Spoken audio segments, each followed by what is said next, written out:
Welcome back to the Midnight Mysteries sleeping experience. We're here to help you have the best night's sleep you've ever had. But first, like the video and comment where you're watching from as well as how late you're watching. Now get comfortable and have a nice night. In commercial aviation, few places in the world are as busy and precisely controlled as the skies above Los Angeles International Airport. Known simply as LAX, this sprawling hub is home to hundreds of daily takeoffs and landings, where air traffic controllers choreograph streams of incoming and outgoing flights with near-flawless coordination. At around 3,000 feet, just a few miles from final approach, pilots are focused, systems are configured for landing, and every second is part of a rehearsed and monitored ballet. So when an American Airlines pilot, flying a routine approach into LAX on August 30th, 2020, looked out his window and reported seeing something wildly out of place, the entire system paused to take notice. Tower, American 1997. We just passed a guy in a jetpack. The transmission was calm, clipped, and strangely casual, but the words hung in the air like vapor. A guy. In a jetpack. At 3,000 feet, on the approach path to one of the busiest airports in the world. The controller, caught between routine chatter and disbelief, asked the pilot to confirm. He did. Moments later, another voice crackled over the radio. A JetBlue pilot, on a nearby approach vector, chimed in with the same observation. A humanoid figure, upright, flying alone through open sky. No wings, no visible support, just flying. At first, there was an air of disbelief. Not denial exactly, but that pause between hearing something unusual and truly processing it. Pilots are trained observers. They know the difference between a bird, a balloon, and a person. Their reports don't come from imagination or exaggeration. They come from discipline, training, and 1,000 hours behind the yoke. If they saw something, it wasn't a joke. And they weren't the only ones. LAX Tower immediately alerted law enforcement and the Federal Aviation Administration. The term jetpack lit up radios and inboxes in minutes. Within the hour, the FBI had been notified. It wasn't just a strange sighting. It was a potential breach of highly controlled Class B airspace, a safety concern that could not be ignored. Jetpacks, as far as most people understood, were the stuff of comic books and air shows. Yes, the technology existed in experimental form, but they weren't widely available, and their limitations were well known. Short flight times, low altitude, extreme fuel consumption. The idea of someone hovering at commercial altitudes for any length of time was, to experts, next to impossible. And yet, there were now multiple eyewitnesses from 2 commercial aircraft, all describing the same thing. LAPD dispatched helicopters to canvass the area. News crews began calling aviation authorities. The story was strange, yes, but this was Los Angeles, a place where helicopters fly low, stunts are commonplace, and the occasional oddity in the sky isn't entirely unheard of. But this was different. This was controlled airspace. This was close to final approach, where jets are vulnerable and margins are slim. And the figure, whoever, or whatever, it was, had vanished by the time aircraft were redirected to get a closer look.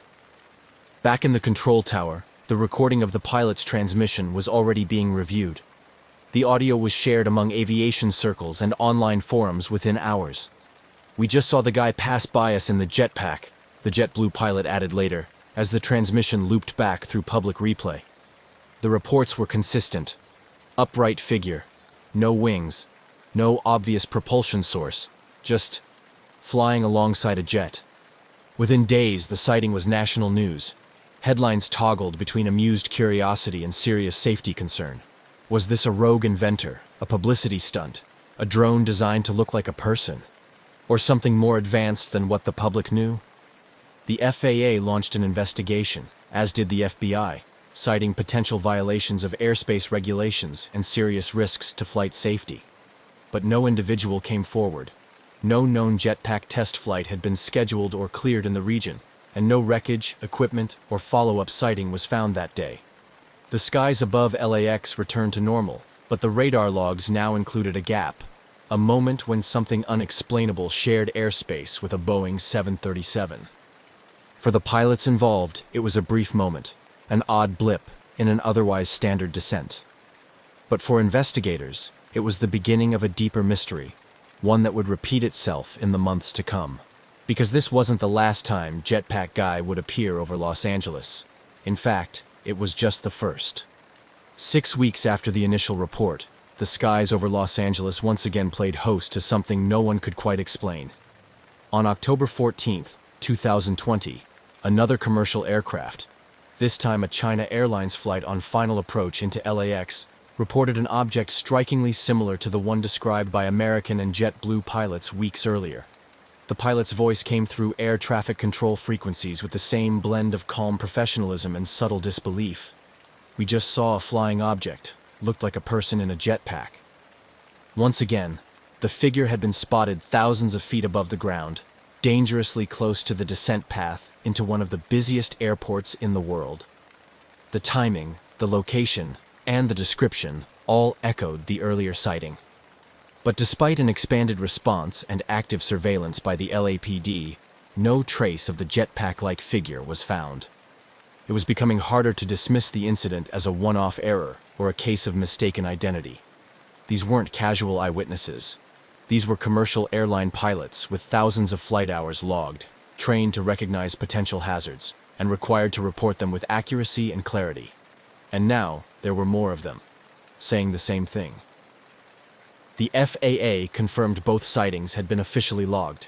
Investigators reviewed radar data, flight paths, and local air traffic activity. Still, nothing showed up on radar. No transponders were active. No known aircraft, manned or unmanned, were authorized in the area at those altitudes. If someone was truly flying a jetpack near LAX, they were doing so without coordination or clearance, a major violation of U.S. airspace regulations. Jetpack manufacturers were quick to comment, some with interest, others with frustration. The consensus among industry experts was simple: this shouldn't be possible. The technology to fly solo with a jetpack does exist, but it comes with sharp limitations. Current jetpacks can fly for only 30 seconds to a few minutes, rarely above 1,500 feet, and require highly controlled conditions to remain airborne safely, and certainly not at the altitudes and distances described by pilots in controlled airspace, above dense urban sprawl and near passenger aircraft.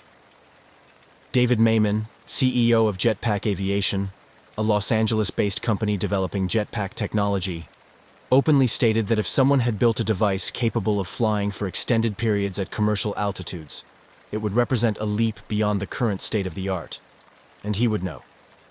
His company's jetpacks, while impressive, are not capable of the range, altitude, or stealth described in these incidents. As aviation authorities scrambled for explanations, the general public latched onto the mystery. News outlets began calling the figure Jetpack Guy. It became a social media curiosity. Memes and mock videos popped up, some humorous, others speculative. But behind the levity was a growing concern. Whoever, or whatever, was in the skies near LAX wasn't just turning heads. They were entering protected airspace, putting aircraft, passengers, and crews at risk. By November, the FAA and FBI had launched a joint investigation. Every agency with a stake in aviation safety was now watching closely. They reviewed reports, canvassed local airports, questioned operators of experimental aircraft, and scanned satellite imagery. Helicopters were deployed in the area with infrared and high-resolution cameras. Still, no definitive source. Then came a new lead. Around the same time as the second sighting, a video surfaced online showing what appeared to be a human-like figure drifting along the coast near Palos Verdes, south of LAX.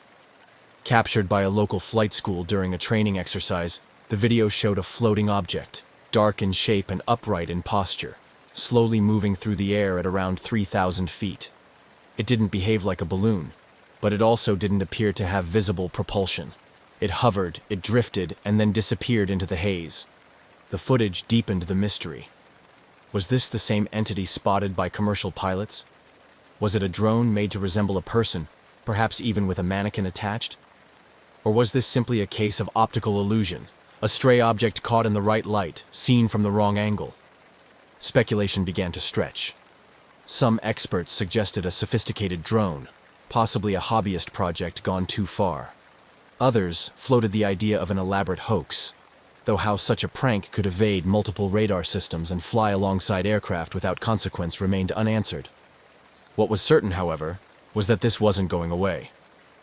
LAX controllers continued to warn pilots to report any unusual aerial activity, and pilots, now aware of the prior sightings, were watching more closely. It wasn't a question of whether the jetpack guy would return. It was a question of when, and what, if anything, would be waiting for him on the ground. By early 2021, the jetpack guy had evolved from an aviation oddity into a full-blown mystery. With 3 pilot sightings logged near LAX and a growing archive of videos and speculation, the phenomenon was no longer a fleeting curiosity. It was a potential threat to flight safety. And still, there were no answers. No individual had come forward, no jetpack had been recovered, and no government agency could confirm what, exactly, was moving through controlled airspace, undetected and untraced. The Federal Aviation Administration and the FBI remained at the helm of the investigation, but their updates became increasingly scarce. The absence of solid leads was baffling. In an age of constant surveillance, radar coverage, and drone regulation, how could something, whether manned or unmanned, appear and disappear with such precision? The question wasn't rhetorical. It was one investigators were asking behind closed doors. Meanwhile, the Los Angeles Police Department, which had initially treated the sightings as a potential airspace violation, began taking a more active role. Helicopter patrols were deployed intermittently through the LAX approach corridor, particularly during peak travel times when traffic converged into tight formations on descent. LAPD air support teams flew grid searches, scanning for signs of jetpack activity using thermal cameras and long-range lenses. Nothing turned up. Not a blip. Not a trail. The airspace remained quiet until the next report came in. On July 28, 2021, the mystery returned. A Boeing 747 pilot, again descending into LAX, radioed air traffic control. "We just passed a guy in a jetpack." The location was consistent with previous sightings, 5 miles from the airport, around 5,000 feet. This time, ATC quickly notified other nearby aircraft and launched an immediate response. Helicopters were dispatched. Airspace data was reviewed in real time. Still, nothing. What made this 4th sighting more alarming was its consistency. The reports were no longer isolated. They followed a pattern. Similar altitudes, locations, and descriptions. Each time, the figure was seen hovering upright, traveling at a steady speed. No wings, no rotors, and no visible means of lift other than what could only be described as a jetpack. Yet, jetpack experts continued to raise doubts. While several companies around the world were actively developing personal flight systems, some of them quite advanced, the physics didn't align with what pilots were describing. Real jetpacks, even those powered by miniature turbines, couldn't sustain flight at 3,000 or 5,000 feet for long periods. They used enormous amounts of fuel. They generated intense heat and noise. They were notoriously difficult to control at high altitudes or in congested airspace. The idea that someone could fly repeatedly near one of the world's busiest airports with that level of precision and remain unidentified, it just didn't compute. One working theory began to gain traction. Perhaps the sightings weren't of a human at all. Perhaps what the pilots were seeing was a drone, highly customized to look like a person in flight. Drone technology had advanced rapidly in recent years, and high-performance platforms could now mimic humanoid shapes. A mannequin or foam figure, paired with a sophisticated propulsion system, might appear from a distance to be a person flying upright. It was a plausible explanation, at least more plausible than a lone jetpack pilot defying altitude limits and FAA regulations undetected. But if it was a drone, it was being flown far beyond the line-of-sight rules required by law, with flight durations and range capabilities not available to the average hobbyist. That suggested either a high-budget operation, a reckless daredevil, or someone intentionally trying to provoke a response.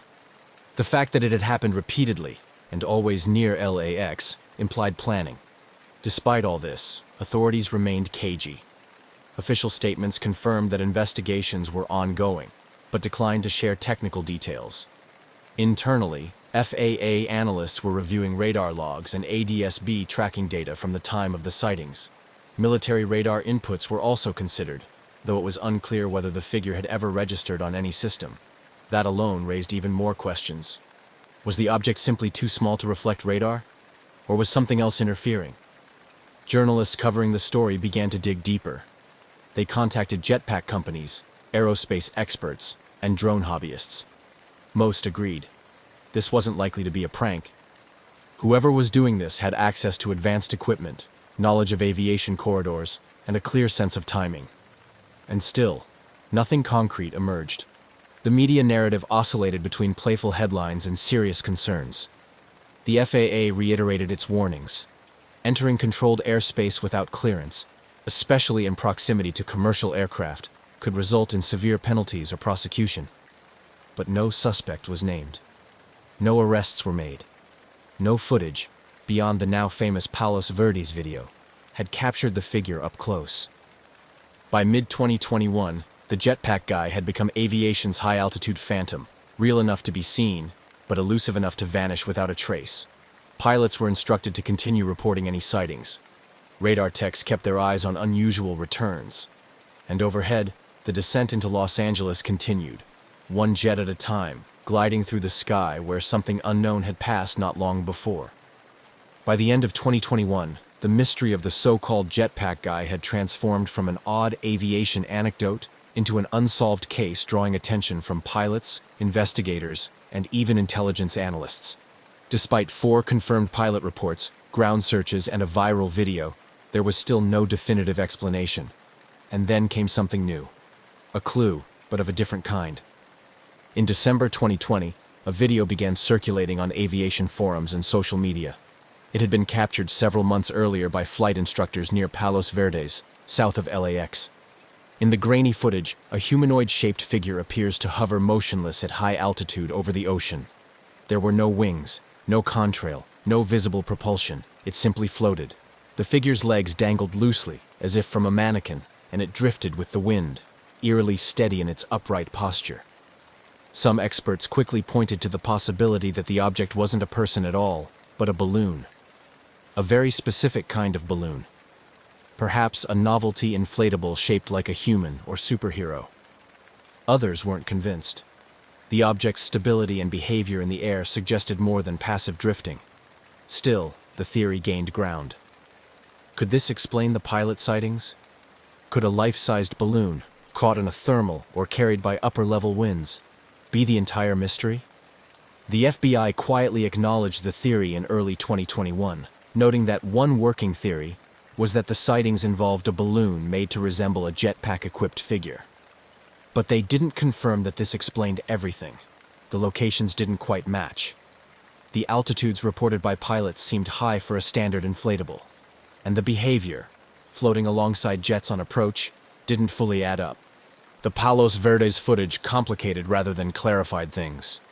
If it was a balloon, who launched it? Why? And why hadn't it been recovered? Investigators were left with another piece of the puzzle, but no corner pieces to frame the bigger picture. For many, the mystery only deepened. Because while the balloon theory might explain a few things, it didn't explain everything, especially not why pilots, trained observers, flying in broad daylight, continued to describe a person, not a drifting figure, a man, in a jetpack. By mid-2022, the jetpack guy phenomenon had settled into a strange limbo, unresolved, unconfirmed, but still very much alive in the minds of those who followed it. The mystery refused to fade, in part because it touched something deeper than aviation protocol. It challenged the limits of what we expect to be possible in the sky. At the heart of the growing concern was a simple fact. If a person, drone, or balloon was routinely entering restricted airspace near one of the busiest airports in the world, it posed a real safety risk. Airliners approaching LAX travel at high speeds in dense air traffic. A collision, even with a small object, could be catastrophic. This wasn't just a curiosity, it was a vulnerability. The FAA, now under increased scrutiny from the aviation community, reiterated their guidance to pilots. Report any unusual aerial activity immediately. Air traffic controllers near LAX kept a closer watch. But with no new confirmed sightings since mid-2021, the skies remained uneventful. Still, interest continued to grow behind the scenes. Private drone operators and engineers began analyzing the case, offering their own theories. Some suggested that the sightings could have been a drone platform equipped with a lightweight mannequin or dummy, built specifically to resemble a flying person. Such a craft could, in theory, be operated remotely with high precision, especially with modern GPS stabilization. It wouldn't require a pilot on board, just a skilled technician on the ground. But that theory, too, had holes. A drone large enough to appear man-sized at 3,000 to 5,000 feet would need serious thrust, not to mention a power source capable of lifting it that high and keeping it stable. Regulations on drone flight make such an operation illegal without special waivers, and even then, not in a commercial corridor. So if it wasn't a man, and it wasn't a drone, what was it? Even among the most grounded investigators, the question remained open. Every technical explanation seemed to solve one part of the puzzle, but created new questions elsewhere. And through it all, the mystery persisted. A silent figure in the sky, appearing where no one should be, then vanishing without a trace. As the investigation into the jetpack guy sightings dragged on without resolution, a quiet frustration began to set in. Aviation authorities were running out of conventional explanations. And while the media had largely moved on, pilots, engineers, and a growing community of amateur sleuths continued to pull at the thread. By now, two dominant theories had emerged, each compelling, each flawed. The first was the drone theory, that someone had built or modified a drone to look like a human in a jetpack, perhaps using foam, a mannequin, or lightweight materials. It would explain the upright posture, the lack of wings, and the controlled movement. But it didn't account for the altitude or the extended flight time. Most drones, even high-end custom builds, struggle to reach the heights reported, let alone hover stably there while being mistaken for a person. The second theory was the balloon explanation. A novelty balloon, shaped like Iron Man or a human figure, drifting into approach paths on upper air currents. A few of these had been known to cause confusion before, mistaken for UFOs or strange objects at a distance. And unlike drones or jetpacks, balloons require no power source, no pilot, no effort. But again, the details didn't fit perfectly. The reported behavior by pilots, flying parallel to aircraft, maintaining altitude, showing no signs of uncontrolled drift, wasn't typical of a balloon at all. And then, there were the radar returns, or lack thereof. Despite the sightings being in tightly monitored airspace, none of the figures were ever confirmed by ground radar or air traffic control systems. Not once. No transponder signal, no visible target. Just trained pilots calling out what they saw, then watching it vanish. This gap, between what was seen and what could be tracked, left room for speculation. Some online theorists proposed secret military testing. Others jumped to fringe ideas, cloaking technology, advanced flight suits, or even extraterrestrial probes. Most of these were dismissed outright, but their existence showed how far the public imagination had stretched trying to fill in the blanks. No matter how rational the conversation started, it always seemed to circle back to the same question. How could something be seen so clearly, by multiple pilots, and yet leave no trace behind? By early 2023, the jetpack guy had become more myth than man. His presence in the skies reduced to speculation and echo. There were no new sightings, no breakthroughs. The FAA stopped releasing updates, and the FBI, after a period of quiet probing, also fell silent. Whatever momentum had once propelled the investigation had faded into a holding pattern. The skies above LAX were busy as ever, but the strange visitor hadn't returned. For some, the mystery's slow disappearance was the answer itself. If it were a drone prank or an unsanctioned experiment, maybe the operator had stopped after realizing the risk, or after being quietly warned. If it was a one-off balloon incident, maybe it had been a fluke that gained more attention than it ever deserved. The absence of further appearances made a convenient case for coincidence, but others weren't so convinced. Many within the aviation world remained unsettled. Pilots who had seen the figure firsthand didn't walk away thinking they'd misjudged a balloon. These were professionals trained to identify threats in the sky, and they had described a person, upright, in motion. at altitudes where no solo flyer should be. Their stories hadn't changed, even when the world moved on. Investigative journalists revisited the case, looking for missed connections, any overlooked detail in radar logs, any unreported test flights, any quiet payoff or sealed file. Nothing surfaced. Radar operators from the original incidents remained baffled. One admitted in a later interview, "We had guys scanning the scopes live when it happened, and there was nothing there. No return at all."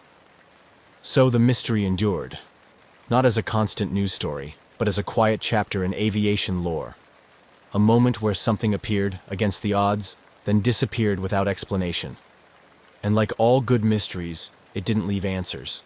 Just a strange shape in the sky and the certainty that, for a few brief moments, the rules of flight didn't quite hold. Today, the story of the jetpack guy floats somewhere between urban legend and unresolved aviation case file. There's no confirmed identity, no recovered equipment, no public resolution. The official investigations have long since gone quiet, but the incident lives on, spoken of in pilot lounges, discussed in online forums, and remembered by those who saw it firsthand. In aviation circles, it serves as a kind of parable, a reminder that even in one of the most regulated, monitored, and controlled spaces on Earth, the sky above a major airport, something unknown can still slip through. Pilots remain vigilant.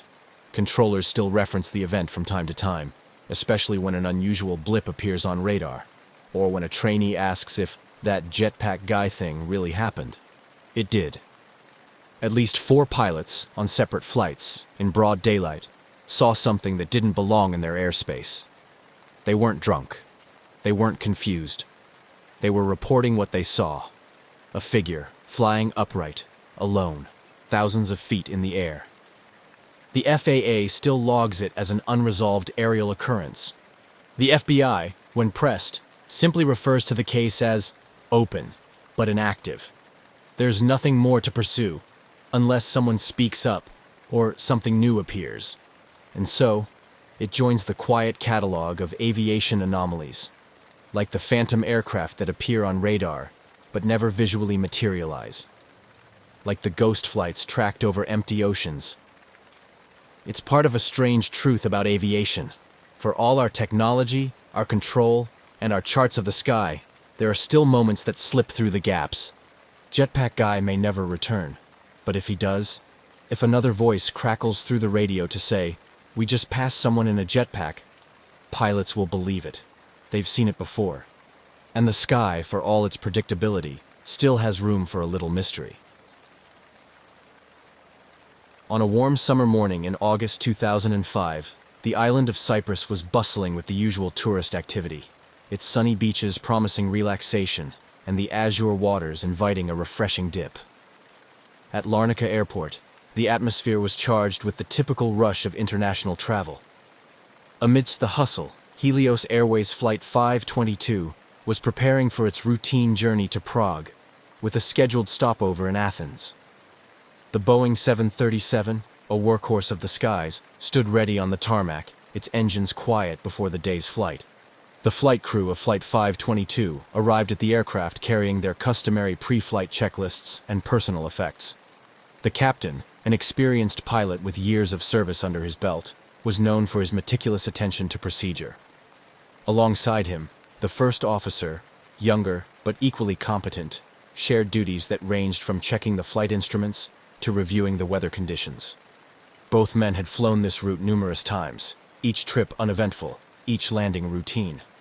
As passengers began boarding, the cabin crew, led by a seasoned flight attendant, welcomed them with practiced smiles and polite greetings.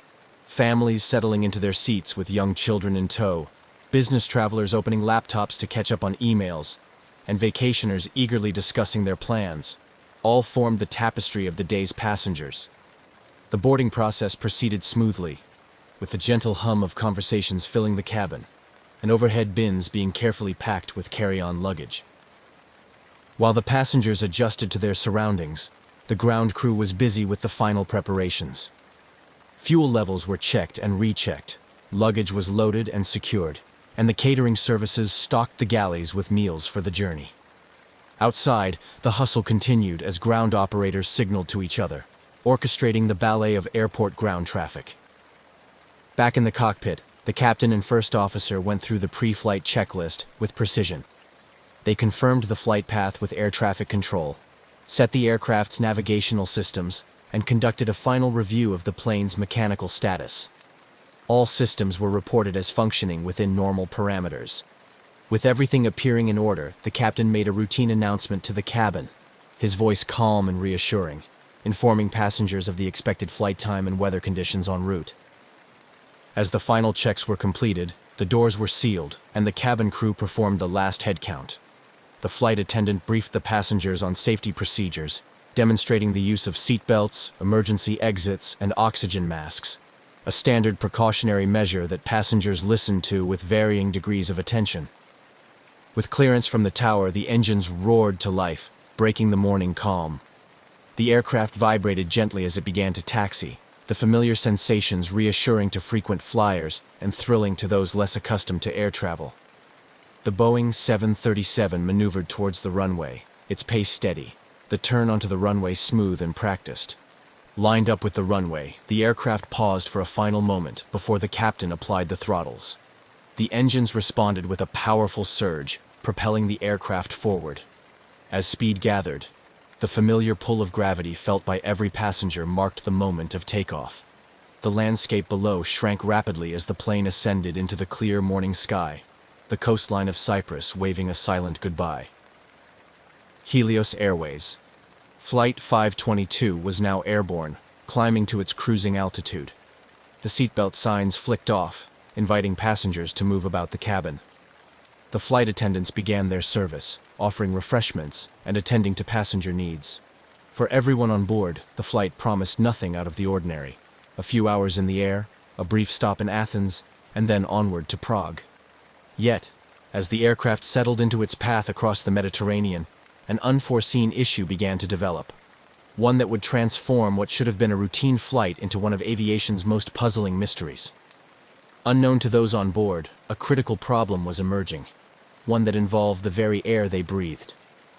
As the minutes passed, the situation within the pressurized cabin started to deteriorate, setting the stage for a tragic sequence of events that would confound experts and shake the aviation industry to its core. As Flight 522 cruised smoothly over the picturesque Mediterranean Sea, the cockpit and cabin began to diverge into two very different realities. Within the cockpit, the first signs of trouble emerged subtly. The pilots noticed discrepancies in the cabin pressure warning system, a crucial system that ensures the air inside the aircraft remains breathable as it ascends into thinner atmospheres. A light flickered on the control panel, suggesting a potential malfunction in the pressurization system, but it was not immediately alarming to the experienced pilots.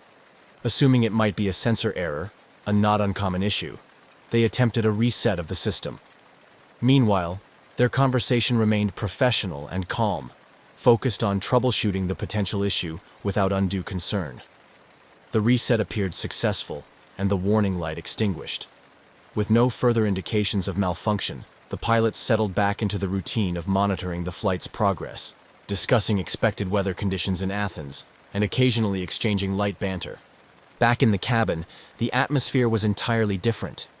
Unbeknownst to the flight crew, the aircraft's pressurization system had failed to operate correctly despite the reset.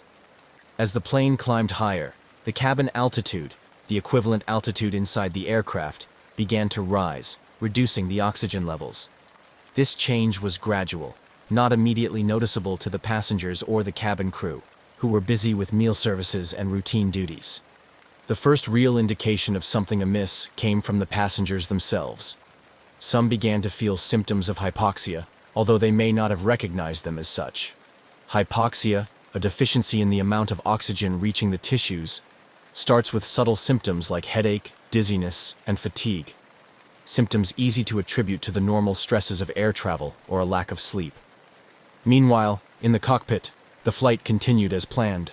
The aircraft had reached its cruising altitude and was now on autopilot, heading towards Athens. The pilots remained unaware of the developing crisis behind them, as communication between the cockpit and cabin had not yet conveyed any sense of urgency. The cabin crew, accustomed to dealing with minor passenger ailments, didn't immediately connect the dots between the various complaints. However, as the aircraft continued its journey, the situation escalated. More passengers began to show signs of discomfort. A child started crying, unable to articulate the nausea and headache overwhelming him.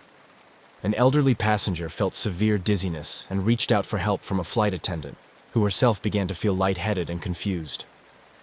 It was then that the cabin crew started to realize that these were not isolated incidents. Concerned, the chief flight attendant tried to contact the cockpit. Yet, upon reaching the cockpit door, she found herself struggling with cognitive and physical symptoms of hypoxia. Her knocks on the locked cockpit door went unanswered as the pilots, now also succumbing to the same invisible threat, were losing their ability to perform critical functions. The flight deck had become an increasingly confused and disoriented environment. The captain and first officer, each experiencing the insidious onset of hypoxia, found it difficult to concentrate or understand the severity of their situation. Commands to check instruments and assess systems became sluggish and incoherent. As the situation deteriorated, the aircraft continued on its flight path, governed by the unyielding automation of the autopilot system. The disconnect between the helpless situation in the cabin and the serene, automated flight of the aircraft created a stark and tragic dichotomy. Without intervention, Flight 522 was on a steady course towards disaster, with every passing minute reducing the chances of a safe resolution. As Helios Airways Flight 522 continued its doomed trajectory across the sky, the aircraft's automated systems remained blissfully ignorant of the escalating crisis within. Guided by the autopilot, the plane maintained its course and altitude with robotic precision, flying over the expanse of the Aegean Sea towards the Greek mainland. Inside the cabin, the atmosphere grew increasingly dire. Passengers, now visibly struggling, were experiencing more severe symptoms of hypoxia. Confusion reigned, as many found it difficult to think clearly or move coherently. Parents attempted to comfort their children, who were crying or appearing unusually lethargic, while other passengers slumped in their seats, slowly losing consciousness. The flight attendants, trained for a variety of emergency situations, were also affected by the lack of oxygen. Their training did not prepare them for the creeping, invisible threat of hypoxia, which impaired their ability to recognize and respond effectively to the emergency. Attempts to administer oxygen from portable units proved futile, as the passengers' and crew's ability to operate the equipment waned. Back in the cockpit, the pilots were in a perilous state. The captain, struggling against the effects of hypoxia, displayed symptoms of confusion and disorientation, a condition marked by his inability to perform simple tasks or respond to the aircraft's warning systems. The cockpit voice recorder later revealed disjointed, nonsensical conversations between the pilots, conversations that veered off into irrelevance, a stark testament to their deteriorated cognitive functions. As the aircraft approached Athens, air traffic controllers became alarmed by the lack of communication from Flight 522. Repeated calls to the aircraft went unanswered, breaking standard protocol and escalating concern on the ground. Standard procedure for such silence typically triggers a state of emergency, and Greek air traffic control swiftly moved to implement these protocols. At this juncture, the Greek military was alerted to the potential threat of an unresponsive aircraft entering Athens' airspace, a scenario fraught with post-9/11 security implications. Fighter jets were scrambled from a nearby airbase, tasked with intercepting the Boeing 737 to assess the situation from a closer vantage point. The fighter pilots quickly located Flight 522, observing it from their cockpits. What they saw was chilling. Through the Boeing's cockpit windows, they noted the pilots' seats empty, or the pilots themselves seemingly incapacitated. This visual confirmation of the crew's condition heightened the urgency of the situation, transforming the mission from a simple intercept to a potential rescue operation. Despite the severity of the situation, the autopilot kept the aircraft in a holding pattern over Athens, as programmed for situations when landing clearance is not immediately available. The system's design to maintain flight parameters in lieu of human control was a testament to aviation safety design. Yet in this scenario, it only prolonged the inevitable.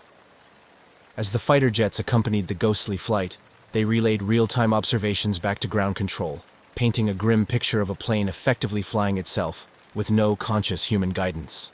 The realization dawned on everyone involved that the passengers and crew of Flight 522 were likely beyond help. On the ground, Emergency services were placed on high alert, and the airport prepared for the possibility of having to handle a plane, making an uncontrolled landing. A scenario fraught with potential danger, not only to those on board, but also to people on the ground. Meanwhile, in the skies, the limited fuel supply was nearing its end. The engines, which had been running smoothly throughout the flight, began to sputter as the fuel tanks edged closer to empty. This change marked the beginning of the end for Flight 522. As fuel depletion became imminent, the aircraft's engines started to fail, one by one. This loss of power finally disengaged the autopilot, shifting the aircraft from its steady holding pattern to an uncontrolled descent. The ghost flight, now in its final moments, was about to meet its tragic end. This sudden descent marked a catastrophic turn in the flight's narrative. A plane full of incapacitated passengers and crew, doomed to crash. The descent was rapid, the aircraft spiraling downward, pulled inexorably by gravity as it headed toward the rugged terrain north of Athens. The situation, which had started as a series of manageable anomalies, had spiraled into an uncontrollable disaster, highlighting the fine line between technological reliance and the critical need for human oversight in the complex domain of aviation. As Helios Airways Flight 522 descended uncontrollably toward the mountains north of Athens, the situation on the ground shifted into high gear. Greek military had already scrambled F-16 fighter jets to intercept the unresponsive airliner, providing essential visual confirmation that the crew appeared incapacitated. This stark revelation intensified the efforts of all involved, transitioning from a potential hijack or technical failure scenario to an imminent disaster management operation. At the military base, the control room buzzed with activity. Senior officers coordinated closely with civil aviation authorities and emergency response teams, mapping out potential crash zones and strategizing the best immediate response. The military's primary concern was to monitor the aircraft's path and communicate any sudden changes to air traffic control, which was simultaneously trying to clear airspace and manage inbound and outbound flights with heightened security protocols. The F-16 pilots maintained a visual on the Boeing 737, observing its erratic flight path. Their reports were grim. The aircraft's altitude was decreasing rapidly, and its maneuvers were uncoordinated and indicative of a complete loss of control. They described the plane's movements as erratic, with sudden drops in altitude and sporadic turns. The pilots relayed their observations in real time, providing crucial updates every few seconds. On the ground, the mood among the emergency response teams was tense. The Hellenic National Meteorological Service provided real-time weather data to ensure that rescue and recovery operations could be planned with the most accurate environmental information available. Fortunately, the weather conditions were clear, which was one less variable to complicate the already dire situation. At Athens International Airport, the Emergency Operations Center was activated. This included representatives from the fire department, medical teams, police, and airport management. They coordinated closely with the National Disaster Response Team to mobilize all available resources. Hospitals in and around Athens were put on high alert, and emergency medical teams, including ambulances and helicopter units, were prepped and ready to move out as soon as the crash site was confirmed. The real-time communication between the fighter jets and the control center was critical. As the F-16 pilots observed, the 737 began a final fatal descent, and the control room relayed this information to all emergency services. There was now an acceptance that the mission had transitioned from interception to recovery. The crash was imminent, and the focus was on saving as many lives as possible in the aftermath.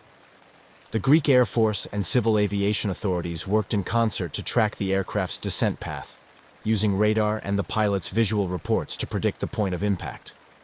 This data allowed emergency services to position themselves strategically, optimizing response times to the expected crash site. As the 737 approached the ground, the fighter pilots observed one engine flame out, followed shortly by the second.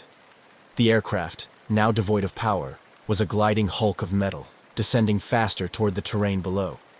The pilots relayed these observations, their voices tense but controlled. Understanding their report carried grave implications. With every passing moment, the aircraft lost altitude, and the mountains north of Athens loomed closer. The fighter pilots could only watch in despair as the airliner they had been escorting, now silent and ghostly, dipped below the ridgeline and disappeared from sight. The impact was not seen, but the sudden silence on the radar confirmed the crash. The impact site was in a rugged area, difficult to access by road, which complicated the initial response. Helicopters were dispatched immediately, carrying search and rescue teams equipped with medical supplies, extraction tools, and first aid equipment. The response teams knew the chances of finding survivors were slim, given the nature of the crash and the condition of the passengers as last observed, but they remained resolute in their duty to provide any possible aid. Ground teams mobilized in all-terrain vehicles, navigating the challenging landscape to reach the site. Coordination was maintained via radio, with updates on their progress relayed back to the control center. The operation was a grim race against time, with each team member aware of the critical nature of their mission. Upon arrival at the crash site, the scene was devastating. The aircraft had disintegrated upon impact, with debris scattered across a wide area. The emergency teams began the grim task of searching through the wreckage, looking for any signs of life or recoverable bodies. The operation, carried out under the harsh shadows of the mountain, was methodical and respectful, each step taken with a profound sense of duty and sorrow. Back at the control center and across Greece, the nation held its breath, mourning the tragic loss and bracing for the toll of casualties. The crash of Flight 522 would leave a deep scar on the country's psyche, prompting immediate questions about aviation safety, emergency response protocols, and the measures necessary to prevent such a disaster in the future. As dawn broke over the rugged terrain north of Athens, the site where Helios Airways Flight 522 had met its tragic end lay eerily quiet. The once pristine aircraft was now a disfigured mass of twisted metal and scattered debris, painting a grim picture against the backdrop of the Greek mountainside. The initial shock of the disaster was slowly giving way to the somber reality of the rescue and recovery operations now fully underway. Emergency responders were among the first on the scene, their arrival marked by the rhythmic thud of helicopter blades cutting through the morning air and the distant rumble of all-terrain vehicles navigating the rough paths. These teams, composed of seasoned rescue personnel, medical staff, and fire and safety officers, were met with a scene of devastation. The aircraft had impacted with such force that it was immediately clear the chances of finding survivors were slim. The area was cordoned off as a secure zone to allow for an organized search and recovery effort. Teams methodically sifted through the wreckage, looking for any signs of life, although hope waned with each passing hour. Body recovery teams worked with respect and care, meticulously documenting the scene and recovering the remains of the passengers and crew who had perished. As the sun climbed higher, the full scale of the tragedy became apparent. The impact of the crash had spread debris over a large area, complicating the search efforts. Personal effects, a child's toy, a woman's scarf, a man's briefcase, were strewn amidst the twisted remnants of the fuselage, each item a poignant reminder of the lives abruptly ended. Meanwhile, at the makeshift command center set up near the crash site, investigators from the Greek Air Accident Investigation and Aviation Safety Board began their meticulous work.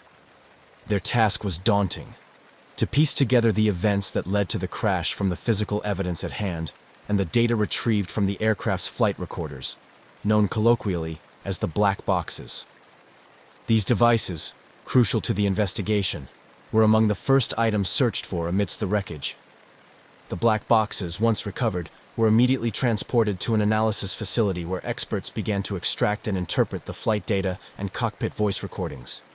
The data revealed a chilling timeline of the aircraft's final moments, including the loss of cabin pressure and the crew's incapacitating hypoxia.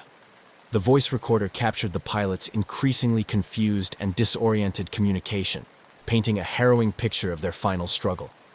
Back in Athens, the tragedy had already begun to dominate the media, with continuous coverage broadcasting the grim details to a nation in mourning. The public's grief was palpable, compounded by a growing demand for answers and accountability. How had a routine flight turned into one of the country's worst aviation disasters? What failures in protocol or oversight could have allowed such a tragedy to occur? In response to the mounting public pressure, the Greek government announced the formation of an official commission to investigate the crash. This body was tasked with not only determining the causes of the disaster, but also recommending changes to prevent future tragedies. The investigation was to be thorough, transparent, and wide-ranging, involving experts from various fields of aviation and safety. As the days turned into weeks, the investigation deepened. Experts examined every aspect of the flight, from the maintenance records of the aircraft to the training and background of the crew. They scrutinized the airline's operational procedures and the actions of the air traffic control personnel. Each layer peeled back added complexity to the understanding of the crash, pointing to a confluence of technical failure, human error, and systemic issues in aviation oversight. The crash of Flight 522 thus became a catalyst for change in the aviation industry, both within Greece and internationally. It highlighted the critical importance of rigorous safety protocols, the need for continuous oversight and improvement in aircraft design and maintenance, and the vital role of effective communication and emergency response planning. As the investigation continued, the families of the victims began their own, more personal journey through grief and loss. Memorials were held, both in Greece and in the home countries of the passengers and crew, where communities came together to mourn and remember the lives lost. The legacy of Flight 522, marked by both tragedy and the lessons learned in its aftermath, would resonate in the annals of aviation history, serving as a somber reminder of the stakes involved in the complex interplay of human factors and technological reliance in modern air travel. As the investigation into the crash of Helios Airways Flight 522 continued, it became a focal point for profound changes in the aviation industry, not only in Greece, but across the globe. The months following the disaster saw an intense scrutiny of airline operational procedures, aircraft maintenance practices, and pilot training programs. The final report, when released, did more than just elucidate the tragic sequence of events. It prompted a serious reevaluation of how airlines and aviation authorities address safety and compliance. The comprehensive analysis conducted by the Investigative Commission revealed a series of failures that led to the crash. The primary issue was identified as a failure in the pressurization system, which was not correctly set for flight. This mistake, compounded by a series of miscommunications and oversight failures, led to the cabin atmosphere becoming hypoxic. Critically, the report highlighted that the flight crew missed several standard checks and did not adequately respond to the warning signals indicating a pressurization problem. Furthermore, the investigation pointed to deficiencies in the airline's training programs, particularly in emergency preparedness and response to pressurization issues. It became evident that the crew's incapacitation was due to a lack of oxygen, something that could potentially have been mitigated with better training and adherence to protocol. The findings led to immediate actions by aviation authorities in Greece and beyond. Regulatory bodies intensified their oversight of airline operational procedures, placing greater emphasis on compliance checks and safety audits. Training programs for cabin and flight crews were overhauled to include more rigorous simulations of emergency scenarios, including pressurization failures. Internationally, the crash spurred regulatory agencies to enhance the requirements for aircraft maintenance checks. There was a renewed focus on ensuring that all safety systems, especially those related to cabin pressurization, were not only fully operational, but also regularly checked and double verified. In response to the disaster, there were calls for better technology to monitor the cabin environment actively. Advances were made in cockpit alert systems to ensure that warning signals could not be missed or misunderstood by flight crews, regardless of their workload or stress levels. Additionally, policies were implemented that required more frequent and detailed communication between pilots and ground control, especially concerning aircraft system status and any deviations from normal flight operations.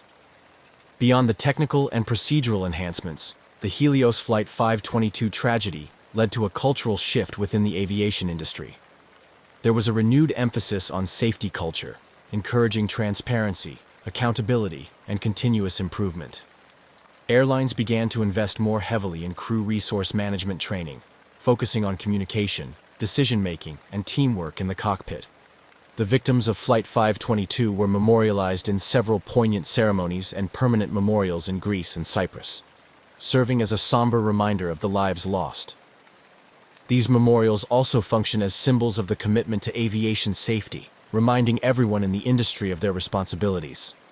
Families of the victims found some solace in scholarships and foundations set up in memory of their loved ones, aimed at improving safety in aviation through research and education. These initiatives helped to channel their grief into efforts that could prevent future tragedies. The legacy of Helios Airways Flight 522 is twofold. It is a story of a tragic loss, a reminder of the potential human cost of oversight and error in complex systems. But it is also a story of learning and adaptation, a testament to the aviation industry's capacity to evolve and enhance safety in response to its failures. The changes implemented in the wake of the crash have undoubtedly saved lives, making air travel safer for millions of passengers around the world. As years pass, the lessons learned from Flight 522 continue to influence aviation practices and safety standards, ensuring that the memory of those lost informs a commitment to vigilance, excellence, and care within the industry. In the quiet expanse of the Australian skies, where the vast blue meets the endless horizon, flying was more than just transportation. It was a profound expression of freedom. For 20-year-old Frederick Valentich, it was also a gateway to a future he dreamed of, one that combined his passion for aviation with a youthful fascination for the unknown, particularly his keen interest in unidentified flying objects. Frederick was not just an ordinary young man with a hobby. He was an ambitious pilot, albeit relatively inexperienced, with about 150 hours of flying time logged, a significant portion of which was solo. He was serious about turning his passion into a profession, aiming to qualify as a commercial pilot. However, his journey was marked by both enthusiasm and a few instances of overconfidence, as noted by his instructors and peers. Despite these minor setbacks, his commitment to flying was unwavering, driven by a deep-seated love for the skies. On October 21, 1978, Valentich prepared for a routine flight that was anything but ordinary. His plan was to fly from Moorabbin Airport in Victoria to King Island, a simple stretch across the Bass Strait. The purpose of the trip was partly practical. He was tasked with picking up some friends, and partly personal, a chance to log more flight hours under his belt. The weather that day was favorable, and everything seemed poised for a smooth journey. As he performed his pre-flight checks, Valentich's demeanor was calm and collected. Those who saw him that afternoon reported nothing out of the ordinary.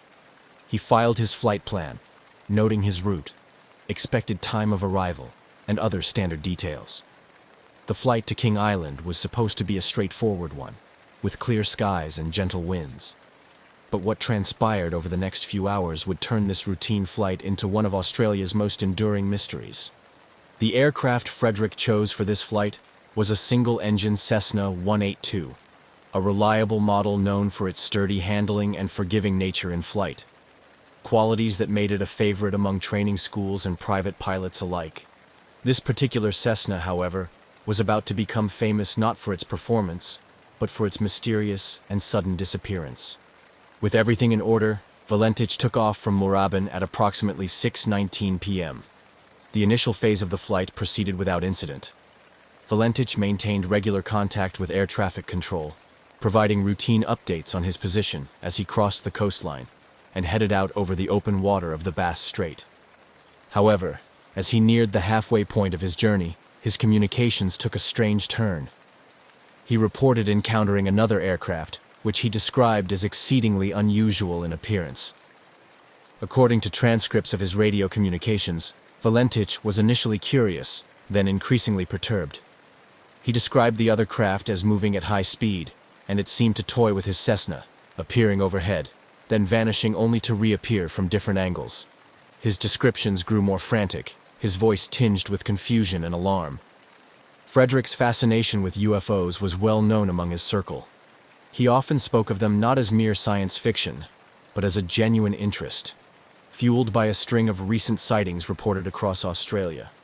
This context turned his flight into a narrative ripe for speculation and wonder, as he was now seemingly living his worst, or perhaps most thrilling, scenario. His last transmission was the most harrowing. "It is hovering, and it is not an aircraft," he reported. These words would be the last anyone would hear from Frederick Valentich. Moments later, the radio link crackled into static, and silence took over. Back at Moorabbin Airport, confusion reigned. Air traffic controllers scrambled to re-establish contact, but to no avail. As the minutes turned into hours, concern grew. Search and rescue operations were soon underway, marking the start of an extensive search that would captivate and mystify the world. Frederick Valentich's disappearance raised numerous questions. What did he see in the sky that evening? Was it a misinterpretation, or had he encountered something truly unexplainable? These questions haunted the investigation and would soon elevate the incident from a mere missing person case to a legend discussed and debated by aviators and UFO enthusiasts alike. Frederick Valentich's departure from Moorabbin Airport had been routine. The engines of his Cessna 182 hummed smoothly as he ascended into the early evening sky, leaving the familiar landscape of Victoria behind. His flight plan was straightforward: head southwest towards King Island, a speck of land nestled in the Bass Strait between Australia and Tasmania. It was a flight path he had considered carefully, suited to his experience level and the Cessna's capabilities. As Valentich settled into the cockpit, the world below him transformed. The urban sprawl gave way to the rugged, windswept coastline, and then to the open sea. Flying over water was a different kind of piloting experience, one that demanded constant vigilance and respect for the unpredictable nature of the ocean below. The first half of the flight passed uneventfully. Valentich maintained a steady altitude, checking his instruments routinely while keeping in contact with Melbourne's air traffic control. He reported his position methodically, confirming his progress and ensuring he was on track. The communication was standard procedure, a lifeline to the ground and a record of his journey's progress. However, as Valentich approached the midway point of his flight, something changed. It began subtly. An unscripted pause in his communications, a break in the rhythm that had defined the earlier part of his journey. Then, the tone of his transmissions altered. He contacted Melbourne Air Traffic Control with an unexpected report. He was not alone in the sky. Valentich's voice, usually calm and collected, carried a note of confusion as he described the other aircraft. It was, he reported, an unusual sight, faster than his Cessna and far more agile. The aircraft appeared to be playing a strange game, moving at high speed, ascending past him only to suddenly appear on a different side. Each report Valentich made grew more alarmed. The craft seemed to toy with him, darting in and out of his field of vision with baffling ease. As he tried to make sense of what he was seeing, Valentich continued to describe the aircraft's maneuvers to air traffic control. His descriptions were punctuated with attempts to identify the type of aircraft, but none fit. It wasn't behaving like any conventional airplane he knew. It didn't seem to adhere to the physical limitations of human-made aircraft. The situation escalated as Valentich reported that the aircraft had approached much closer. It hovered overhead, its movements unlike anything he had encountered before. This proximity allowed him to provide more detail about its appearance. It seemed to be metallic, shiny, and was emitting a green light. His voice conveyed a mixture of awe and distress. The aircraft's behavior and capabilities were unlike anything he had studied or heard about. This part of the flight, marked by these bizarre encounters, was critical. Valentich's focus shifted from navigation to dealing with the unexpected presence. Each transmission to Melbourne became more urgent, his sentences clipped as he struggled to maintain composure and control over his aircraft. The exchange reached a climax when Valentich expressed something more than surprise or confusion. There was a palpable tension in his voice. "It is hovering, and it is not an aircraft," he stated firmly, the final words that painted a picture of something beyond ordinary understanding. Then, just as suddenly as it had begun, the communication cut off. The line went dead, leaving only static in its wake. Melbourne Air Traffic Control frantically called out to Valentich, seeking clarification, any response to indicate that he was still there. But there was nothing, only the haunting silence of an open channel with no reply. The disappearance of Frederick Valentich had begun as an ordinary flight, a young pilot in pursuit of hours and experience. But as the sun set over the Bass Strait that evening, it turned into something entirely different, a mystery that would echo through the annals of aviation history. After the chilling final transmission from Frederick Valentich, the atmosphere in Melbourne's Air Traffic Control Centre shifted from routine oversight to acute crisis management. The young pilot's last report, unsettling in its content and abrupt in its conclusion, spurred immediate action from the concerned controllers. Valentich had been clear, albeit deeply troubled, in his last communication. He described an object hovering above him, which he distinctly stated was not an aircraft. His words were marked by a firmness that suggested he was seeing something extraordinary, something that defied his understanding as a pilot. The silence that followed his final transmission was ominous, turning the routine tracking of a small aircraft into a potential search and rescue operation. With no further contact from Valentich, the controllers wasted no time in deploying standard emergency protocols. Initially, they attempted to re-establish communication, hoping for any sign that Valentich was still airborne and simply experiencing radio difficulties. Repeated calls were made, each unanswered, only amplifying the urgency of the situation. As minutes turned into hours without any response, the scope of the operation expanded. The Australian authorities were notified, and a full-scale search and rescue mission was launched by the evening. The operation involved multiple assets, including aircraft and sea vessels, tasked with scouring the area of Valentich's last known position over the Bass Strait. The search teams faced daunting conditions. The Bass Strait, notorious for its unpredictable weather and rough seas, posed significant challenges. The vastness of the area, coupled with the fading light of dusk, further complicated the efforts. Search planes swept over the water, looking for any sign of Valentich or his Cessna, while boats combed the waves below. Despite the extensive resources deployed and the urgency of the search, no trace of Valentich or his aircraft was found that night. The search continued over the following days, with additional teams joining the effort. The Australian Maritime Safety Authority coordinated the operation, expanding the search area and utilizing more sophisticated technology, including radar and satellite imagery. The lack of physical evidence was perplexing. No debris, oil slick, or other typical indicators of an aircraft crash were evident. The sea and air search teams reported back only the emptiness of the open water and the unyielding silence of the sky. The search efforts persisted, driven by hope and the possibility that Valentich might have landed somewhere on the water and was waiting to be rescued. But as days passed with no sign of him or his aircraft, that hope began to wane. The official search operation would eventually be called off, leaving unanswered questions and profound concern for the young pilot's fate. The disappearance of Frederick Valentich became a focal point of intrigue and speculation. It catalyzed a series of investigations, discussions, and theories, both official and among the public.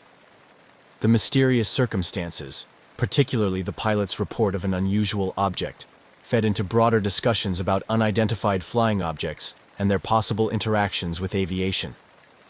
This chapter of Valentich's journey concludes not with resolution, but with the stark reality of his vanishing, a moment in time that would forever be etched in the annals of Australian aviation mysteries.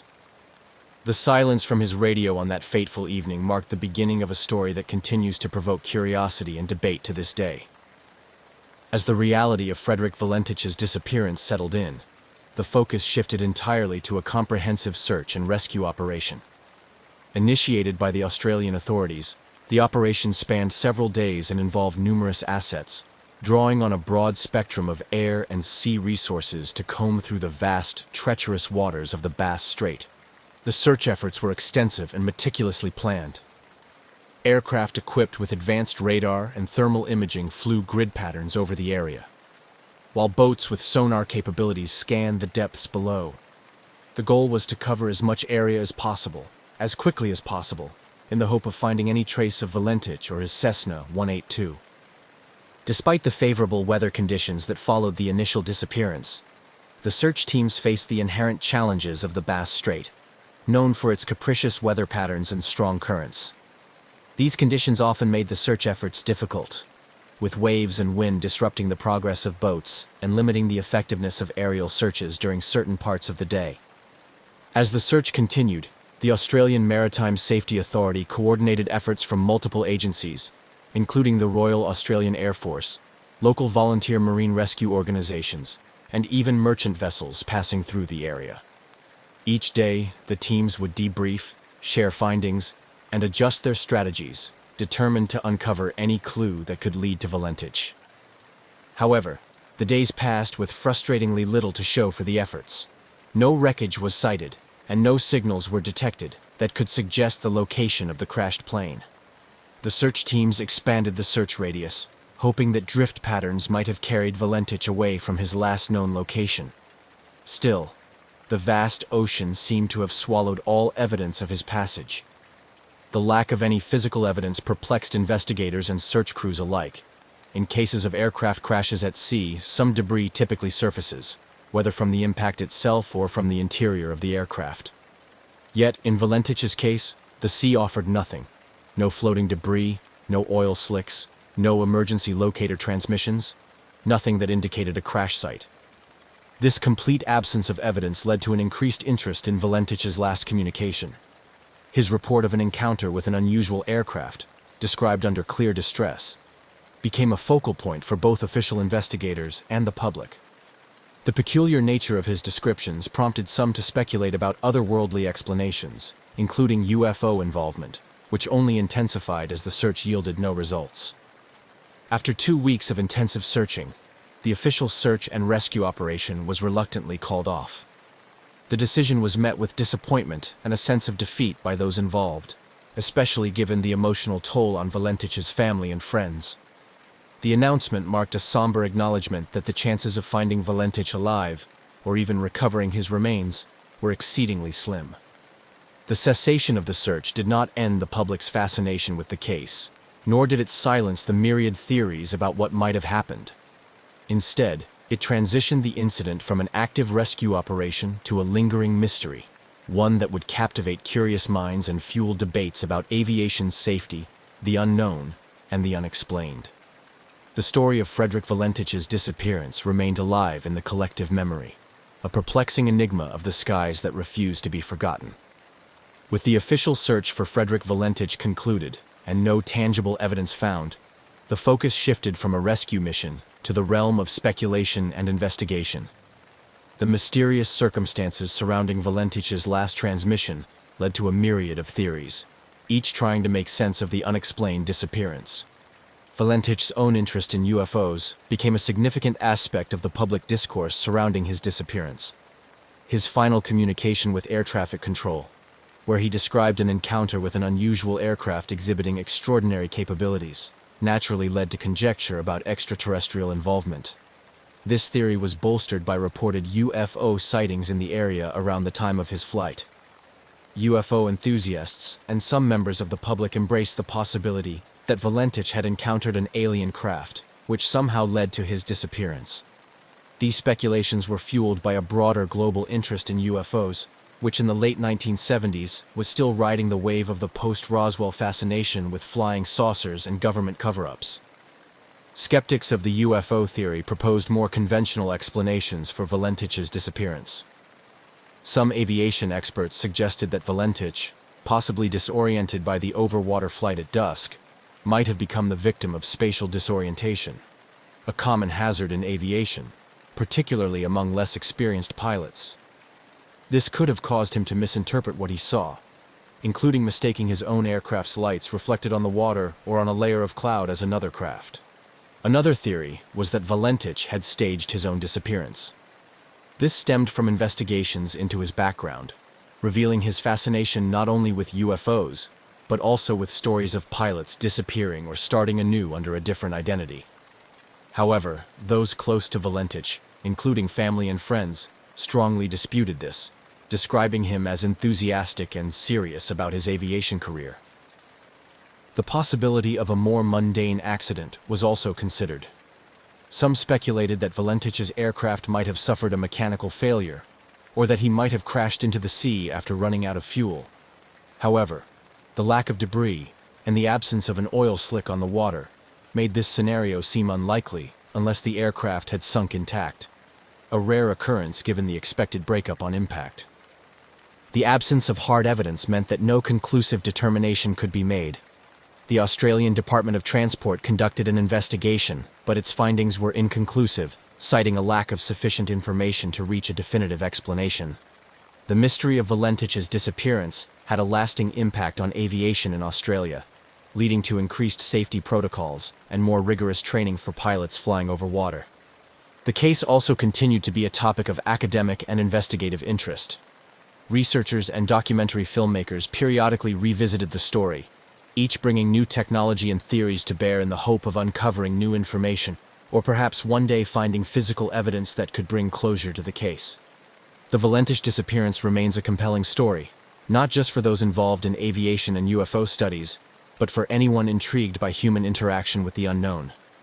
It serves as a cautionary tale about the limits of human perception and the mysteries that can arise when the familiar intersects with the unexplainable. As the years passed, the disappearance of Frederick Valentich continued to resonate not just within the aviation and UFO enthusiast communities, but also among the wider public as a compelling mystery of the unknown. The lack of closure and definitive evidence has kept the case alive in the form of books, documentaries, and continued discussions in various forums. Here, we examine the legacy and ongoing interest surrounding Valentich's mysterious flight. Frederick Valentich's case has become a cornerstone discussion in both aviation safety and UFO circles. For aviation professionals, it serves as a stark reminder of the dangers of potential disorientation and the vital importance of maintaining situational awareness, especially when flying over large bodies of water. The incident has been used in training seminars to educate pilots about the psychological and physical effects of flying under stressful conditions and the potential for misinterpreting visual cues in the vast and featureless landscapes like the sea. In the realm of UFO research, Valentich's disappearance is often cited as one of the most intriguing cases due to the pilot's own reported sightings and the circumstances of his last transmission. It continues to fuel debates about the possibility of otherworldly encounters, and has become a part of UFO lore, frequently referenced at conferences and in literature discussing human interactions with supposed extraterrestrial vehicles. New developments occasionally reignite interest in the Valentich disappearance. Advances in technology, such as satellite imagery and improved sonar capabilities, have prompted new searches in the Bass Strait and surrounding areas. Though these efforts have not yet produced any concrete results, they maintain public interest and hope that new evidence may eventually surface. Interest is also kept alive by the media, with periodic retrospectives and updates on the case. These often coincide with anniversaries of the event, drawing new attention from those previously unaware of Valentich's story. Each wave of interest encourages fresh looks at the available data, sometimes bringing new theories to light or re-examining old ones with new technology or methodologies.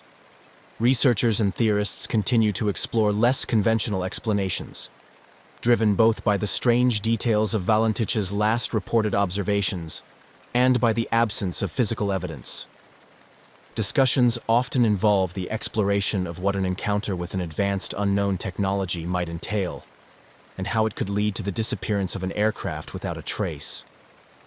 Such speculations delve into the limits of current human understanding of physics and technology, proposing scenarios where conventional retrieval and detection methods might fail. The Valentich case has also had a significant cultural impact, inspiring segments of films, television series, and literature. These portrayals explore the human aspect of the mystery, emphasizing the emotional and psychological effects on those involved, particularly Valentich's family and friends. They also examine the broader implications of a society grappling with phenomena that it cannot easily explain through current scientific understanding. The legacy of Frederick Valentich is a complex tapestry woven from threads of mystery, tragedy, and the unyielding human quest for answers. While the truth behind his disappearance may never be fully uncovered, the story continues to intrigue and inspire. It serves as a reminder of our perpetual fascination with the sky and what lies beyond, as well as the profound and sometimes haunting unknowns that remain in our own world. As long as the mystery remains unsolved, the legend of Valentich's flight will continue to captivate imaginations and stimulate curiosity across generations. British Airways Flight 9 was a Boeing 747-236B, a wide-bodied giant of the sky built to travel oceans and continents in quiet, high-altitude grace. With 4 Rolls-Royce engines, a double-deck cabin, and an enviable safety record, the aircraft was an icon of international aviation, reliable, powerful, and capable of carrying hundreds of passengers comfortably across the globe. It was not a plane one expected to see in distress, let alone gliding silently through the dark with all four engines out. But on the night of June 24th, 1982, this very aircraft, registration GBDXH, would be at the center of one of aviation's most remarkable survival stories. The flight was part of a long journey from London to Auckland, New Zealand, broken into multiple legs. That evening, Flight 9 had just completed a brief stop in Kuala Lumpur, Malaysia. Passengers had stretched their legs, grabbed snacks, or wandered through the small terminal. Most were weary but in good spirits. They were nearing the final stretch. Next stop, Perth, Australia. At the controls for this segment was Captain Eric Moody, an experienced pilot with thousands of flying hours under his belt. Alongside him in the cockpit were First Officer Roger Greaves and Flight Engineer Barry Townley Freeman. All three were seasoned, calm professionals, the kind of crew passengers rarely think about, because everything always goes to plan. As the aircraft taxied for departure, the weather was reported as good. It was a routine evening in Southeast Asia, humid but clear, and the crew saw nothing of concern on their instruments. The 747 rolled down the runway with the familiar surge of thrust, lifting into the sky just after 8:40 p.m. local time. Inside the cabin, lights dimmed to a gentle glow as the plane climbed to its cruising altitude of 37,000 feet. By now, passengers had settled into the lull of overnight flight. Cabin service was underway, soft music played over the intercom, and outside, the view was pitch black. Just the occasional flash of stars beyond the window. In the cockpit, it was quiet. The aircraft was flying smoothly, and the crew made small talk while monitoring instruments. Over Indonesia's Java Sea, the aircraft's flight path would soon arc southward toward the Indian Ocean, placing it above volcanic regions, but the skies looked clean.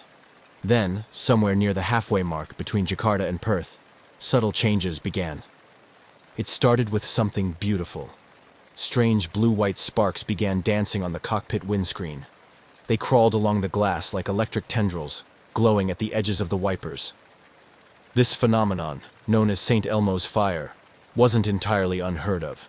It's an atmospheric electrical effect caused by static buildup, often seen near thunderstorms. But tonight it was different. The glowing shapes were brighter, more intense, and they were being noticed not just by the flight crew, but by passengers as well. Back in the cabin, a strange haze was forming. A soft mist seemed to be drifting from the vents. Some passengers thought it was smoke, others assumed it was condensation. Flight attendants moved through the aisles calmly, checking in with passengers but noticing it too. The haze was odd, and it had a faint smell. Something slightly metallic, a little like sulfur. Nothing alarming, but strange enough to raise eyebrows. Then the cockpit received its first real surprise. Engine 4, on the far right, began to lose power. Warnings flashed briefly, and then Engine 2 began surging. Within seconds, both Engine 1 and Engine 3 began spooling down. The noise in the cabin changed from the steady hum of jet thrust to something quieter, almost unsettling. And then the unimaginable happened. All four engines failed. For a moment, the silence was total. No engine roar. Just the rush of wind over the fuselage and the quiet chime of alerts in the cockpit. The 747, one of the most reliable aircraft in the skies, had become a glider at 37,000 feet. The crew checked and rechecked the instruments. This wasn't a gauge failure. The engines were out, every one of them. The aircraft was descending, gliding through the darkness with no power and no clear reason why. It was then that Captain Moody did something extraordinary in its calmness. He picked up the cabin PA and addressed the 263 passengers on board with the now famous words, "Ladies and gentlemen, this is your captain speaking. We have a small problem. All four engines have stopped. We are doing our utmost to get them going again. I trust you are not in too much distress." It was a voice steady as steel, offering not false reassurance, but controlled clarity. Passengers looked around at each other, confused. A few gasped. Others thought it was a joke. But the flight attendants, trained for moments exactly like this, moved swiftly. They checked seatbelts. They steadied their voices. They reminded people that the plane could glide for a long distance. And up front, the crew began preparing for a descent with no engine power, and no certainty about what lay ahead. Outside, the night was clear, but the sky wasn't empty.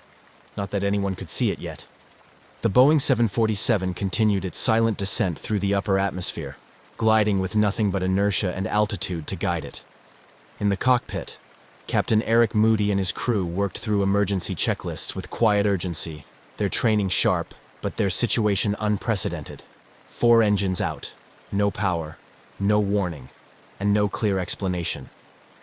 They had prepared for engine failures before. Every commercial pilot is, but never all 4. It was the sort of scenario that wasn't supposed to happen. And yet, here they were, in the middle of the night sky over Indonesia, coasting downwards in an aircraft that now resembled a 350-ton sailplane. Inside the cabin, time seemed to slow. Flight attendants, despite their own uncertainty, moved efficiently through the aisles. Passengers clutched armrests and exchanged nervous glances. Some whispered prayers. Others stared out the windows into the black void. There was no screaming, no chaos, just a steady hum of confusion and unease. The mist in the cabin was still there, faintly glowing in the dim lighting. A few passengers noted an unusual brightness around the wings, like a soft, unearthly halo. This was no ordinary turbulence. Something had happened, something environmental, and completely unexpected. The crew still didn't know the source, but they were beginning to suspect it wasn't mechanical in the usual sense. As the aircraft descended past 30,000 feet, a critical clock began ticking. Oxygen. At cruising altitudes, passengers and crew need supplemental oxygen to stay conscious. The aircraft had deployed emergency oxygen masks automatically when the engines failed, but they were only designed to function for a limited time, about 15 minutes, long enough to get the plane down to breathable altitudes. Captain Moody and First Officer Greaves performed glide calculations quickly. The 747 could descend at roughly 2,000 feet per minute with no power. That gave them maybe 20 minutes before they'd be near sea level. If they couldn't restart the engines by then, they'd need a plan B. Jakarta was the nearest viable airport, but reaching it depended on distance, descent rate, and a heavy dose of luck. They began trying to restart the engines, first in sequence, then out of sequence. Fuel valves were adjusted, ignition switches recycled, airflow was monitored. Nothing. The engines refused to respond. At this point, the crew made the difficult decision to declare an emergency with Jakarta Air Traffic Control. The transmission was calm but urgent. Total engine failure. Initiating descent. Requesting immediate vectors for possible landing. The controllers, stunned, began relaying instructions, advising vectors to Halim Perdanakusuma International Airport, Jakarta's primary field. What no one in the aircraft knew was that they were flying directly through a dense, invisible ash cloud, part of a massive plume released hours earlier by Mount Galunggung, a volcano in West Java that had erupted without warning. Volcanic ash doesn't show up on traditional weather radar, and it doesn't look like a thunderstorm cloud from the outside. It's dry, fine, and composed of glass-like particles that can sandblast a windshield and choke jet engines. The volcanic ash had entered all 4 of the 747's engines, melting internally at high temperature, coating turbine blades, and then solidifying as it cooled. The engines had essentially suffocated, starved of clean air and jammed by glass dust. And because this phenomenon was not widely understood at the time, the crew had no idea what they were up against. Still descending, they passed through 25,000 feet, then 20,000. The lights flickered, the silence remained, and then something changed. Engine 4, on the far right, gave a cough, then a rumble, and then, against every odd, it restarted. The cockpit came alive with energy. If one engine could be revived, so could the others. Restart procedures were repeated immediately. Moments later, Engine 3 sputtered to life, then Engine 1. Within another minute, Engine 2 followed. All 4 engines were back, but celebration was premature. The engines had only come back online after the plane had descended beneath the ash cloud. It wasn't until they had cleared the volcanic particles that clean airflow allowed combustion again. And now, having regained power, the aircraft was still in a precarious position. Descending, engines unstable, and visibility worsening by the second. The windshields, now coated with a layer of ash and microscopic debris, had been rendered nearly opaque. The crew could barely see forward. Forward lighting produced a milky white glare on the glass, like headlights in a foggy snowstorm. The approach to Jakarta would have to be managed not by sight, but by instruments, and by looking through the tiny clear strips on the side windows where the wipers had kept the view somewhat unobstructed. Passengers, meanwhile, hadn't fully grasped what had just happened. The engines had fallen silent and returned without fanfare. Most remained in a quiet daze, holding tightly to the armrests, oxygen masks dangling now, unsure of whether the danger had passed or only just begun. The crew adjusted altitude, stabilized speed, and turned toward Jakarta. The flight, once a simple overnight leg, had now become a race against further ash exposure, fuel calculations, and a difficult approach into an unfamiliar airport. With limited visibility, potential engine damage, and 263 lives in the balance. British Airways Flight 9 was no longer a glider, but it wasn't out of danger. As the crew steadied the now breathing engines and recalibrated their approach toward Jakarta, the stress inside the cockpit remained razor sharp. The 747 had dropped from 37,000 feet to below 13,000 during the terrifying engine-out glide. With the engines back online, they were climbing slightly to maintain safe maneuvering altitude, but none of the 4 power plants could be trusted yet. Captain Eric Moody, calm as ever, knew the aircraft had passed through something dangerous. Volcanic ash still wasn't even on the flight crew's radar, literally and figuratively. But the damage it had caused was evident in every system readout. The engines were now operational, but only just. And the flight deck's view of the outside world was a ghostly blur. The front windscreen, once a clear panel offering visibility for miles, was now frosted with a fine, gritty residue, etched by the abrasive glass particles of volcanic ash. Headlights reflected off it in a white, opaque haze. From the captain's seat, forward visibility was next to nothing. They could see a little more through the outer side windows, where the wipers had pushed away enough ash to form narrow slits of clarity. But the view directly ahead was like staring into a lit fog. Instrument flight rules, IFR, would have to carry them through the landing. That meant relying entirely on gauges, sensors, radio beacons, and air traffic control guidance. It wasn't uncommon in bad weather or fog, but this was different. The ash damage added an unpredictable element to everything. From airspeed indicators to engine temperature readings, everything had to be double-checked. Meanwhile, back in the cabin, the atmosphere was a mix of subdued tension and whispered relief. The engine's return brought a noticeable change in sound, and with it, a flicker of hope. But no announcement had yet come explaining what had happened. The flight attendants, trained for every possible scenario, kept the passengers calm with measured voices and quick, practiced movements. They offered reassurances, collected used oxygen masks, and quietly passed information back to the cockpit. Then came the announcement. Captain Moody's voice crackled over the intercom, deliberate, composed, and unmistakably British. He informed the passengers that all 4 engines had temporarily failed, and that the aircraft had descended to a lower altitude before successfully restarting them. He offered no dramatics, no guesswork, just facts. He ended with a line that would later be remembered by those on board for its surreal restraint. "We trust you are not in too much distress." The tone of the announcement left many passengers blinking in disbelief. The word temporarily didn't seem to carry the gravity of what they'd just endured. But Moody's cool demeanor had its effect. Panic never truly took hold. Instead, there was a strange kind of stillness, the calm that follows when people realize they're part of something far bigger than themselves, but are being led by someone who won't let go of the wheel. Below them, the lights of Jakarta began to come into view, dim through the smeared glass of the side windows. The aircraft had been cleared for approach to Halim Perdanakusuma International Airport, a military civilian facility with a long enough runway for a wide-bodied 747. But this was no ordinary landing. With forward vision compromised and concerns still hanging over the engine's reliability, the crew approached the descent with surgical precision. The autopilot assisted in keeping their trajectory clean, while instruments guided them along the glide path.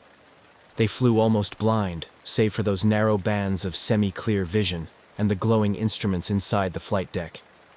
As they neared 6,000 feet, small sparks danced along the wing edges again. St. Elmo's fire, the same eerie electrical phenomenon from earlier. It was a reminder. They might not be entirely clear of the ash cloud yet. The atmosphere remained unpredictable. Any moment, an engine could surge or fail again. The crew made final landing checks. Landing gear down, flaps extended, speed adjusted, altitude descending. Through the side window, Moody could just make out the lights of the runway. But he would need help lining up.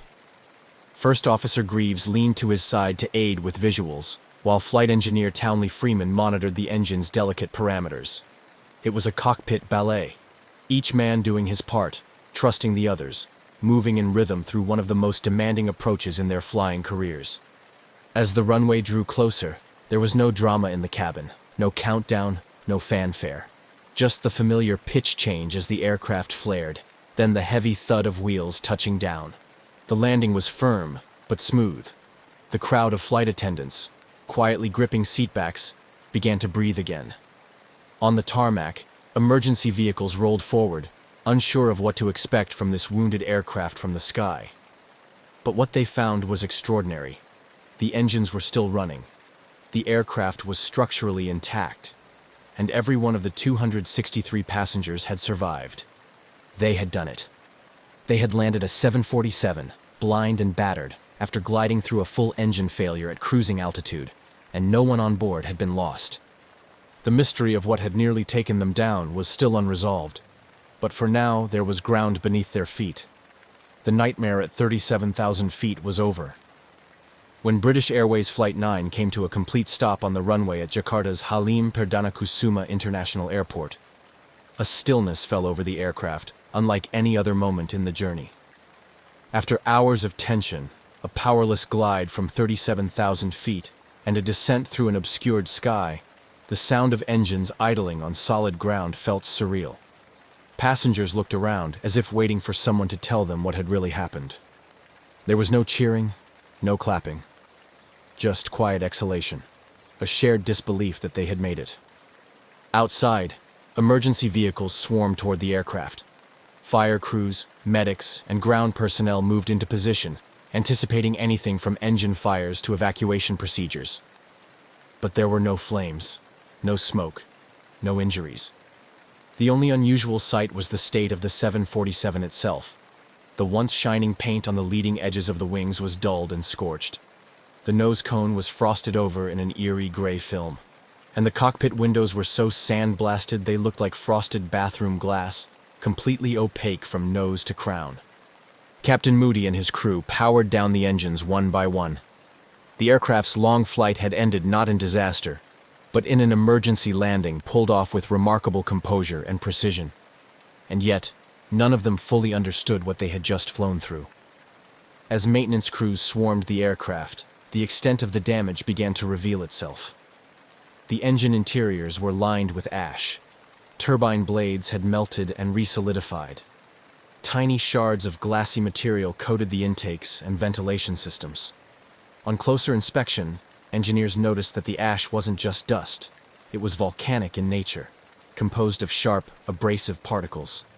It had scoured the fuselage, dulled the landing lights, and, more alarmingly, interfered with the engines at a level no one had thought possible. British Airways immediately launched an internal investigation.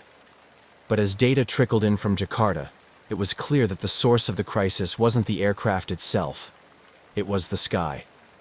Only after Flight 9 was safely on the ground did word reach the crew about the eruption of Mount Galunggung, a volcano roughly 110 miles southeast of Jakarta.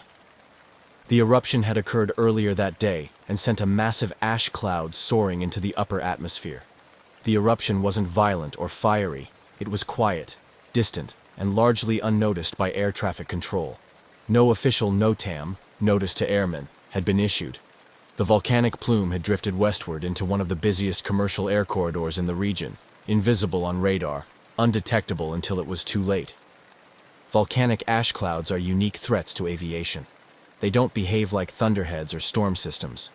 They don't show up on conventional weather radar because the ash particles lack the moisture content to reflect radar signals. Visually, They can appear like thin cloud layers, or even clear air under night skies. But inside those clouds are microscopic fragments of rock, glass, and minerals, lethal to jet engines. The heat inside a jet engine melts the ash into molten glass. This clings to the internal turbine components and then cools rapidly, solidifying again and blocking airflow.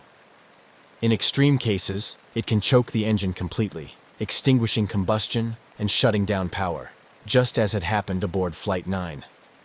As British Airways and Indonesian authorities pieced together the timing and flight path, they confirmed the unthinkable.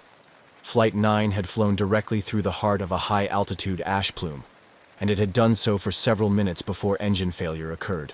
The ash had entered all 4 engines, cut them off simultaneously, and turned a powered flight into a silent glide. What made the survival even more remarkable was the fact that the engines reignited at all. Most pilots, and even manufacturers, didn't believe that once volcanic ash caused flameout, an engine could be restarted. But by descending below the ash cloud, where the air was clearer and denser, the crew had unknowingly given the engines a chance to breathe again. One by one, they had sputtered back to life. The landing was the culmination of this miracle. Flying blind, trusting instruments, managing systems strained to their limits. It was a display not only of engineering resilience but of human focus, coordination, and calm in a scenario for which no training manual could truly prepare. In interviews that followed, Captain Moody was quick to credit his crew, British Airways, and the aircraft itself. He downplayed heroism and emphasized teamwork. But among passengers and aviation professionals alike, the story took on a legendary quality. A 747, brought down by invisible ash, had glided through the dark and landed safely. Every person aboard had walked away. But the questions were just beginning. If ash clouds couldn't be seen or tracked, what protections did future flights have? How could crews be expected to avoid something they couldn't detect? And how many more flights were passing unknowingly through similar dangers? British Airways Flight 9 was no longer just a near disaster. It was a warning. A quiet, smoky wake-up call to the hidden threats of the atmosphere, and one that would change the aviation world forever. In the aftermath of Flight 9's miraculous landing, the magnitude of what had just occurred began to ripple far beyond Jakarta. British Airways, already conducting internal reviews, now found itself part of a growing international concern. What had struck down a 747 mid-flight, without a storm, without mechanical warning, wasn't turbulence, bird strike, or equipment failure. It was something far less understood, and until now, far more underestimated: volcanic ash. The crew of Flight 9, particularly Captain Eric Moody, quickly became the focus of attention, not only because they had saved 263 lives, but because they had flown through an event that few had believed possible. In press interviews, Moody remained characteristically calm and humble. "We're trained for emergencies," he told reporters, but this one was a bit different. A bit different indeed. Volcanic ash had long been known to pose some threat to aircraft, particularly propeller-driven ones at lower altitudes. But what Flight 9 experienced rewrote the narrative entirely. Jet engines, flying at altitudes above 35,000 feet, were supposed to be above most weather hazards. What no one had accounted for was that ash clouds, fine enough to linger invisibly in the atmosphere, could rise that high, and that their effects could be so devastating so quickly. The engineering teams that examined the aircraft back in Jakarta and later in London were astonished at the damage. All 4 engines had suffered severe erosion to their turbine blades. The combustion chambers were coated in a gritty glaze, molten ash that had fused with metal at high temperature before solidifying mid-process. Portions of the fuselage and wing leading edges were scraped raw, with paint stripped and sensor covers pitted. Even the landing lights and cockpit windscreens showed signs of abrasion, sanded down to a frosty opacity. Despite this, the aircraft had flown again, and that, more than anything, underscored the miracle. But it also revealed the urgency of a terrifying question. How many other flights had unknowingly passed through similar clouds? And how could pilots avoid something they couldn't see? Before Flight 9, ash clouds weren't monitored with the same seriousness as weather systems. Meteorological stations tracked eruptions when they were explosive or locally hazardous, but there was no global network for tracking ash dispersion in real time. Even radar systems, the gold standard in weather detection, failed to register ash because the dry, fine particles didn't return strong radar echoes. In the cockpit, there was no alert, no warning. Only the ghostly glow of St. Elmo's fire and a faint burning smell. Flight 9 had highlighted a blind spot, both literal and systemic. The aviation world responded swiftly. Within weeks, international aviation bodies, including the International Civil Aviation Organization, ICAO, and major weather agencies, convened emergency meetings. Volcanologists were brought in. Ash behavior at altitude was analyzed. Flight 9 had shown that a jet could lose all engines at once, and that a modern aircraft, even one as large and robust as a 747, was not immune to a silent hazard lurking in plain air. New protocols were drafted. Airlines began training pilots to recognize early symptoms of ash encounters: the sudden static discharge, unusual smells, engine surging, and forward visibility loss. Emergency checklists were updated. Perhaps most importantly, aviation authorities started to develop the world's first volcanic ash advisory centers, VAACs, a global network designed to monitor volcanic activity and issue real-time advisories to aircraft flying in affected zones. Satellite monitoring of ash plumes also advanced significantly in the years that followed. Earth-observing satellites could now track sulfur dioxide and ash dispersal with far greater accuracy, enabling warning systems that could alert air traffic control, dispatchers, and pilots more effectively than ever before. Flight 9 had done something no one wished for, but everyone ultimately benefited from. It forced aviation to evolve. It filled a knowledge gap with a hard-earned lesson. For those aboard that night, the world carried on, but never quite the same. Passengers spoke later of a strange peace during the descent, of how calm the cabin remained even as oxygen masks fell and the engines went quiet. Many credited the demeanor of the flight attendants, who moved like clockwork, keeping passengers steady in the face of the unknown. Captain Moody and his crew received widespread recognition. Their teamwork under pressure became a case study in aviation training programs around the world. Pilots and instructors referenced Flight 9 as the benchmark for poise and process during emergencies. It was not just a near disaster. It was a masterclass in how to fly through one. And in the years to come, other flights would encounter volcanic ash. Some would divert early, thanks to new detection. Others, like the 2010 Eyjafjallajökull eruption in Iceland, would ground hundreds of flights altogether, a decision made not out of fear, but from the lessons learned aboard Flight 9. What was once invisible now had a name, a path, and a plan. The night sky was still dark, but no longer unknowable. Because one flight, flying blind over Indonesia, had opened the world's eyes. While British Airways Flight 9 had returned safely to solid ground, the shockwaves from its brush with disaster continued to ripple through the aviation world. The dramatic mid-air crisis revealed vulnerabilities in modern flight that had been previously overlooked or underestimated, especially in the context of a growing global network of long-haul routes that routinely crossed volcanic regions. Jakarta Air Traffic Control, stunned by the event, began working more closely with geophysical agencies to understand what exactly had happened above their skies. It turned out that Mount Galunggung had erupted earlier on the same day as the flight, an event largely unnoticed outside local geological circles. The eruption had released a massive column of ash high into the atmosphere, and with the right combination of upper-level winds, that plume drifted silently into international airspace. The problem was, no one had known it was there. There were no alerts, no radar echoes, no warnings. The implications were sobering. In the months that followed, attention turned toward developing long-overdue protocols for how volcanic activity should be communicated to pilots. What happened to Flight 9 could not be allowed to happen again. At the time, there was no unified global method for identifying and reporting ash in real time. That changed quickly. Under pressure from ICAO and national aviation regulators, the world's first volcanic ash advisory centers, VAACs, were proposed and developed.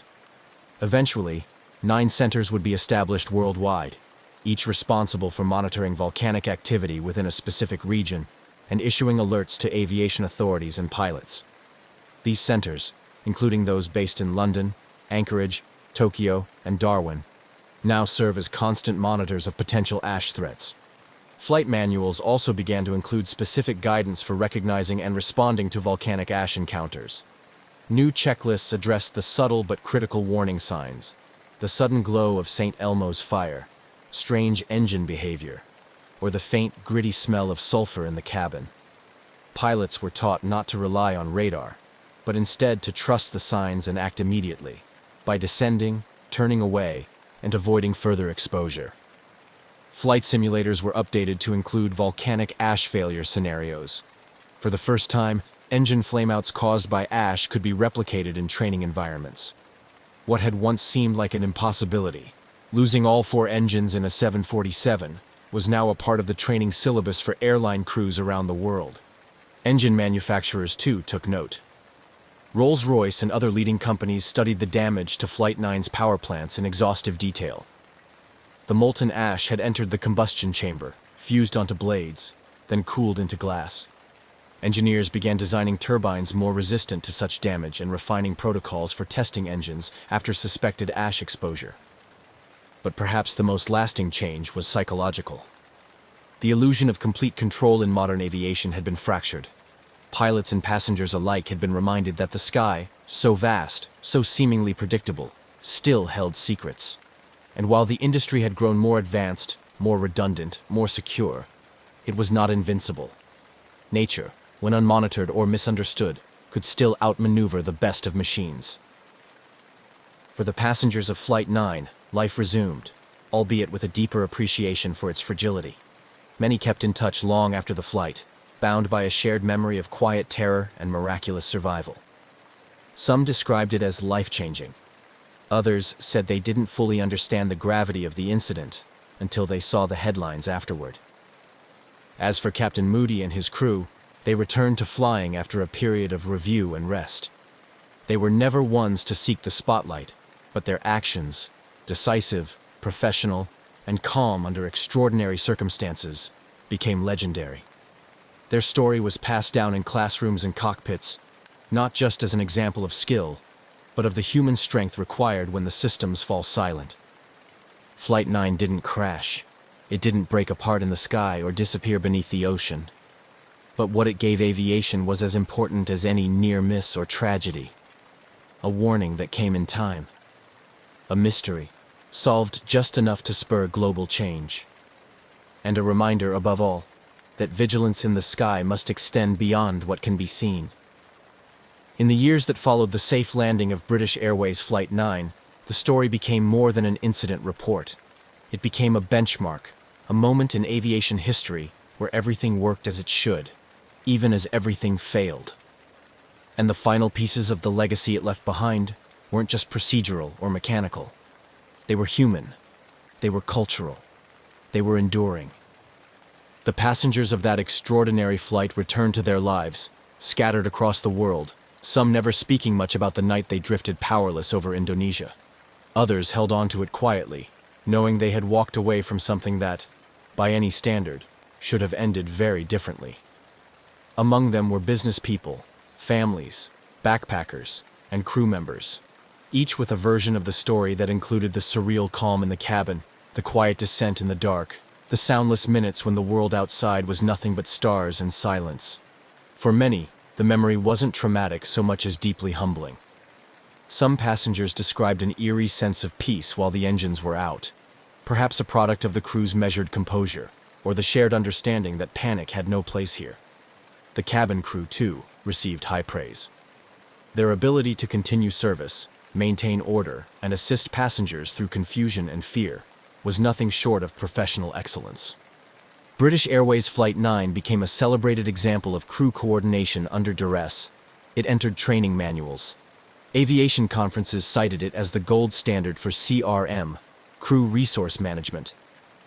And in the years that followed, as aviation evolved with faster aircraft and more automation, the story of Flight 9 reminded the industry of something simple. Machines alone don't save lives.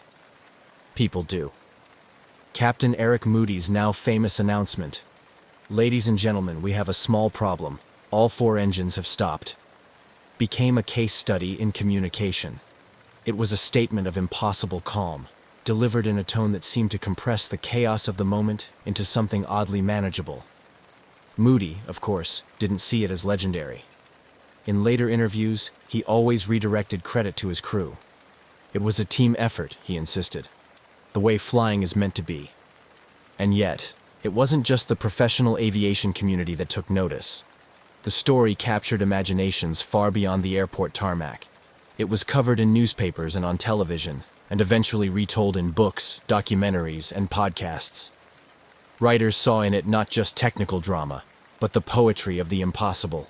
A plane, silenced at altitude, returning from the brink without a single fatality. The Boeing 747 involved in the incident, GBDXH, returned to service after significant repairs and engine overhauls. It flew for years afterward, earning the nickname the Jakarta Jumper among those who knew its history. Every flight it made afterward carried with it a quiet legacy, proof of both the aircraft's resilience and the lessons it forced into the world. And those lessons rippled out far beyond British Airways. The aviation community began to share data more freely, particularly in volcanic regions. Airspace management protocols were rewritten, and volcanic monitoring programs saw new investment. Countries with active volcanoes began establishing better communication channels, with air traffic control centers and flight dispatchers. The volcanic ash advisory centers became fully operational and interconnected. Their early alerts would eventually be credited with saving countless flights from potential exposure in years to come. Notably, in 2010, when Iceland's Eyjafjallajökull volcano erupted and shut down a significant portion of European airspace for days, many remembered Flight 9. Airlines, governments, and meteorologists worked together in real time, guided in part by the experience decades earlier of a jetliner that had fallen silent over Java. The delays were frustrating, but the caution was justified. It was a sign that the system now understood what ash could do. Flight 9 never needed a monument to be remembered. Its legacy lived in every pilot who learned its story, every crew member who rehearsed a once unthinkable emergency, and every satellite pinging Earth's surface to track clouds the eye couldn't see. It became part of aviation's quiet conscience, a reminder that not every danger rumbles with thunder, and not every survival ends with applause. To this day, the events of June 24, 1982, serve as a reminder that the sky, for all its wonder and openness, still holds moments where instinct, skill, and calm resolve matter most. The engine stopped, the sky went quiet, and still, somehow, everyone came home. That's not just a mystery solved, that's a miracle flown. In the vast arid expanse of the Sahara Desert, a place where the sun rains with relentless heat and the winds sculpt sand into endless waves, the last thing one might expect to find is a modern jet aircraft, silent and still, its metallic surfaces glaring under the intense sun. Yet, in 1969, this surreal scene captured the attention of the world when a fully intact jet was discovered abandoned without a trace of its crew or passengers, sparking one of the most baffling mysteries in aviation history. The aircraft, a Boeing 707, was found by a nomadic group wandering the desert in search of grazing for their camels. The nomads were familiar with the sight of planes flying overhead, a common enough occurrence with international routes crisscrossing the sky above the desert. But the sight of a large, intact jet on the ground was unprecedented. Curiosity drew them closer, and what they found was a plane that seemed prepared for a normal flight, yet eerily void of life. The scene around the jet was undisturbed, with no signs of a crash landing. The aircraft appeared to have made a perfectly controlled landing on the sands. The boarding stairs were down, as if inviting the passengers to disembark. Inside, the cabin was orderly with safety cards tucked into seat pockets and overhead bins closed. The only thing missing was the people. No crew, no passengers were found, and no personal belongings were left behind. Local authorities were quickly notified about the discovery. The news of the abandoned jet spread rapidly, attracting local police and eventually international aviation investigators to the site. The aircraft's identification numbers were traced back to a recently reported missing jet, which had last communicated its position while overflying a neighboring country's airspace hours before its unexpected discovery in the desert. As investigators arrived at the location, the immediate task was to secure the site and begin the process of documenting everything exactly as it was found. Photographs were taken, and every element of the jet was carefully examined, from the engines and landing gear to the flight deck and avionics. The jet's logbooks and navigation charts were still in the cockpit, showing a flight path that had been abruptly abandoned. The mystery deepened as preliminary checks showed that the jet's systems were functional, with no mechanical failures recorded in the flight data recorder. There were also no distress signals sent from the aircraft before it descended into the desert. This impeccable condition of the jet, combined with the lack of any signs of struggle or emergency, baffled the investigators. Questions swirled among the investigation team. How had the jet landed here in the middle of the Sahara without any of its passengers or crew? Why were there no signs of a hasty evacuation or an emergency situation that might have prompted such an unusual landing? Theories began to form, but each seemed as unlikely as the next. The desert, silent and watchful, offered no clues, and the jet itself, despite being equipped with the latest technology of the time, held its secrets tightly. This enigmatic discovery would come to challenge the boundaries of what was understood about aviation incidents. It also posed poignant questions about the fate of those who had been aboard.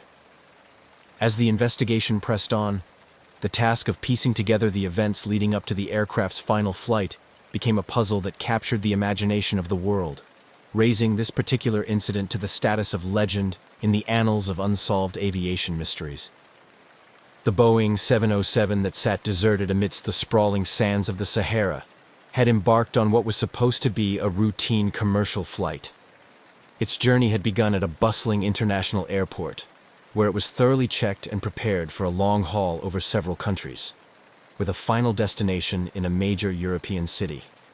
The jet, a marvel of modern aviation technology, was equipped to ensure a safe and comfortable journey across vast distances, manned by a seasoned crew well-versed in such routes. The flight crew consisted of an experienced captain, known for his meticulous attention to detail and an impeccable safety record, alongside a co-pilot and a navigator who were equally competent and respected in their professions. The passenger list included business travelers, a few families returning home or starting vacations, and solo travelers embarking on various personal adventures. Each had boarded the plane with luggage in hand, expectations for their travels ahead, and no indication that their flight would become an enduring mystery. As the jet took off that day, air traffic control monitored its progress, noting its ascent and stabilization in the cruising altitude. The crew's last communication was a routine position report over the radio, stating their current location and expected time over the next waypoint. This communication was logged by air traffic control, and everything appeared normal. However, shortly thereafter, the jet disappeared from radar screens without any distress signal or further communication, initiating a perplexing silence that would lead to its unexpected discovery in the desert. The investigation into the jet's last known hours painted a picture of normality. The flight data, up to the point of last contact, showed no deviations from the planned route or any signs of mechanical issues. The weather reports indicated clear skies with favorable flying conditions. Interviews with air traffic controllers and other personnel confirmed that there had been no signs of trouble and no emergency communications had been received from the flight. This disappearance triggered a search operation that spanned several countries. Military and civilian aircraft scanned the jet's expected flight path and adjacent areas, looking for any signs of the aircraft. Satellite imagery was analyzed to detect possible crash sites, and ships in nearby waters were alerted to watch for debris. Yet, despite these extensive efforts, there was no trace of the jet until its inexplicable appearance in the Sahara, far off its original course. The sudden vanishing of the aircraft, followed by its equally mysterious reappearance landed intact in the desert, raised numerous questions. How could a jet with a full complement of passengers and crew land in the middle of one of the most inhospitable places on Earth, without any sign of those aboard? Was the plane commandeered and diverted? If so, by whom and for what purpose? Alternatively, could a rare but conceivable set of circumstances have led to the crew and passengers incapacitating, leaving the plane to continue on a ghostly trajectory until fuel exhaustion brought it gently to the ground? These questions formed the core of the ensuing investigation, driving a deeper look into every conceivable aspect of the flight, from the mechanical integrity of the aircraft to the backgrounds and recent activities of everyone on board. As the global aviation community watched closely, the mystery of the jet in the Sahara became a puzzle that experts around the world were eager to solve, each clue adding a piece to the intricate tapestry of theories. The discovery of the abandoned Boeing 707 in the vast Sahara Desert not only baffled investigators, but also prompted an immediate and extensive investigation by local authorities. International aviation bodies, including experts from the International Civil Aviation Organization, ICAO, were quickly involved, underscoring the severity and unusual nature of the case. Once the initial shock of the discovery settled, the first step was to secure the site. A perimeter was established around the aircraft to preserve any evidence that might help in piecing together the events leading up to its mysterious landing. Forensic teams meticulously examined the jet, taking note of every detail, from the positions of the cockpit controls to the arrangement of items found in the cabin. They collected fingerprints, fibers, and other residues that might yield clues about the presence and activities of the passengers and crew. Concurrently, a more comprehensive international response was organized. Given the jet's last known flight path crossed multiple international borders, authorities from several countries collaborated, sharing radar data, flight logs, and other relevant information. This cooperation was pivotal, as the jet had disappeared from radar coverage and left little for investigators to work with. The collaborative international effort aimed to reconstruct the flight's path and determine how it ended up in such a remote location. As part of the investigation, officials also scrutinized the aircraft's maintenance records and the airline's safety protocols. This scrutiny was necessary to determine if mechanical failure could have played a role in the aircraft's fate. Interviews with maintenance crew and inspections of other aircraft in the fleet provided additional contexts, though initially, nothing pointed to a mechanical or technical failure. Meanwhile, the identities and backgrounds of every individual on board were examined in detail. Authorities reached out to families, colleagues, and friends, gathering information that might explain if any personal factors could have influenced the events. This process was emotionally taxing for the families involved, stirring a mix of hope and dread as each new piece of information was analyzed. The search for clues was not confined to the ground. Aerial and satellite reconnaissance played a crucial role in the investigation, attempting to trace the jet's unexpected deviation from its flight path. This search examined vast stretches of the jet's possible routes to find signs of distress or unusual maneuvers. Experts in satellite imagery and aerial photography joined the effort, scrutinizing images for any trace that the jet had been elsewhere before its final landing site. The efforts to find clues about the jet's journey and the fate of its occupants were painstaking and slow. Days turned into weeks, with the investigation team combing through an immense amount of data, from satellite images to weather reports from the day of the disappearance. Theories were tested and often discarded, adding to the mounting frustrations and the pressing demand for answers. The investigation also delved into less conventional theories, exploring the possibility of hijacking or sabotage. Security footage from the airport, passenger and crew records, and communications were analyzed to identify any potential threats or anomalies that might suggest such scenarios. However, these lines of inquiry also hit dead ends, as there were no indications of criminal activities or unauthorized access to the aircraft prior to its last flight. Public interest in the case grew as the investigation continued. Media outlets around the world reported on the progress of the investigation, speculating about possible explanations and contributing to a growing lore surrounding the event. This media attention often proved a double-edged sword. While it helped keep the investigation in the public eye and sometimes prompted valuable tips or insights, it also generated pressure on the investigators and distress among the families of the missing. Throughout this extensive and detailed investigation, the commitment to uncovering the truth never wavered. Each lead, no matter how small or seemingly inconsequential, was followed in the hope of solving the enigma of the jet that landed itself in the Sahara. This relentless pursuit of answers underscored the complexity and determination of those involved in unraveling one of the most perplexing mysteries in aviation history. As the investigation progressed, the focus intensified on the painstaking task of searching for any physical clues that could shed light on the jet's mysterious landing in the Sahara. The search teams, composed of experts in various fields, conducted thorough ground searches in the vast desert surrounding the found aircraft, hoping to find items that might have been ejected or lost during an unrecorded emergency landing. Ground search teams meticulously scoured the area immediately around the jet. This included combing through the sand for miles in each direction, looking for footprints, discarded items, or any other evidence that might indicate the movements of the passengers and crew after landing. Given the harsh desert environment, this task was arduous. The shifting sands and extreme temperatures posed significant challenges, often erasing what little trace might have existed. Simultaneously, aerial and satellite searches provided a broader view of the area. Advanced satellite imagery was employed to scan vast stretches of the desert, looking for any disturbances in the natural landscape that might suggest the plane had traveled over it, or that survivors had wandered away from the initial landing site.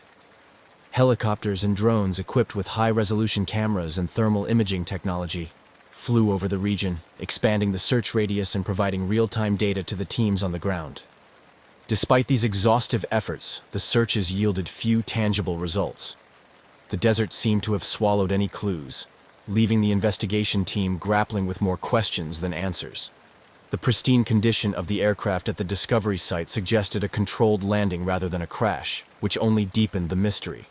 How had the aircraft landed so perfectly, without any trace of the crew or passengers? With physical searches providing limited insights, the investigation expanded to include detailed analysis of radar and satellite data from the days leading up to the jet's disappearance. This analysis aimed to reconstruct the flight path more accurately and identify any unusual deviations or moments when the aircraft might have gone off course. The data recovery process involved syncing timestamps from various international radar installations, a complex task given the differences in technology and coverage areas. Experts also considered the possibility that the aircraft might have been flown deliberately off course, a scenario that pointed towards deliberate human intervention rather than mechanical failure. This line of investigation led to further scrutiny of the flight crew's backgrounds and recent behaviors, searching for any signs of discontent, financial problems, or connections that might suggest a motive for diverting the flight. Furthermore, the technical team delved deeper into the aircraft's onboard systems, examining the jet's autopilot and navigation systems to assess whether they could have been tampered with or programmed to execute a flight plan that deviated from the original route.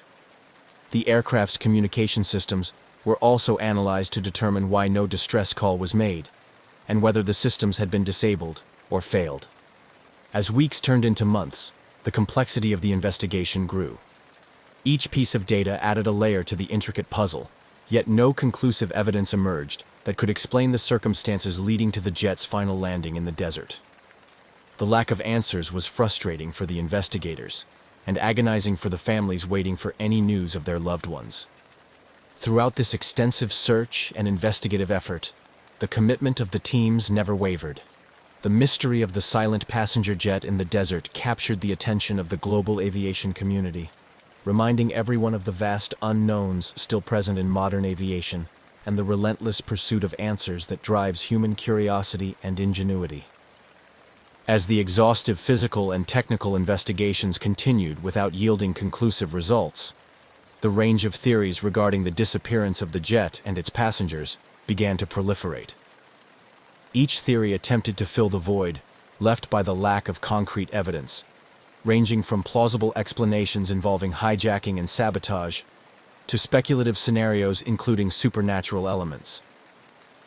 Among the more grounded theories was the possibility of hijacking or sabotage. This line of thought was driven by the meticulous analysis of the aircraft's last known communications and radar signatures, which showed no signs of distress or deviation until shortly before it disappeared. Investigators pored over passenger lists and crew backgrounds, searching for any links to criminal networks or previous behavior that might suggest a motive for redirecting the aircraft. However, despite deep dives into the personal lives of those on board, no clear connections or motives emerged. Another compelling theory revolved around a catastrophic mechanical or technical failure that somehow did not compromise the aircraft's ability to land intact. Experts in aviation mechanics scrutinized the aircraft's maintenance records and interviewed the ground crew who had serviced the plane prior to its final flight. They examined scenarios where critical systems could fail in such a way that communication was lost while basic flight control was maintained. Yet, the condition of the jet upon discovery, undamaged and apparently landed with precision, made this theory difficult to support. Simultaneously, some investigators considered the potential for an elaborate insurance fraud scheme, where the aircraft was landed intentionally in a remote area to be later declared lost. Financial records and insurance policies related to the aircraft and its cargo were thoroughly reviewed, searching for unusually high insurances taken out or last-minute changes in policy terms. However, nothing out of the ordinary surfaced in the financial audit, leaving this theory also hanging without substantive support. As these plausible explanations were explored and often hit dead ends, more speculative theories began to gain attention. Not least among them, the idea of supernatural or extraterrestrial involvement. This was fueled in part by the aircraft's mysterious and pristine condition when found, which seemed almost staged or otherworldly. Ufologists and paranormal enthusiasts joined the fray, proposing ideas that ranged from alien abductions to dimensional portals, citing the Sahara's historical and mystical associations as a potential hotspot for such phenomena. In response to these wilder theories, some sections of the scientific community advocated for a more measured approach, suggesting psychological factors like mass hysteria or a shared delusion among the crew and passengers might explain the disappearance. Psychologists were brought in to analyze behaviors recorded on the flight's CCTV and any personal communications sent by those on board before the flight. They looked for signs of group psychological dynamics that could lead to a collective decision to disappear, though this approach, too, struggled to find factual grounding. The variety of theories, each with its proponents and detractors, created a vibrant, if chaotic, tapestry of possibilities that captured the public's imagination. Media coverage began to reflect this diversity of thought, with documentaries and news segments often presenting a new theory each week, each more sensational than the last. This media circus brought the incident into the realm of popular culture, where it was discussed and debated everywhere from internet forums to coffee shops. In the midst of all the speculation, the investigation team worked tirelessly to maintain a focus on verifiable facts and evidence-based theories. They coordinated with international aviation and safety organizations to ensure that all possible leads were thoroughly explored. The complexity of the case required them to be open-minded yet skeptical, willing to follow where the evidence led but cautious of falling into conjecture without proof. Through it all, the mystery of the silent passenger jet in the Sahara remained an open question, a puzzle that seemed to resist every attempt to solve it. As months turned into years, the incident continued to be a source of fascination and frustration, a reminder of the limits of human knowledge and the enduring allure of the unknown. The investigation into the abandoned jet in the Sahara continued, gradually shaping the aviation industry's approach to flight safety and emergency response. The unusual circumstances surrounding the jet's mysterious landing prompted a critical reassessment of existing protocols, emphasizing the need for enhanced tracking and communication technologies. In response to the incident, aviation authorities worldwide began to scrutinize and subsequently strengthen the protocols for tracking aircraft over large, uninhabited areas like deserts and oceans. This led to the accelerated adoption of more advanced real-time tracking systems that could maintain contact with aircraft regardless of their location.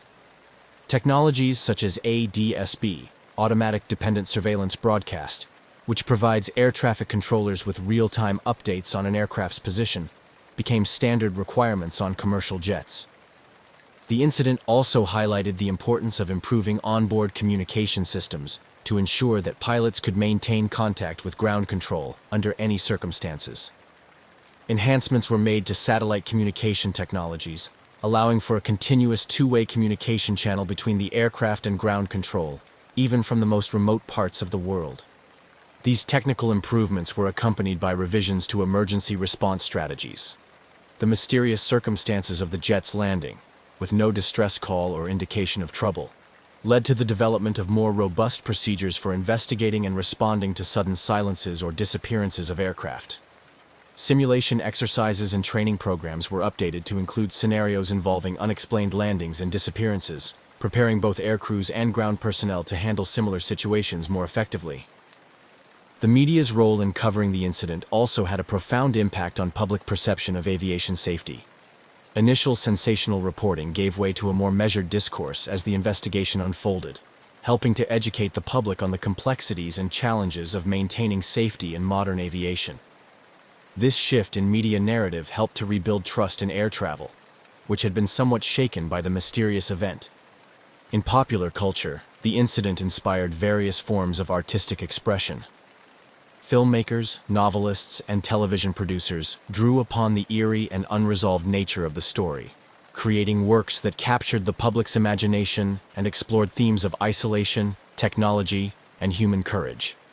These cultural products contributed to a broader societal engagement with the themes of the incident, ensuring that the story remained part of the public consciousness. Additionally, the incident became a focal point for discussions about transparency and government accountability in handling unexplained events. Advocacy groups pushed for more open access to information regarding aviation anomalies, arguing that public scrutiny can play a crucial role in improving safety standards. This led to somewhat more transparent practices, with authorities becoming more forthcoming about incidents in their investigations.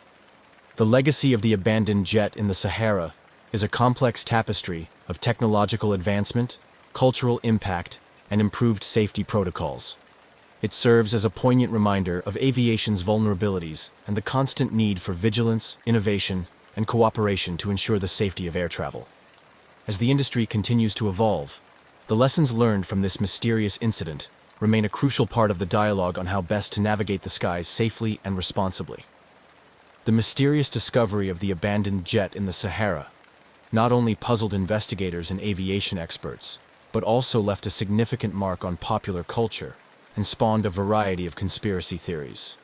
The intrigue surrounding the event permeated various media, influencing films, literature, and sparking fervent discussions among both skeptics and believers. In popular culture, the abandoned jet became the subject of numerous documentaries, each attempting to unravel the mystery from different angles. Filmmakers explored the incident, often blending factual investigation with speculative fiction to engage audiences.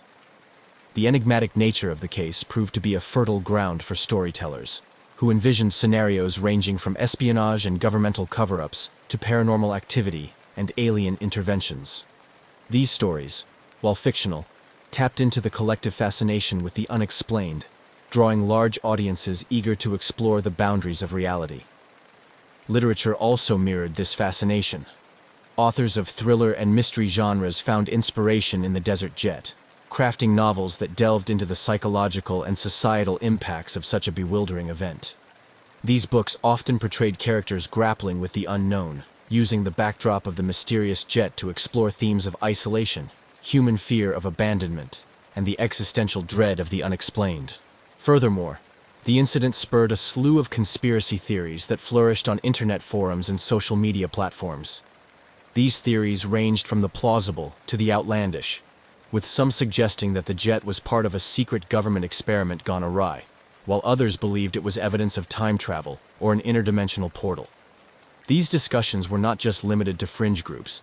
They occasionally made their way into mainstream debates, prompting public figures and experts to weigh in on the possibilities. The proliferation of such theories highlighted a deep-seated human need to find explanations for the inexplicable. They also underscored the distrust some segments of the public had towards official accounts of mysterious incidents, reflecting a broader skepticism of authority. This skepticism often led to vigorous debates about transparency and the need for open government investigations into unexplained phenomena. Educationally, the incident became a case study in critical thinking and media literacy within academic settings. Teachers and professors used the event to encourage students to analyze sources, differentiate between evidence-based conclusions and speculation, and understand the impact of media on public perception. This educational aspect was crucial in fostering a more discerning and questioning approach among students, preparing them for a world where distinguishing between fact and fiction is increasingly complex. The cultural impact of the mysterious jet in the Sahara extended beyond entertainment and education. It became a part of the social dialogue on mystery and exploration, a modern-day enigma that challenged our understanding of technology, human nature, and the cosmos. As such, it remained a topic of enduring interest, continuing to inspire curiosity and awe years after the initial discovery. Thus, the legacy of the silent passenger jet went far beyond its physical remnants in the desert. It became a symbol of the unknown, a catalyst for imagination, and a beacon for those who dare to question and explore the uncharted territories of human knowledge and understanding. As the years passed, the jet's mystery remained unsolved, but its impact was indelibly etched into the cultural and intellectual landscape, proving that some mysteries, whether solved or not, have the power to captivate and transform. As the years passed since the discovery of the abandoned jet in the Sahara, the mystery remained largely unsolved, continuing to puzzle experts and captivate the public imagination. The ongoing fascination with the incident has not only sustained interest in the case, but also fostered a legacy that influences various aspects of aviation, government policy, and popular culture. The enigmatic nature of the incident has ensured that it remains a topic of discussion at aviation safety conferences and symposiums around the world. Experts regularly revisit the case, using it as a benchmark to discuss improvements in flight tracking technology and emergency response protocols. The incident underscored the importance of robust communication systems and reinforced global efforts to implement real-time tracking technologies across all commercial flights to prevent such mysteries in the future. The unresolved case continues to be a significant point of reference for training programs in aviation academies. Instructors use the scenario to teach students about crisis management, decision-making under duress, and the procedures for handling unusual in-flight events. The discussions often extend beyond technical responses, delving into ethical considerations such as the responsibility of crews to passengers and the impact of decisions on the families involved. In the realm of policy and governance, the incident has prompted ongoing debates about transparency and public access to information regarding aviation anomalies. Advocacy groups have emerged, pushing for legislation that requires governments and agencies to be more forthcoming with information about such incidents. These efforts have led to some changes in policy, with several countries adopting more transparent processes for reporting and investigating unexplained aerial phenomena. The case has also continued to inspire a wide range of cultural productions. New documentaries and investigative reports emerge periodically, each bringing fresh perspectives or revisiting old theories with new information. These productions contribute to a layered narrative that combines factual investigation with creative speculation, keeping the public engaged and eager for any new developments. Moreover, the incident has permeated academic discussions, becoming a subject of study in fields as diverse as psychology, sociology, and journalism.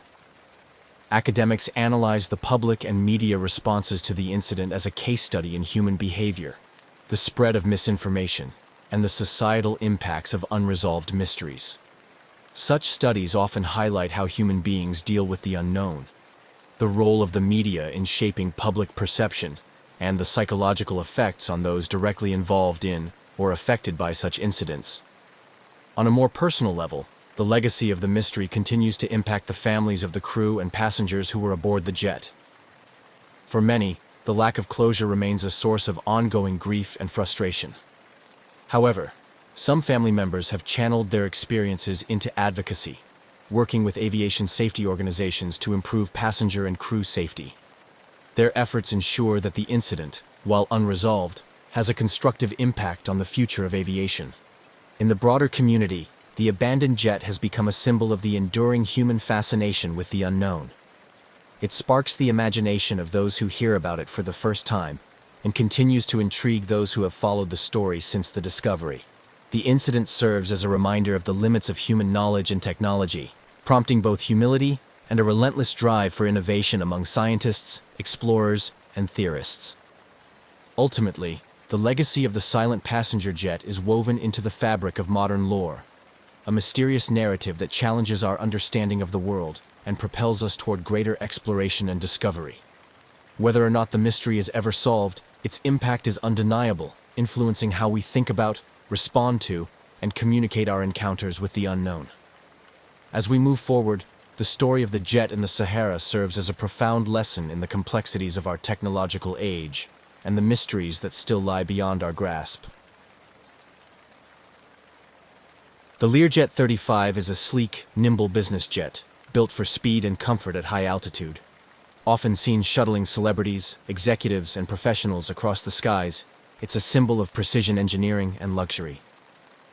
On October 25, 1999, one such Learjet, tail number N47BA, was scheduled for a short, uneventful flight from Orlando, Florida to Dallas, Texas. Its flight plan was simple, its weather clear, and its systems all checked out. What should have been a routine trip would instead unfold into one of the eeriest and most heartbreaking mysteries in modern aviation: the flight that flew itself. That morning began quietly at Orlando Sanford International Airport. The Learjet sat prepped and fueled on the tarmac, awaiting its crew and passengers. Among those on board would be professional golfer Payne Stewart, fresh off recent victories and with a bright career still ahead of him. Stewart, known for his charismatic presence on and off the green, was headed to Dallas for business, traveling with his agents and close companions. The crew, consisting of 2 experienced pilots, arrived early, conducted their inspections, and found everything in working order. No warning lights, no strange behavior. Nothing to suggest anything other than a smooth flight ahead. At 9:19 a.m. Eastern Time, the Learjet taxied down the runway and lifted effortlessly into the morning sky. Controllers noted a smooth ascent and acknowledged a routine check-in as the plane climbed through 23,000 feet. The crew confirmed their heading, received clearance for further ascent, and switched frequencies as instructed. But after that final handoff to a new air traffic controller, radio silence. Repeated calls to the aircraft went unanswered. Controllers began to suspect a simple communications issue. Perhaps the crew was just slow to tune to the new frequency. It happens. But the silence continued. Minutes turned to more than 10. Then 20. As the Learjet continued climbing to its cruising altitude of 39,000 feet, concern quietly began to spread through the radar stations watching its steady path. There were no turns off course, no erratic behavior, no deviation in altitude. It flew with an eerie steadiness, almost like a textbook autopilot demonstration. But the longer it flew without a response, the more unusual the situation became. Air traffic control centers along its path continued to attempt contact, escalating alerts and reaching out to the aircraft again and again. Nothing. When the plane crossed into Missouri airspace and still had not responded, the Federal Aviation Administration began coordinating with military authorities. NORAD, the North American Aerospace Defense Command, was notified, and preparations began to scramble fighter jets. The goal was to intercept the Learjet, attempt visual contact, and determine whether the crew was in distress or the aircraft had been hijacked. But even as the military moved into action, there was still no sign of deviation. The jet flew northwesterly, passing over Georgia, Alabama, Mississippi, and into the Midwest. It flew for hour after hour, eerily consistent in its heading and altitude, cruising far above the ground as though everything was perfectly normal. All the while, those tracking it from the ground grew increasingly uneasy. Planes don't just go silent for no reason. Pilots don't miss repeated check-ins. Something was wrong. But what? And what were the people on board experiencing at that moment, if anything at all?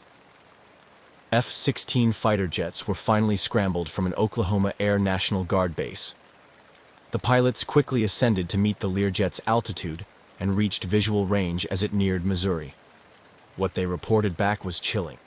Through the cockpit windows, frosted over and opaque, they could see no movement, no sign of life, no signal or change in trajectory. The jet flew on, as if guided by invisible hands. As they circled the silent aircraft, the fighter pilots tried to make contact, maneuvering beside it, rocking wings, attempting hand signals through the glass. But there was no response. The Learjet flew on, ghost-like, cutting through the sky without a sound save for the engines that kept it aloft. Back on the ground, the realization began to set in. Whatever had happened on board must have happened quickly, and it had likely rendered everyone on the jet unconscious. Investigators would later suspect a loss of cabin pressure, an insidious and silent failure that could rob everyone of consciousness in just minutes, especially at high altitudes where the air is thin and time for useful action is measured in seconds. As the Learjet pushed farther into the open skies of the Great Plains, its engines still strong, it was clear the aircraft was running on autopilot, unmanned, unattended, and unable to correct course. Those watching on radar and through binoculars could only wait, powerless to alter its trajectory. The mystery, now fully underway, had moved beyond a simple communication issue. It had become something else entirely, a jet flying itself across the sky, unresponsive and unstoppable, with no one answering the call. The Learjet continued its silent course through the sky, a sleek silver arrow slicing westward at 39,000 feet, stubbornly steady, eerily perfect. Below it, the United States slowly unfurled, from the green forests of Georgia to the brown fields of Kansas, oblivious to the lifeless aircraft tracing its path across the heart of the country. From the ground, it looked like just another jet, business as usual. But from within radar rooms and military command centers, the reality was growing darker by the minute. After repeated failed attempts to contact the crew, FAA controllers initiated what's known as an INREC, an Information Request Notice, signaling concern for a flight no longer in communication. As the jet drifted into increasingly unfamiliar territory, a heightened state of alert kicked in. This was no minor radio failure. Something was seriously wrong. NORAD scrambled its fighter jets shortly after 10 a.m. Central Time. Pilots from the Oklahoma Air National Guard were directed toward the rogue aircraft. Flying at supersonic speeds, they caught up to the Learjet near Springfield, Missouri. The intercept was coordinated not only to assess the situation visually, but to act swiftly in case of hijacking or other security threats. What they found instead was more unsettling than any armed conflict they had trained for. The F-16s closed in on the Learjet's left side, approaching carefully. Through the aircraft's rounded windows, the fighter pilots tried to catch any sign of movement. Someone at the controls, a passenger shifting in their seat. But the cockpit windows were fogged or frosted, difficult to see through. At one point, one of the fighter pilots reported seeing what appeared to be condensation, or ice, coating the interior of the glass. There were no signs of a conscious crew. No response. No deviation. The plane simply continued.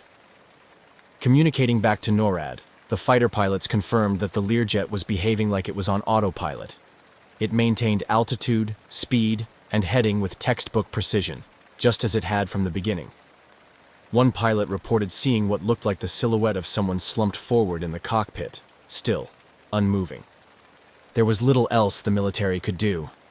They had orders not to shoot unless the aircraft was determined to pose an imminent threat to populated areas, and this one, chillingly, posed none. It was headed toward open plains, so the fighters stayed with it, shadowing its strange journey, while more jets were launched to take over escort duties further along the projected route. Back at the FAA, the focus shifted toward trying to understand what could have led to such a situation. The most immediate suspicion, hypoxia. Loss of cabin pressure at high altitude can quickly rob a person of consciousness, within 30 to 60 seconds, without supplemental oxygen. If the pressurization system had failed, and the crew didn't respond in time, the results could be tragic and quiet.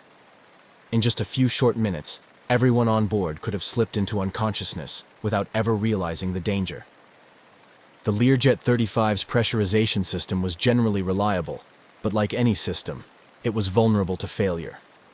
Investigators already knew the dangers from previous incidents. One of the most infamous had occurred in 1971, when an airline crew suffered a similar loss of pressure and was rendered unconscious until their autopilot brought them safely, and unintentionally, back to land. But those cases were rare, and never this prolonged. With the Learjet's radio silence stretching into hours, the reality settled hard. It was almost certain that everyone on board had been incapacitated early in the flight. The only thing keeping the aircraft airborne now was its autopilot system, steadily maintaining course, oblivious to the fate of those it carried. The aircraft continued its path over Nebraska, its fuel slowly burning away. In the final hour of its flight, fighter pilots noted the jet was beginning to drift slightly off course. The autopilot may have started to falter. The systems were nearing their limits. The silence had grown louder, not a mechanical failure, not an explosion or fire, but a slow, invisible descent into tragedy. No alarms, no frantic calls, just a flight gone eerily quiet. Families of the passengers and crew had begun to receive calls from authorities. The name Payne Stewart had already reached newsrooms across the country. The media, sensing something serious and strange, began circling. But for now, no one could confirm what had happened. Only that a jet with 6 souls on board was high in the sky, unresponsive, and on a steady heading toward nowhere. The flight that began with such normalcy had now passed its halfway mark, ghosted by jets and trailed by questions. All anyone could do was wait. Wait for the inevitable end, and for the investigation that would follow. Whatever had happened up there, it was unfolding at 500 miles an hour, far above the ground, inside a cabin where no one could speak to the outside world. The Learjet soared high over the Midwestern sky, the sun glinting off its polished fuselage as it maintained its unbroken, unwavering path. From the ground, it looked like any other business aircraft, calm, fast, efficient. But to those following it from control towers, military radar stations, and the cockpits of the F-16s assigned to monitor it, the jet had taken on an eerie quality. It was now deep into its ghost flight, heading toward the vast open spaces of South Dakota, a plane flying perfectly, without a soul guiding it. By this point, the Learjet had been airborne for over 3 hours. Fighter jets had tailed it since Missouri, taking turns from different Air National Guard units along its projected route. Their reports remained consistent. No response to radio calls, no movement visible inside, no signs of life. The cockpit windows remained frosted. Through the cabin windows, some F-16 pilots claimed to see what looked like passengers slumped in their seats, unmoving. The cabin pressurization theory now felt less like a hypothesis and more like a tragic certainty. The aircraft's route, originally intended to deliver its passengers from Orlando to Dallas, had long since been left behind. Without human input, the autopilot had locked onto a stable heading and kept the aircraft flying almost due northwest. It crossed Kansas, then Nebraska, and crept steadily toward the sparsely populated regions of South Dakota. There was no deviation, no descent, no flare, just smooth, steady, silent flight. Those aboard likely lost consciousness within minutes of the presumed cabin pressure loss. At 39,000 feet, the air is far too thin for human survival without pressurization or supplemental oxygen.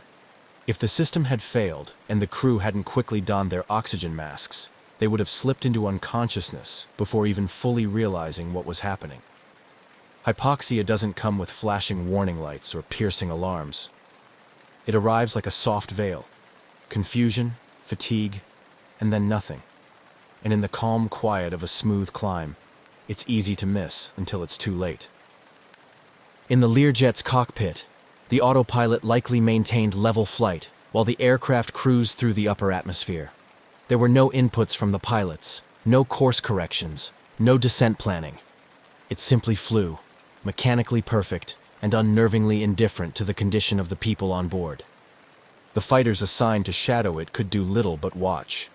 They flew alongside at a respectful distance, occasionally adjusting positions to recheck for visual clues. Radio calls continued, but no response ever came. With the Learjet not exhibiting any signs of aggression, deviation toward populated areas, or threat to national security, there was no justification to intervene physically. NORAD issued strict standing orders: do not shoot. Meanwhile, across the country, the story had begun to emerge. News outlets picked up on reports of a plane flying unresponsive across several states. As word spread, the name Payne Stewart entered headlines and broadcasts. The golfing world, already buzzing with his recent success at the US Open, was stunned. Fans, colleagues, and sports journalists held their breath, hoping for a miraculous explanation, or at least a safe landing. But aviation experts understood what the signs meant. This was not a survivable scenario. Just after 12 p.m. Central Time, fuel began running low. The jet, having traveled over 1,500 miles, had nearly exhausted its supply. Those tracking it braced for the inevitable. The aircraft could no longer stay aloft. There would be no emergency landing, no radioed mayday. There were no conscious hands at the controls. It was only a matter of time.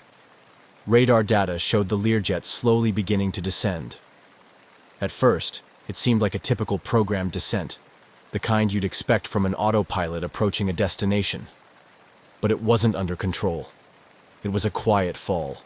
Engines sputtering. No flaps, no gear, no course correction. A graceful but terminal arc toward the ground. At 12:13 p.m., in a remote field near Mena, South Dakota, the Learjet crashed. There were no survivors. The jet impacted the earth at high speed, creating a deep, smoking scar in the soil and scattering debris in a tight pattern.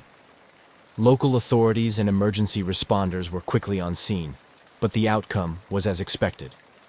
The aircraft had completed its journey with tragic precision, flying itself right to the end. The news was swift and sobering. The wreckage confirmed what had already been feared.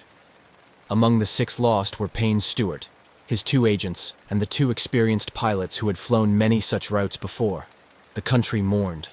The aviation world reeled. But more than grief, what followed was a haunting sense of disbelief. A modern aircraft with a seasoned crew, perfect weather, and no distress call, simply vanishing into radio silence and flying on until it could fly no more. Now, the questions began. What exactly had happened inside that cabin? Could anything have been done to save the crew? And how, in the age of radar and redundancy, could a plane become so utterly silent and still so deadly? The crash site investigation would soon begin, but the mystery and the sense of quiet horror had already settled in. The crash site near Mena, South Dakota, was eerily quiet.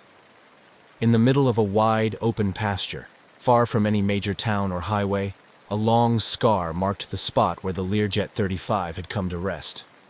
Investigators arrived to find wreckage strewn across the field, much of it buried or fragmented from the high-speed impact. There was no fire, no smoke clouding the horizon, just twisted metal and solemn stillness, a fitting end to a flight that had unfolded in haunting silence.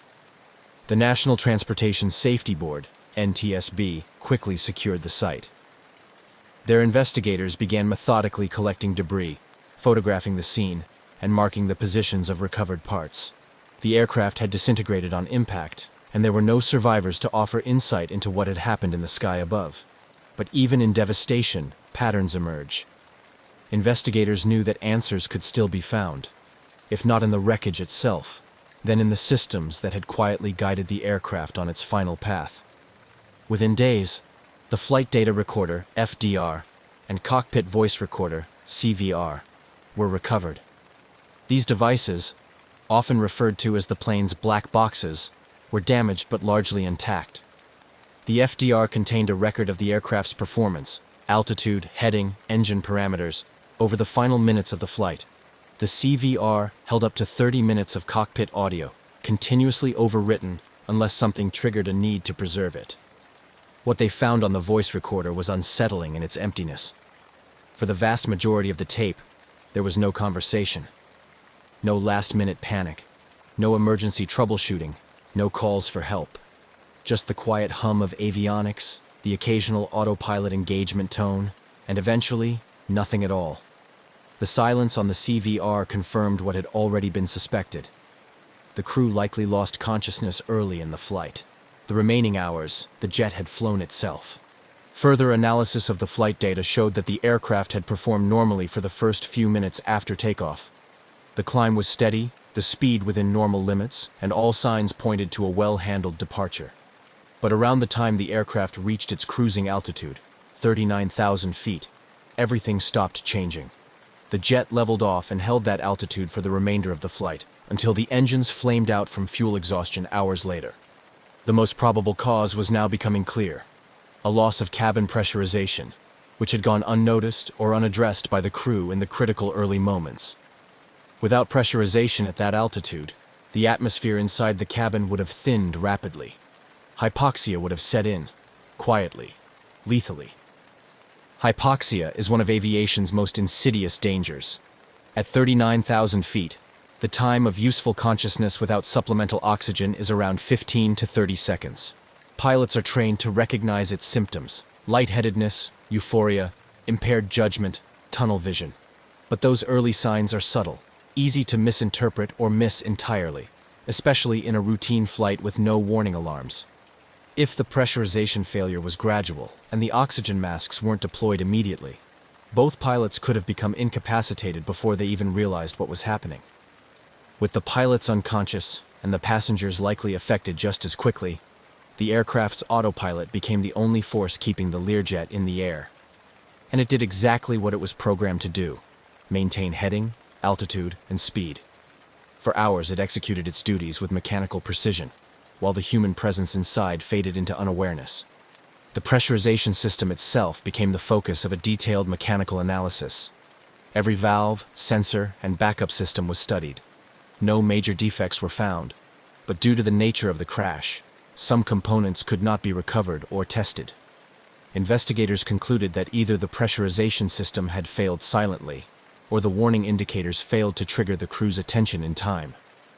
The oxygen supply system was also inspected: tanks, lines, and masks. But again, the impact had destroyed much of the evidence.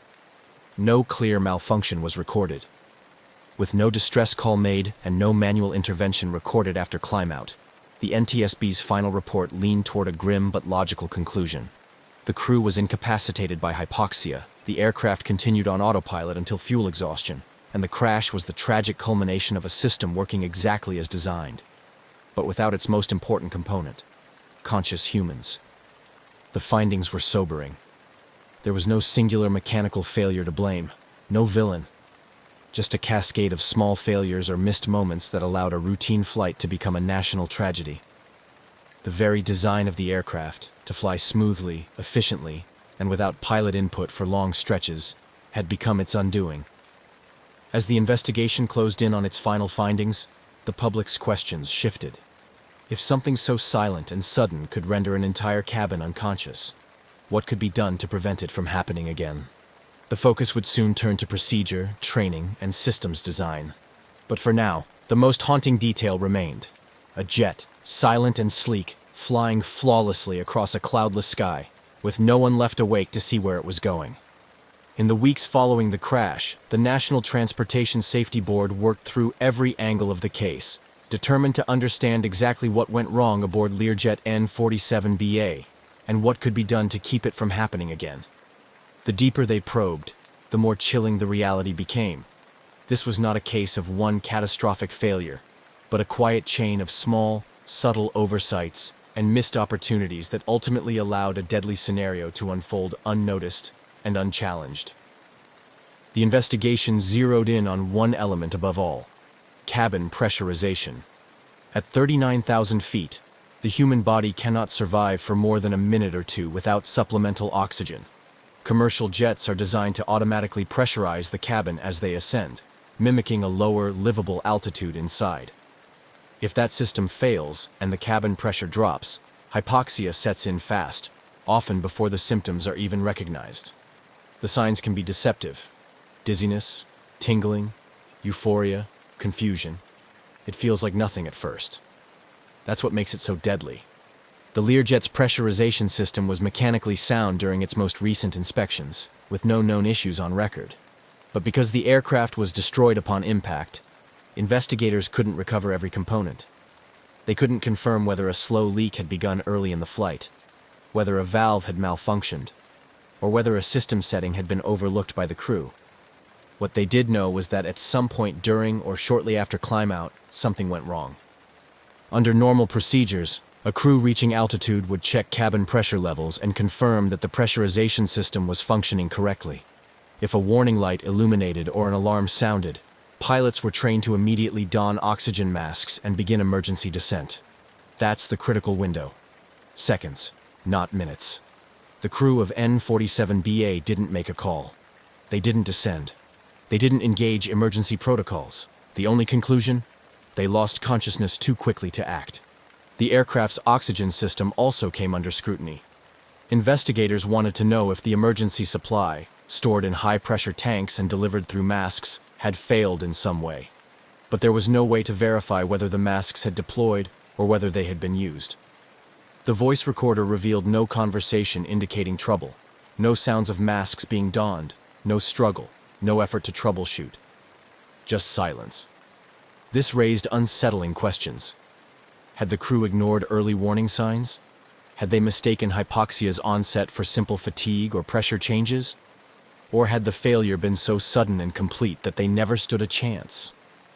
The flight data reinforced a consistent pattern. Once the jet reached cruising altitude, it never deviated. Autopilot held the aircraft at 39,000 feet for nearly 4 hours. This indicated that the autopilot had been set properly before the crew lost awareness, but also that it had never been disengaged or overridden afterward. The aircraft remained in a perfectly stable cruise, flying as it was told, right up to the moment its engines gave out from fuel starvation. The NTSB's findings, while incomplete in hard physical evidence, pointed with overwhelming probability to a gradual loss of cabin pressure and a failure to react in time. It wasn't negligence. It wasn't sabotage. It was a quiet breakdown in human response, masked by the reliability of technology and the subtle danger of altitude. The report's conclusion was concise but grave. The probable cause of this accident was incapacitation of the flight crew members as a result of their failure to receive supplemental oxygen following a loss of cabin pressurization for undetermined reasons. It was a hard truth. This was an aircraft that did exactly what it was built to do. It flew straight and smooth, held its course, and executed every function as designed. And that was part of the problem. In the absence of human oversight, automation had no way of recognizing or responding to the unfolding crisis. The industry had long viewed automation as a safeguard, a way to reduce human error and lighten pilot workload. But this incident revealed an unsettling paradox. When the human element disappears, automation does not replace it. It simply keeps going. For pilots across the aviation world, the case became a cautionary tale. It emphasized the importance of early response to pressurization warnings, the need to remain vigilant even in routine climbouts, and the real present danger of hypoxia. In training programs, simulators were updated to reflect hypoxia scenarios more realistically, showing just how quickly a routine flight can spiral into silent catastrophe. For the families of those lost, the report offered little comfort. There was no villain, no mechanical flaw to fix. Just a small window of time that closed too quickly, and a flight that became one long, quiet drift into darkness. What remained was the sobering understanding that modern flight, for all its sophistication, is still deeply vulnerable to the unseen. At 39,000 feet, a missed cue or a failed system doesn't come with chaos. It comes with silence. And sometimes, that silence is the loudest warning of all. The crash of Learjet N47BA, while tragic, left behind more than a trail of wreckage. It sparked change. In the months following the investigation, the aviation industry began taking a closer look at how it trained pilots to recognize and respond to hypoxia, and how it designed safety systems to account for the very scenario that had unfolded across America's skies. Simulators were updated to emphasize rapid onset hypoxia situations, showing pilots just how subtle and dangerous the symptoms could be. Training programs stressed that reaction time is everything. New emphasis was placed on immediate oxygen use at the first sign of cabin pressure loss, even before verifying the problem. Aircraft manufacturers and regulators reviewed pressurization systems and the alarms associated with them. The aim was to create clearer, more urgent warnings, both visual and audible, so that no early sign would go unnoticed or dismissed. Some aircraft began including additional automation that could descend a plane automatically in the event of pilot incapacitation. But perhaps the most lasting impact was in the collective mindset of aviation professionals. The Learjet incident reminded the industry that high-altitude flight isn't just about navigating clear skies. It's about respecting the invisible risks that come with them. At 39,000 feet, there is no room for hesitation, no second chances. The ghost flight of October 25, 1999, became a case study, not just in system failure, but in how quickly silence can fall when vigilance slips for even a moment. It wasn't just a story of a jet that flew itself. It was a quiet call to action that rippled through the aviation world, changing how pilots prepare, how aircraft are designed, and how deeply the human element matters, even in the most advanced flying machines. News of the ghost flight spread rapidly in the hours after the crash. By the time the Learjet came to its tragic end in a South Dakota field, the story had already gripped the nation. It wasn't just that a high-profile figure like Payne Stewart was aboard. It was the deeply unsettling nature of what had occurred. A plane, flying perfectly straight for hours, with no one in control. The public response was swift, emotional, and widespread. Vigils were held across the country. Golf fans, friends, and colleagues gathered not only to honor Stewart's legacy, but to try and process the surreal nature of the event. He had been more than a champion athlete. He was a personality known for his charisma, his old-school attire, and his spirit. The golf world mourned not just the loss of a player, but a symbol of the sport's character. Tributes poured in, from fellow athletes to fans who had never met him. Golf tournaments observed moments of silence. Flags at PGA events flew at half-staff. Beyond the personal grief, the crash triggered a deep fascination with the incident itself. People were drawn not just to the tragedy, but to the mystery, the unsettling idea of a plane in flight, silently continuing its journey with no human hand guiding it. It became the subject of intense media coverage, panel discussions, and late-night conversations.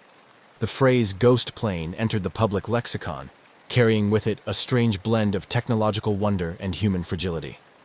As the months passed and the investigation concluded, the public's focus turned to the legacy of the event. Families of the victims worked with aviation safety groups, pushing for reforms and sharing their stories. They didn't just want answers. They wanted to ensure that future flights wouldn't suffer the same fate. Their advocacy added a human face to the technical changes that would follow. And so, the story of the Learjet 35 that flew itself came to rest not only in a quiet field in South Dakota, but in the minds of millions who followed its journey. It served as a modern parable of how even the most precise machines depend on fragile human systems. A reminder that, in aviation, silence isn't always a sign of calm. It can be the first whisper of something going terribly wrong. In the years since, the incident has remained one of aviation's most haunting modern mysteries. It is taught in flight schools, discussed in safety briefings, and referenced in conversations about the evolution of autopilot systems and cockpit protocols. The aircraft's flight path has been recreated in simulations, studied in classrooms, and depicted in documentaries. But above all, it endures because it touched a nerve, a flight that began like any other, guided by trusted hands and bound for familiar skies, only to drift slowly into the unknown. The final chapter of N-47BA wasn't written by turbulence or storm, nor sabotage or chaos, but by stillness. A quiet cabin, a plane flying itself through clear skies, and a world below, watching, wondering, and learning. There's something eerie about a plane with no passengers. A machine meant to carry hundreds of people, now sitting idle, its engines silent, its cabin empty. The Boeing 727-223 at Quatro de Fevereiro Airport in Luanda, Angola, had been sitting there for over a year. Unpaid airport fees kept it grounded. No flight attendants bustled through its aisles. No captains checked their instruments. Just dust, settling quietly over the aircraft's faded American Airlines stripes. This particular 727 had seen better days. Built in the 1970s, it once soared across the United States, carrying businessmen, families, and dreamers. But time had stripped it of its prestige.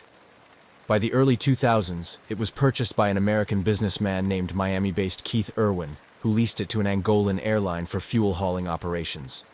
Its new role? A flying gas station, refueling remote locations where fuel trucks couldn't go. But things weren't going smoothly. The aircraft sat unpaid, unwanted, and unmoving. Mechanics worked on it sporadically, hoping to get it flying again. But bureaucracy and financial troubles kept it stuck on the tarmac. It became just another forgotten plane in an airport full of them. Until one quiet evening in May 2003, when it did something no one expected. Without warning, the 727 powered up. Its once dead engines rumbled to life, sending a low vibration through the concrete beneath it. Airport workers paused, confused. There had been no flight plan filed, no clearance. No crew had officially boarded. Yet, there it was, moving. As the plane began to taxi, its lights remained off. No communication with the tower, no acknowledgement of commands, just the deep growl of its engines as it turned toward the runway. By the time air traffic control realized what was happening, the Boeing 727 was already accelerating. Within seconds, its wheels left the ground, and the massive aircraft soared into the darkening sky. No distress calls, no transponder signals, just silence. One of the world's largest commercial jets had just vanished into thin air, and no one knew why. At least not yet. The sky was beginning to darken over Luanda, the air thick with the lingering warmth of an African evening. The hum of airport activity had started to quiet, but on the runway, something unusual was happening. The Boeing 727, long grounded and collecting dust, was moving. Its engines, once lifeless, now roared with a low, steady rumble. It wasn't scheduled for departure. No flight plan had been filed, no pilots had requested clearance. But here it was, slowly taxiing toward the runway, as if it had a mind of its own. Airport workers turned to watch. Some assumed it was a maintenance check, maybe a simple repositioning. But something felt off. The aircraft's exterior lights remained off, making it difficult to track in the growing darkness. No calls came through the radio. No one in the control tower had authorized the movement. Inside, if there was a pilot at all, they were flying blind. The 727 was a complex machine, typically requiring a 3-person flight crew to operate. A captain, a first officer, and a flight engineer. Yet, according to every log, no qualified flight crew had boarded that evening. The only 2 people suspected of being on the aircraft were Ben Charles Padilla, an American aircraft mechanic with some piloting experience, and John Mutantu, a Congolese aviation technician.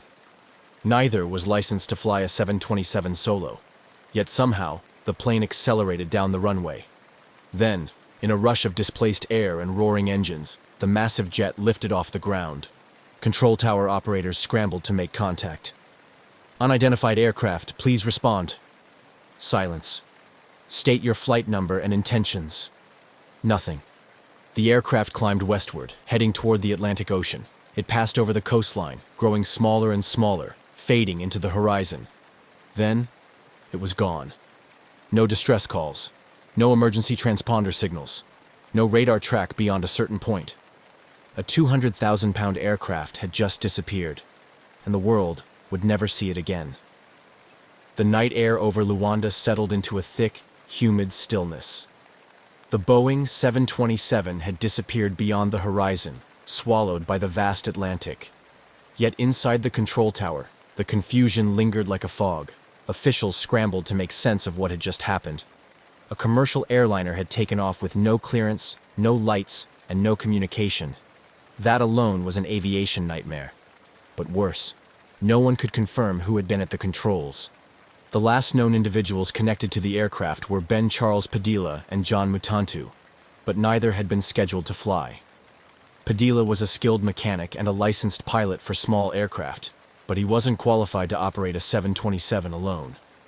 The aircraft required a flight crew trained in complex systems, someone with experience in a large multi-engine commercial jet.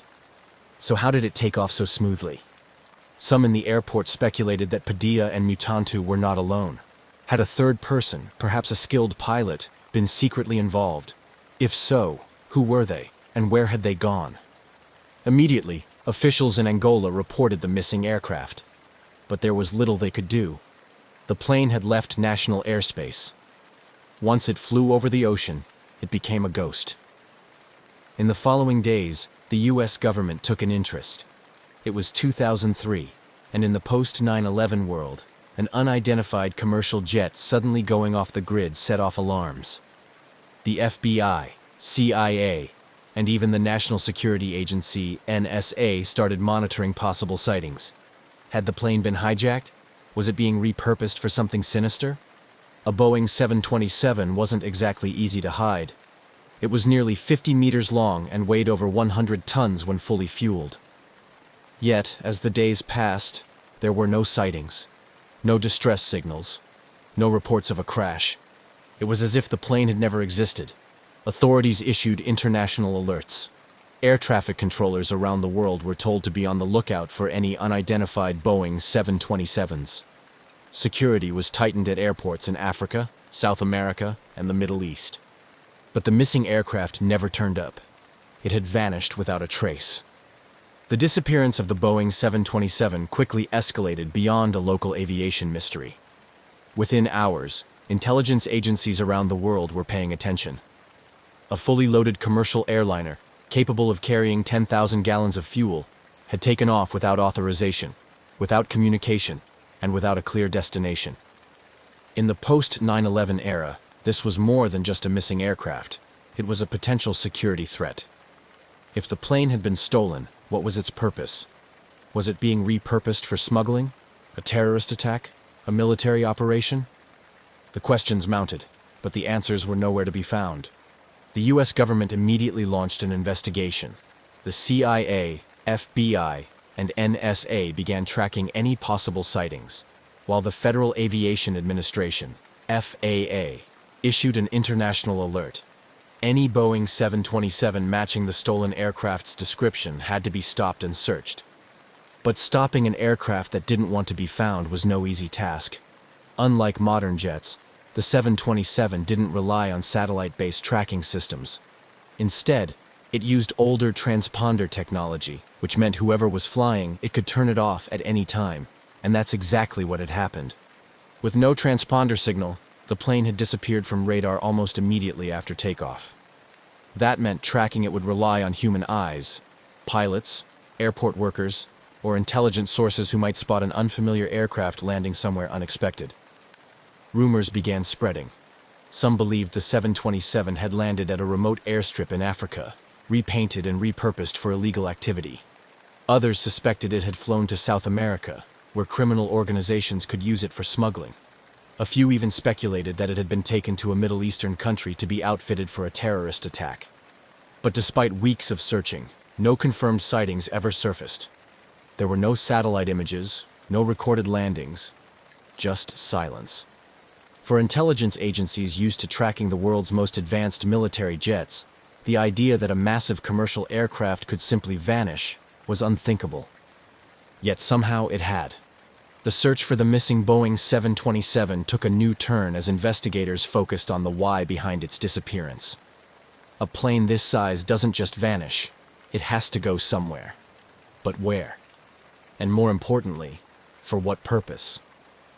Authorities quickly latched onto the most alarming theory. The plane had been stolen for a future attack. In a world still on edge from 9/11, an untracked commercial jet loaded with thousands of gallons of fuel was more than a curiosity. It was a potential weapon. The FBI and CIA scoured international intelligence reports for any sign of the missing aircraft. Could it have landed at an unregistered airstrip in Africa? Had it been smuggled into a conflict zone for use in illicit operations? Or worse, had it been modified for an attack? U.S. officials issued a global security alert, warning that the missing 727 could be repainted and disguised as a commercial jet before being used in a terrorist plot. Every airport from South America to the Middle East was ordered to report any unusual, unregistered Boeing 727s. But there was another possibility, one less dramatic but just as puzzling. What if the plane had been stolen for profit? In the early 2000s, Africa's aviation industry was riddled with corruption. Stolen aircraft weren't uncommon, especially in regions where planes were used for illegal operations. Diamond smuggling, arms dealing, and even drug running. A Boeing 727, if properly hidden and repainted, could become an untraceable aircraft. Smugglers could use it for years, operating out of remote airstrips beyond the reach of law enforcement.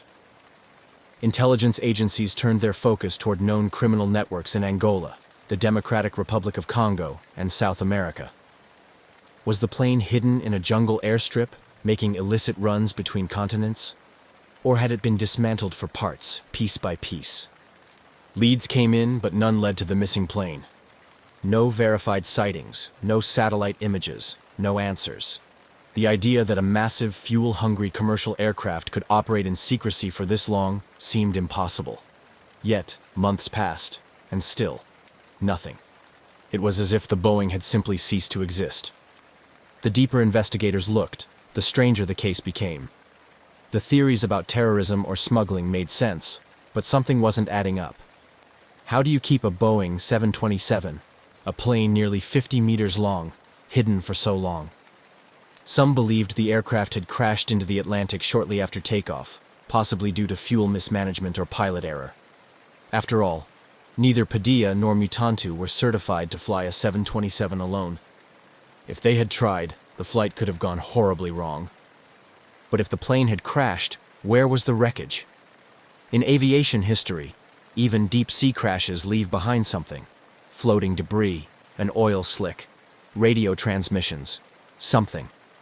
But in this case, there was nothing. No emergency beacons, no reports of wreckage washing up along the coast. Just silence.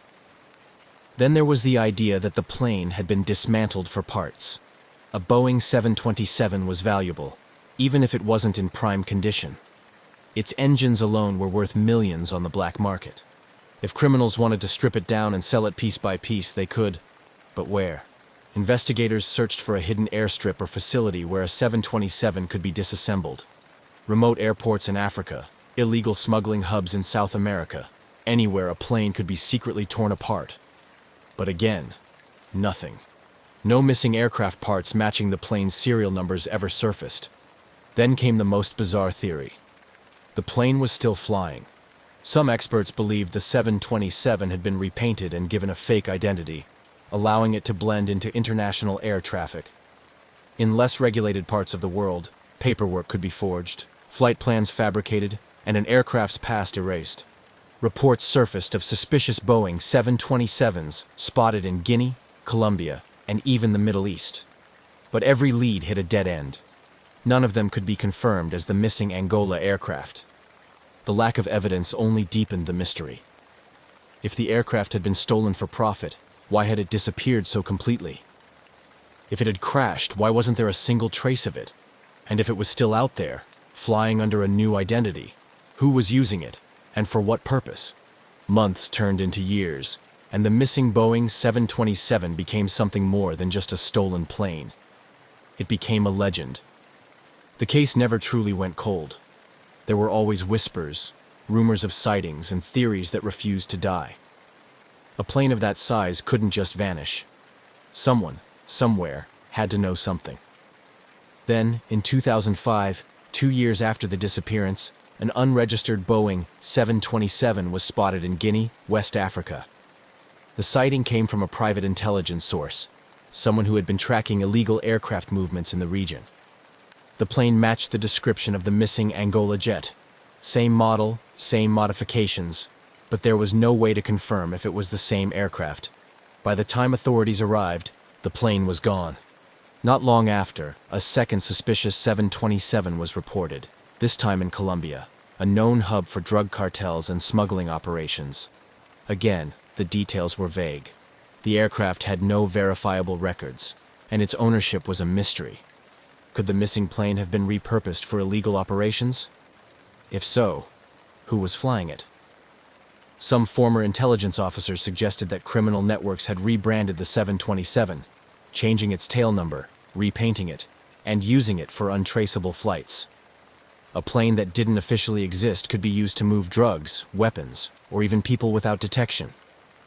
But these theories were just that, theories. No concrete evidence ever surfaced. No serial numbers were confirmed. And despite the occasional sighting, no government agency was ever able to intercept or identify the missing plane. At one point, aviation enthusiasts, conspiracy theorists, and even former pilots started forming their own networks, trying to track the aircraft. Online forums buzzed with speculation. Had the plane been hidden in a hangar, waiting to be used? Was it flying in a war zone, running supplies or weapons? Or had it been quietly destroyed, its parts scattered beyond recognition? Every time a new sighting emerged, hope flickered, but just as quickly, it faded. The Boeing remained a ghost, appearing and disappearing in whispers, but never in reality. The missing Boeing 727 wasn't just a plane anymore. it was a riddle with no answer. For years, aviation experts, intelligence agencies, and amateur sleuths chased rumors, hoping for a break in the case. But despite fleeting sightings and scattered theories, the real question remained. What happened to the two men suspected to be on board? The last known individuals connected to the stolen aircraft were Ben Charles Padilla, an American aircraft mechanic, and John Mutantu, a Congolese aviation technician. Neither was an experienced commercial pilot, and certainly neither was qualified to fly a 100-ton jet alone. So where did they go? Ben Padilla, the man at the center of the mystery. Of the two men, Ben Charles Padilla was the bigger mystery. A Florida-based aircraft mechanic, Padilla had been in Angola working on the Boeing 727 for months. He was hired to help restore the aircraft to flying condition, which meant he had intimate knowledge of its systems. He wasn't just a mechanic, though. He had some flight experience, though far below what was needed to operate the 727 safely. Padilla's family refused to believe he had stolen the plane on his own. His sister, Benita Padilla Kirkland, insisted that he was not a criminal and had no reason to steal the aircraft. In her eyes, something had gone terribly wrong. Ben had either been forced to take off or had been taken against his will. She believed he was dead. According to Padilla's family, the most plausible scenario was that someone else hijacked the plane, forcing Padilla to fly it before eventually disposing of him.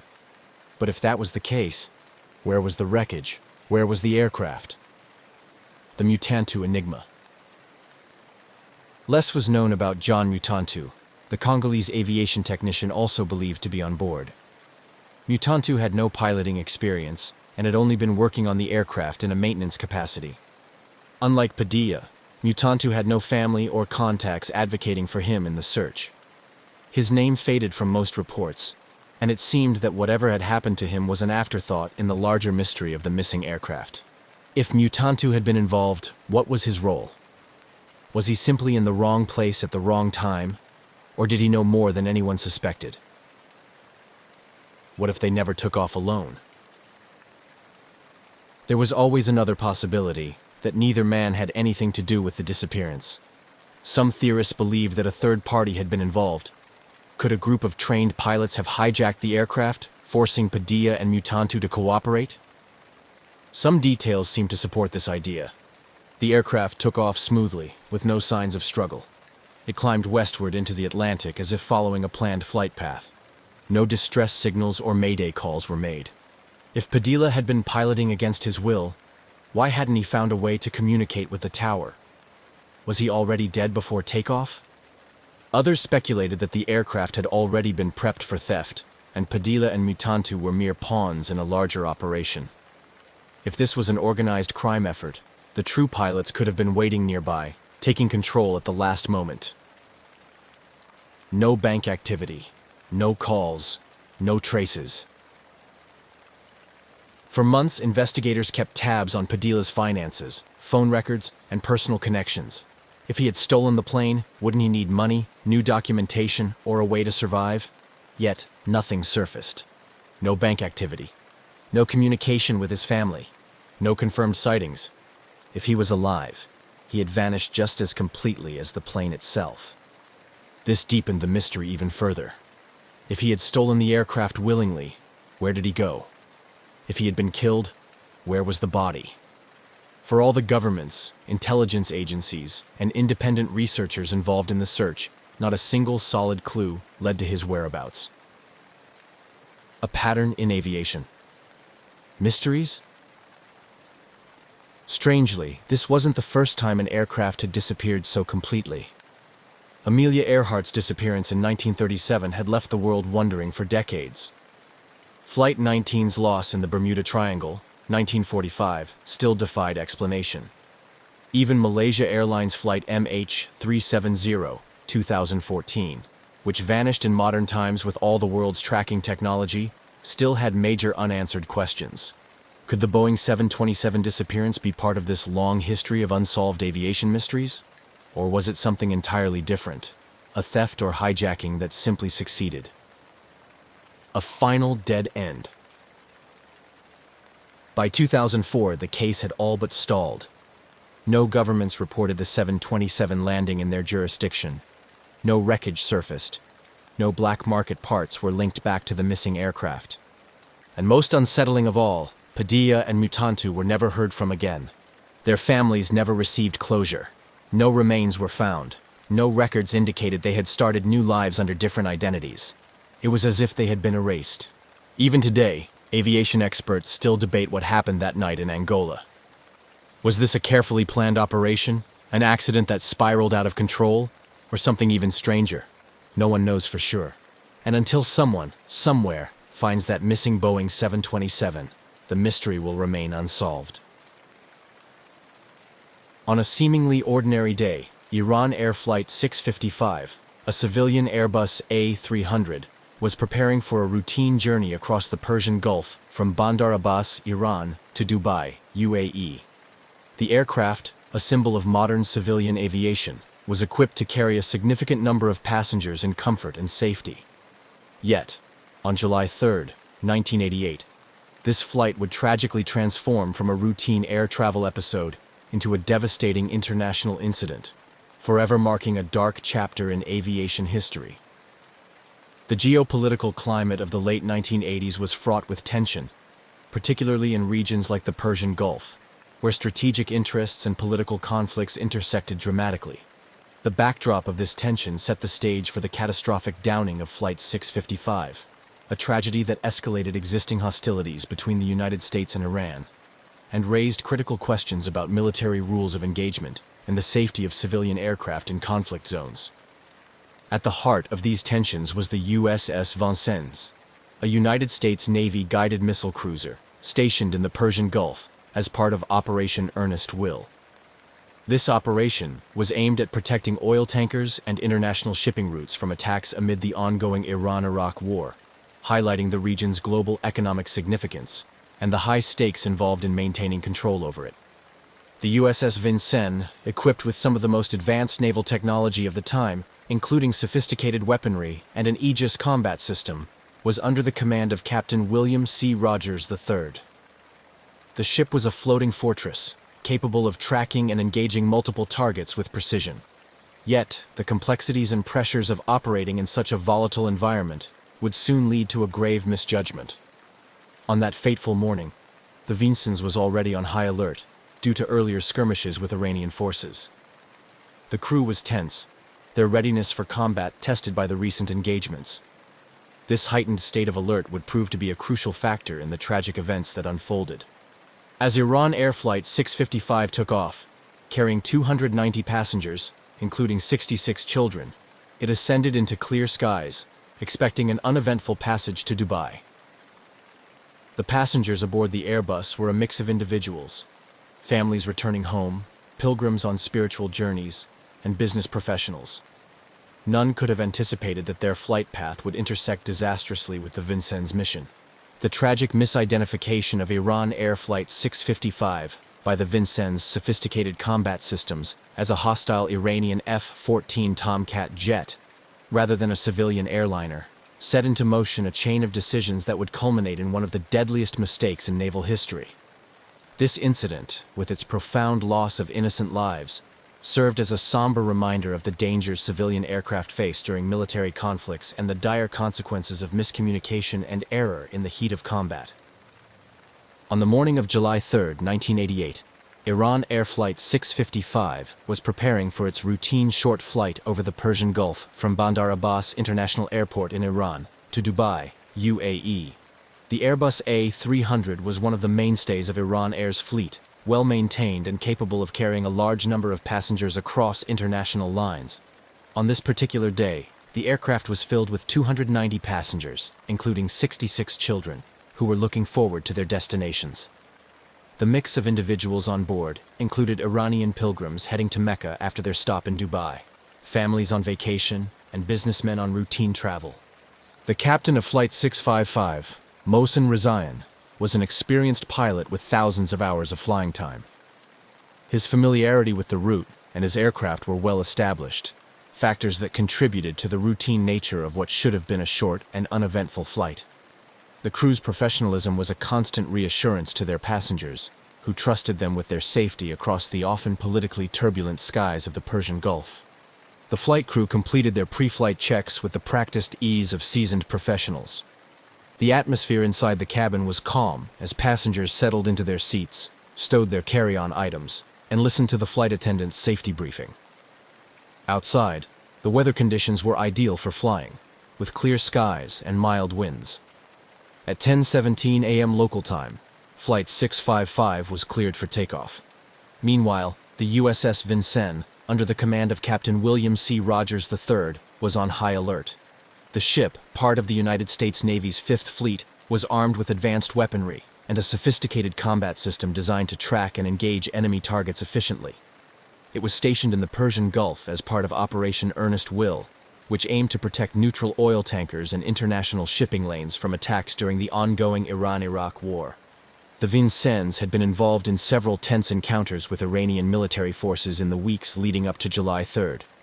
Earlier that day, the ship had exchanged fire with Iranian speedboats, heightening the crew's readiness and sensitivity to potential threats. The psychological pressure of continuous engagement and the perceived constant threat from Iranian forces colored the crew's judgment, setting the stage for the tragic events that would unfold.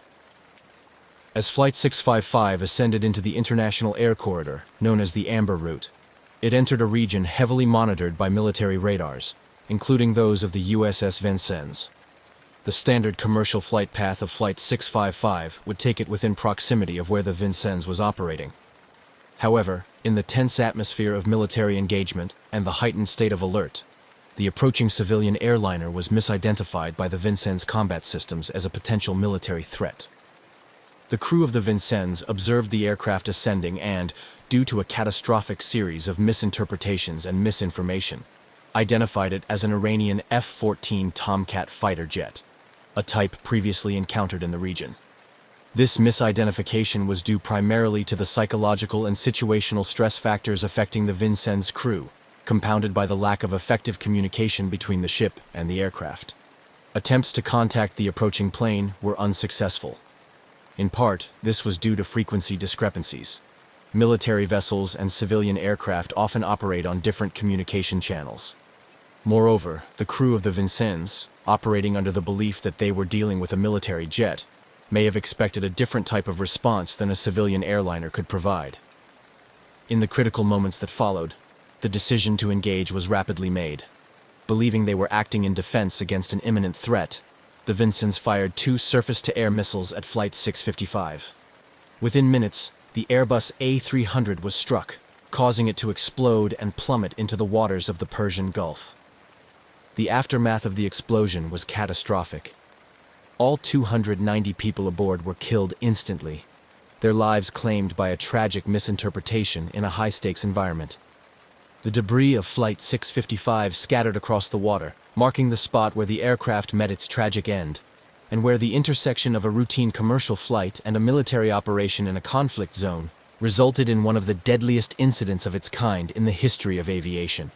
On that fateful day, July 3, 1988, as the radar officer aboard the USS Vincennes saw the blip of Iran Air Flight 655 appear on his screen, the standard operating environment quickly escalated to a crisis situation. Situated in the strategic yet volatile Strait of Hormuz, the crew was acutely aware of the potential for encounters with Iranian military forces. The intense pressure and rapid pace required for decision-making aboard the Vincennes set the stage for what would become a tragic misunderstanding. The sequence of events leading up to the tragedy was both swift and disastrous. The Vincennes was already engaged in a tense confrontation with Iranian gunboats, and the atmosphere was charged with the urgency of defense. When the Airbus A300 appeared on the radar, the Vincennes' advanced Aegis combat system tagged the plane as a potential threat. This system, designed to track and engage under extreme conditions, did not differentiate between military and civilian aircraft without specific input to do so. Captain William C. Rogers III faced the critical decision of how to respond. The standard identification protocols called for confirming the aircraft's identity before taking any aggressive action. However, amid the chaos and under the impression that they were dealing with a potential Iranian military threat, the crew attempted to contact the approaching aircraft, using military frequencies to issue warning signals, which civilian aircraft like Flight 655 were not equipped to receive properly. the efforts to communicate failed, increasing the perception of a threat. As the aircraft continued its normal flight path towards Dubai, unaware of the unfolding situation, the crew of the Vincennes interpreted its silence and the maintained flight trajectory as confirmation of hostile intent. This misinterpretation was compounded by the psychological strain on the crew, who were operating under the assumption that any delay in response could be catastrophic given the high tensions in the region. In the critical moments that followed, the decision to engage was made. Captain Rogers, weighing the perceived imminent threat against the rules of engagement, authorized the launch of 2 SM-2MR surface-to-air missiles. The decision, made under the duress of active defense during perceived wartime conditions, was aimed at neutralizing what they thought was a military threat. The missiles were launched and tracked until they struck Iran Air Flight 655, causing a catastrophic explosion. The plane disintegrated in mid-air, killing all 290 passengers and crew aboard instantly. Debris scattered across the water as the reality of the situation began to dawn on the crew of the Vincennes. The immediate aftermath was one of confusion and horror. The U.S. Navy, realizing the magnitude of the error, scrambled to assess the situation.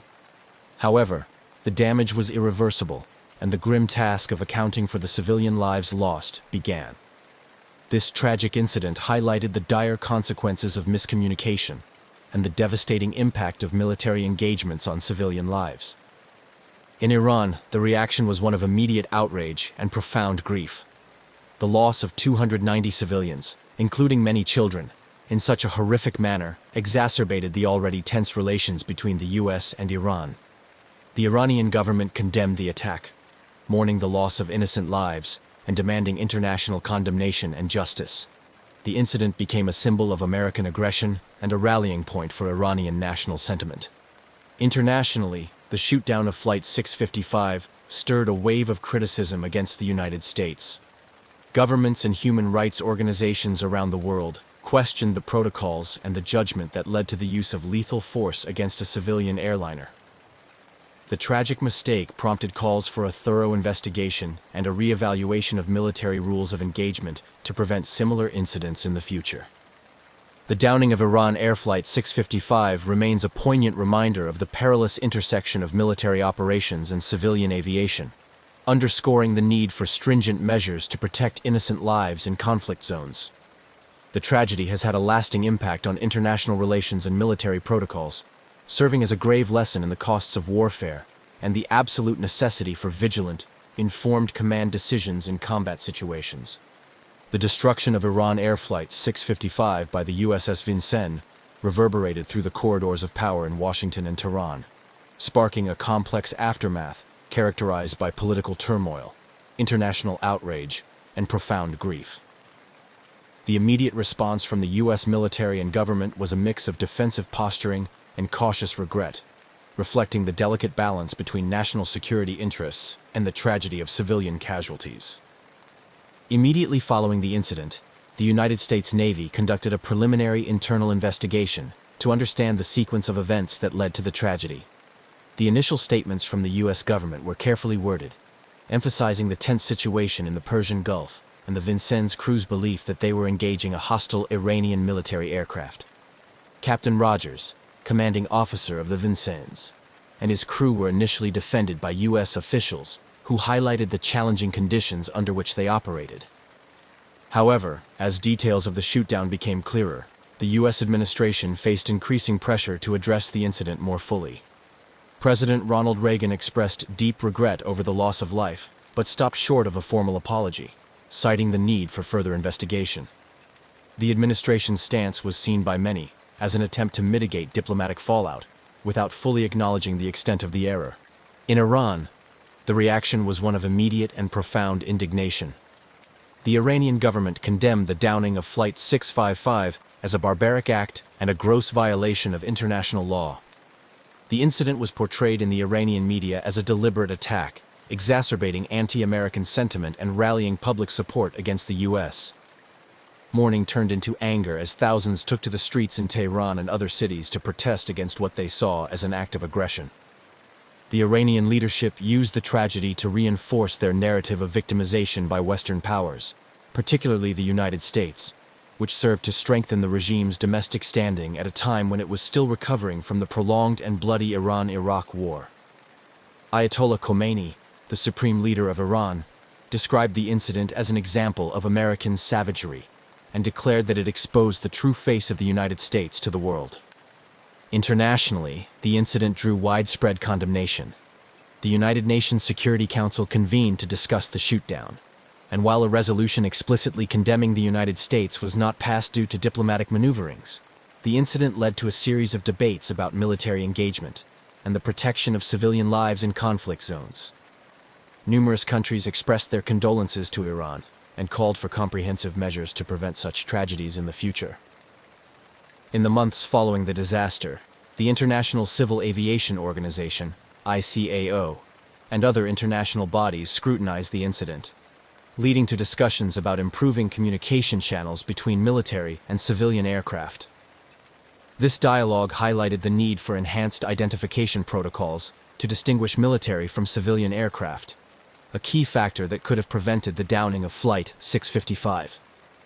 The U.S. Congress also held hearings to examine the circumstances that led to the tragedy, questioning the rules of engagement and the use of force in crowded international waters.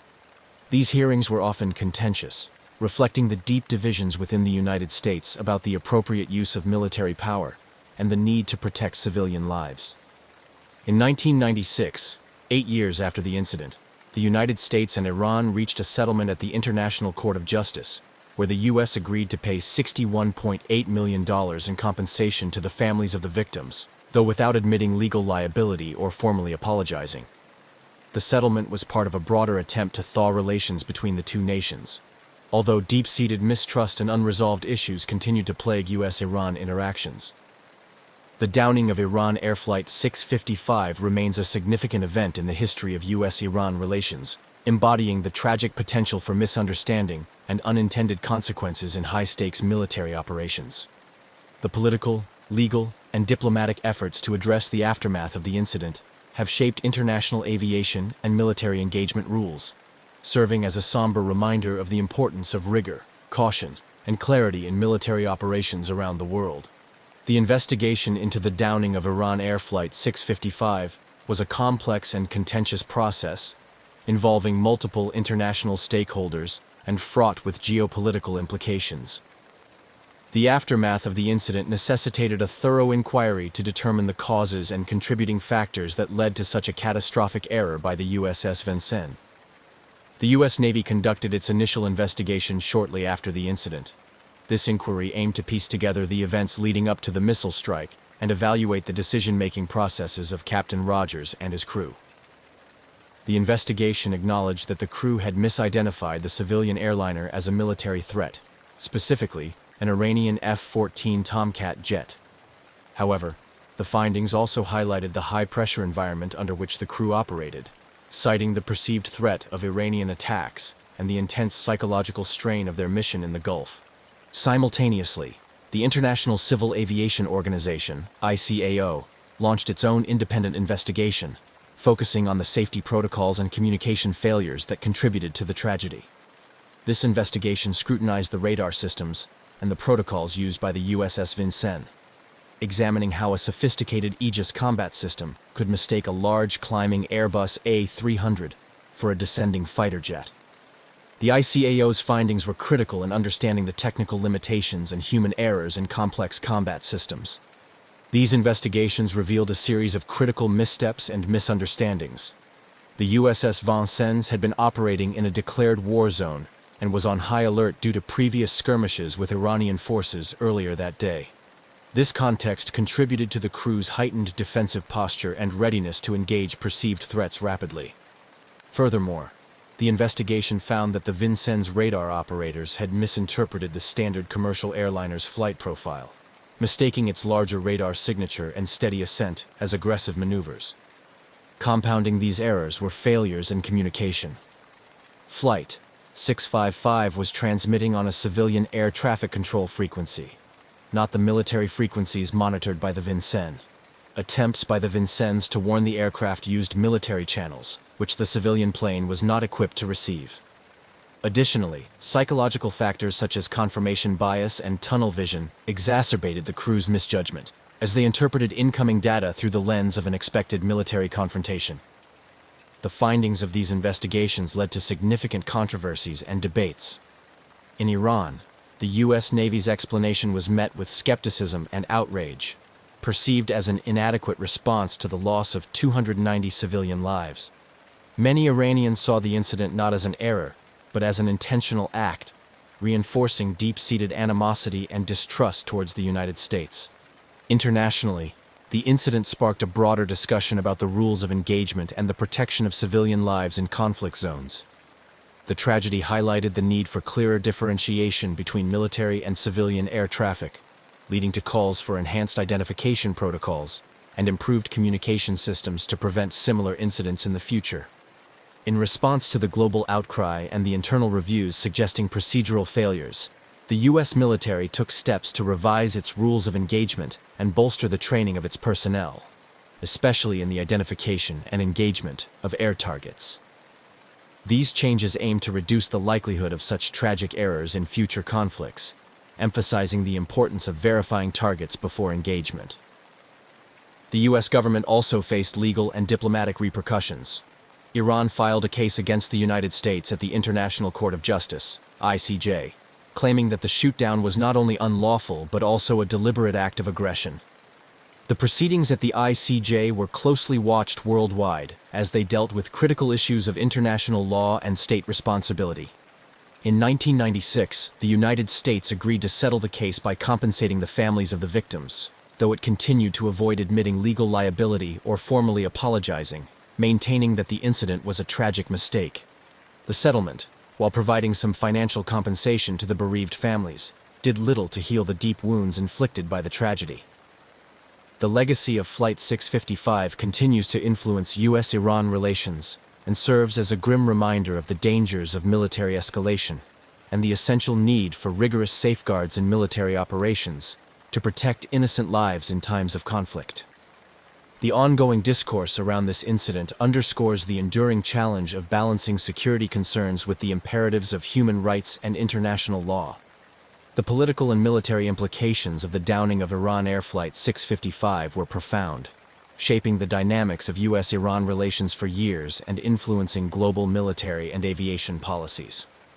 The incident became a significant point of contention, affecting diplomatic interactions and international perceptions of military engagement rules.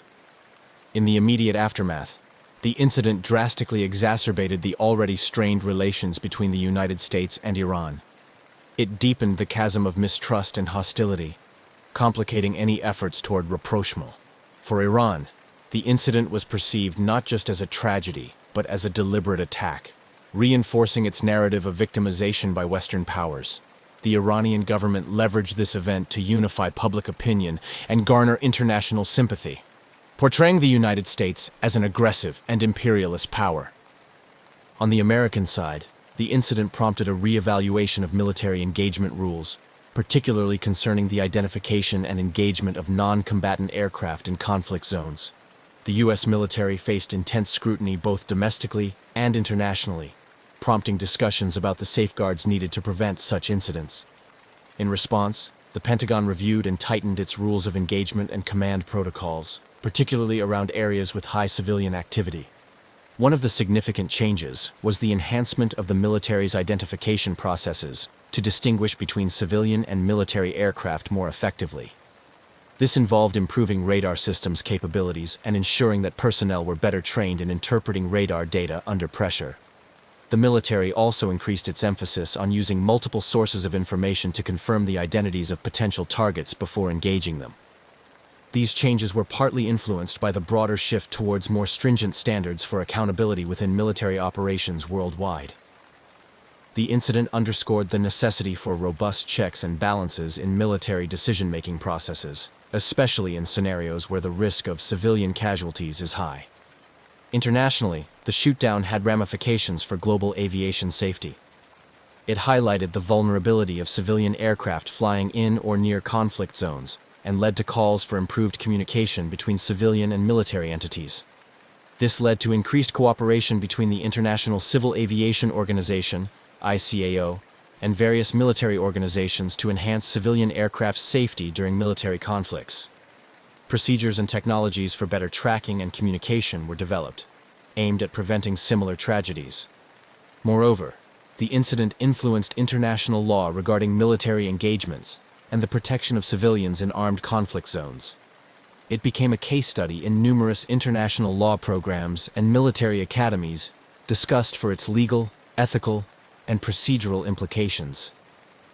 The discussions often focused on the balance between national security interests and the need to protect civilian lives, shaping future legal frameworks and conventions. The diplomatic fallout from the incident continued to linger, impacting U.S.-Iran relations for decades. The lack of a formal apology from the U.S. government was particularly contentious, seen by many in Iran as an indicator of insincerity in addressing the consequences of the shootdown. This perception hindered diplomatic dialogue and contributed to the cyclical escalation and de-escalation of tensions between the two countries. Despite the passage of time, the legacy of Iran Air Flight 655 remains a poignant reminder of the catastrophic consequences of military miscalculations. The incident continues to be referenced in discussions about military ethics, the rules of engagement, and the importance of safeguarding civilian lives in times of conflict. It serves as a somber lesson in the importance of vigilance, precision, and accountability in military operations, ensuring that the memory of those lost continues to inform and guide future military and diplomatic endeavors. The legal and ethical ramifications of the downing of Iran Air Flight 655 are as complex as they are profound. In the years following the incident, a series of legal actions and diplomatic negotiations highlighted the challenges of addressing such a tragedy within the frameworks of international law and bilateral relations. These proceedings also raised significant ethical questions about accountability and reparations in cases involving military mistakes with civilian casualties. In the aftermath of the tragedy, Iran sought justice and compensation through international legal avenues, claiming that the downing was not only a tragic accident, but a gross violation of international law. Iran filed a case against the United States at the International Court of Justice, ICJ, demanding accountability and reparations for the victims' families. This legal move was part of Tehran's broader strategy to internationalize the issue, seeking global condemnation of the United States and reinforcing its narrative of victimization by Western powers. The United States, while expressing regret over the loss of innocent lives, maintained that the incident was a tragic mistake during a complex combat situation. Initially, the U.S. government resisted admitting legal liability, framing the event as an unfortunate consequence of wartime operations in a high-threat environment. This stance was heavily criticized, both domestically and internationally, as it seemed to sidestep the broader issues of military accountability and the importance of safeguarding civilian lives. In 1996, after years of legal and diplomatic wrangling, a settlement was reached at the ICJ, where the United States agreed to pay $61.8 million, equivalent to $213,103.45 per passenger, as compensation to the families of the victims. This settlement, while significant, did not include an admission of legal liability or a formal apology from the U.S. government, which continued to impact the perception of the U.S. response both in Iran and among the international community. This resolution raised numerous ethical questions about the value of human life and the extent to which monetary compensation can serve as reparation for the loss of loved ones. It also highlighted the limitations of international law in dealing with incidents where military actions lead to civilian casualties. Many argued that the settlement, while providing some form of compensation, did little to address the underlying issues of military engagement rules and the protection of civilians in conflict zones. The ethical considerations surrounding the incident also extended to discussions about the rules of engagement and the responsibilities of military forces operating in civilian-populated areas or international airspaces. The tragedy underscored the need for clear guidelines that prioritize the protection of civilian lives and stricter controls on military responses to perceived threats. Furthermore, the incident has been a case study in ethics courses and military training programs, often discussed in the context of moral decision-making under pressure. It serves as a grim reminder of the high stakes involved in military operations and the profound ethical obligations of military personnel to make decisions that minimize harm to civilians. Reflecting on the legal and ethical implications of the Iran Air Flight 655 tragedy reveals a complex tapestry of human rights, international law, military ethics, and diplomatic relations. It highlights the ongoing challenges in achieving true accountability and justice in international incidents, and underscores the importance of ethical leadership and rigorous training in preventing similar tragedies in the future. The downing of Iran Air Flight 655 remains a poignant reminder of the tragic intersections between military operations and civilian aviation, a historical event that continues to evoke pain, provoke thought, and stir debates decades after the incident. The memories of the 290 lives lost on that fateful day have been immortalized through various memorials and remembrance ceremonies, both in Iran and around the world, serving as somber tributes to the victims and constant reminders of the need for vigilance in military engagements. In Iran, the tragedy of Flight 655 is commemorated annually with ceremonies that pay homage to the victims. These events are not only moments of mourning, but also of collective reflection on the broader implications of the incident for Iranian society and international relations. The crash site in the Persian Gulf has become a sacred space, marked by memorials that stand as a testament to the lives lost. Families of the victims and political leaders often gather here to honor the memory of those who perished, reiterating calls for peace and the protection of civilian lives in conflict zones. The legacy of Flight 655 also extends into ongoing diplomatic tensions between the United States and Iran. The incident is frequently cited in discussions of U.S.-Iran relations, symbolizing for many the deep-seated mistrust and animosity that complicates dialogue between the two nations. Even as diplomatic efforts are made to thaw relations, the shadows of past grievances, including this tragedy, loom large, influencing perceptions and interactions at diplomatic levels. Moreover, the downing has had a lasting impact on international aviation safety and military protocols.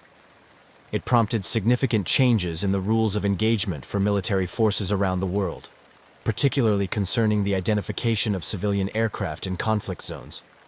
The tragedy underscored the critical need for robust systems and checks to prevent misidentification and ensure the safety of civilian air traffic. These improvements have been crucial in preventing similar incidents, contributing to safer skies for international air travel.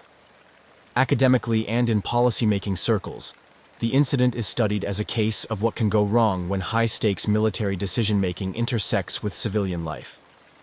It serves as a crucial case study in international relations and military ethics courses, helping to educate new generations of military officers, diplomats, and international lawyers about the complexities of engagement in globalized contexts.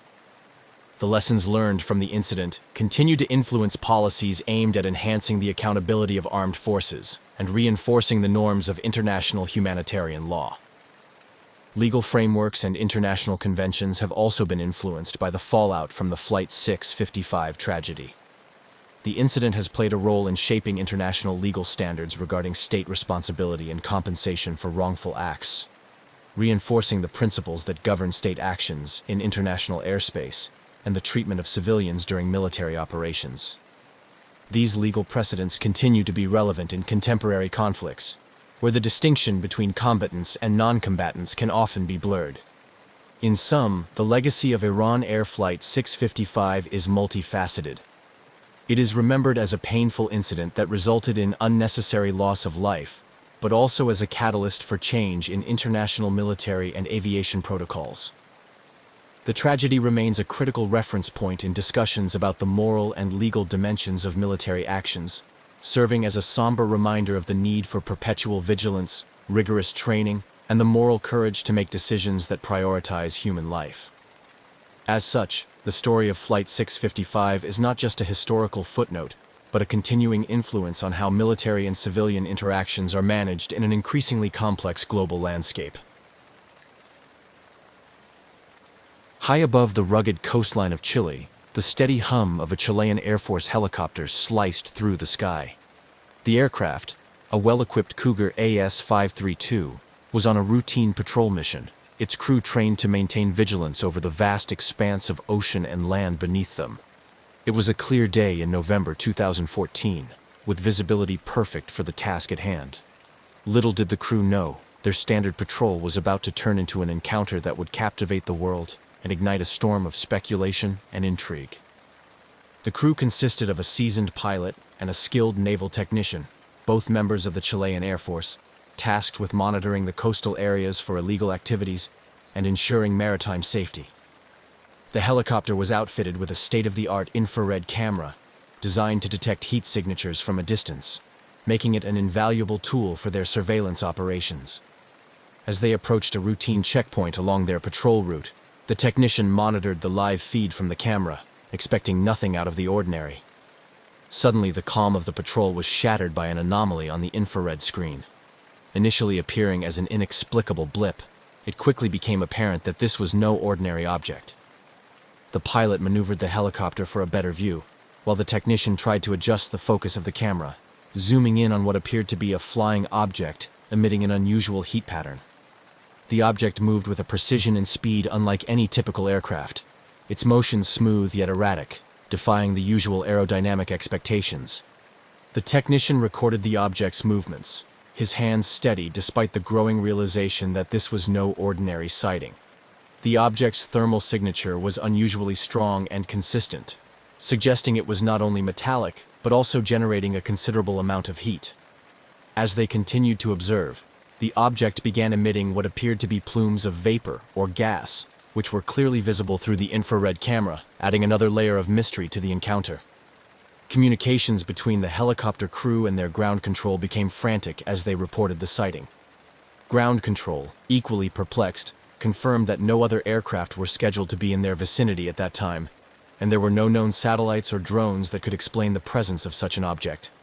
The pilot, maintaining a safe distance, maneuvered to keep the object within their visual and infrared range, while the technician captured as much footage as possible. This initial encounter, though lasting only a few minutes, felt longer due to the intensity of the moment. The crew was trained for a multitude of scenarios, but nothing quite like this. Their professionalism kept them focused on the task of documenting the encounter, even as the realization dawned on them that they might be witnessing something truly unexplained. After the object finally accelerated away at a speed that was impossible for their helicopter to match, the crew was left to return to base with their footage and a barrage of questions. The debriefing that followed was intense and thorough. Military officials were cautious but intrigued by the footage, which clearly showed an object whose capabilities surpassed current known aircraft technology.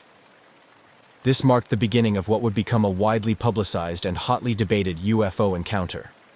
The Chilean government, known for its transparency in dealing with unidentified aerial phenomena, took the unusual step of releasing the footage to the public and seeking help from both national and international experts to try to explain the mysterious encounter. As the news of the sighting broke, it sparked a frenzy of media coverage and public speculation. People around the world watched the grainy infrared footage, captivated by the possibility of an encounter with technology beyond our understanding.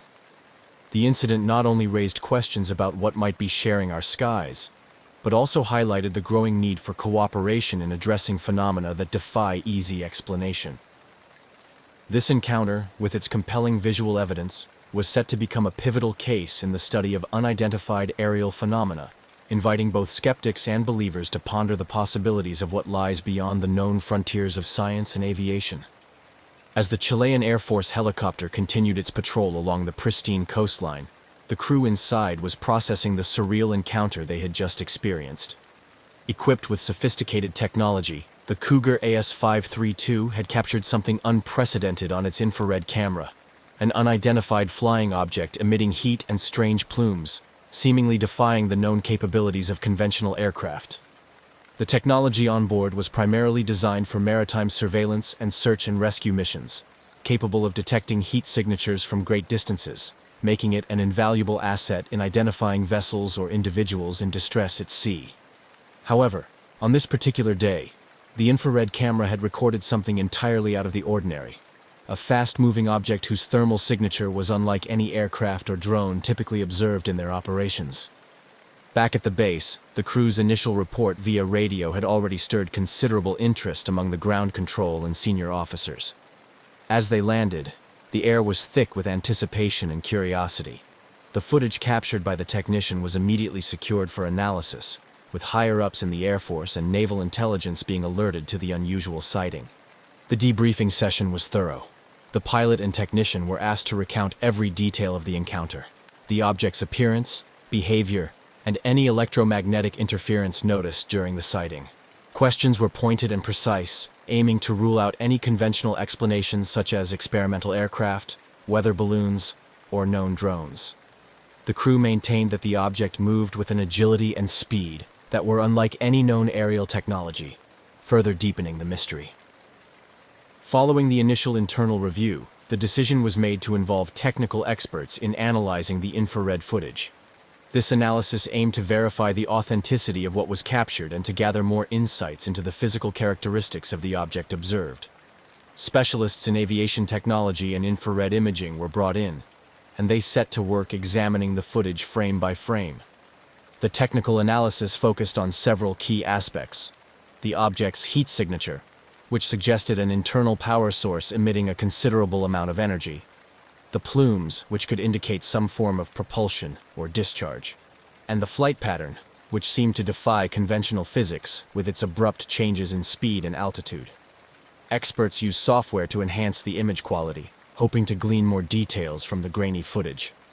The examination ruled out the possibility of a small aircraft or drone, as no known models possessed the combination of speed, heat signature, and flight capabilities displayed by the UFO. Theories began to circulate among the technical team, ranging from experimental military technology from another nation to more speculative hypotheses involving non-human origins. Meanwhile, the public's reaction was growing fervent. Once the Air Force decided to release the footage to ensure transparency and seek wider input, the video quickly went viral. Across social media platforms, forums, and news outlets, people shared the footage, with many speculating about the possible explanations for the encounter.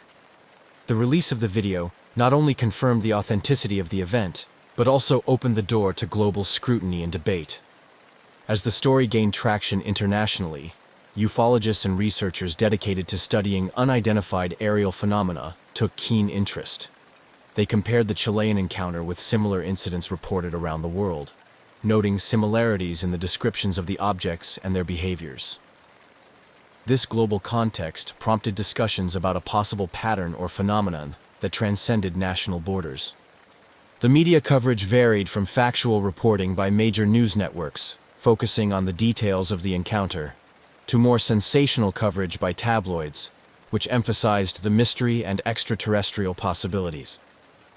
Documentarians and investigative journalists descended on Chile, eager to capture the story from every angle, interviewing experts, witnesses, and even skeptics.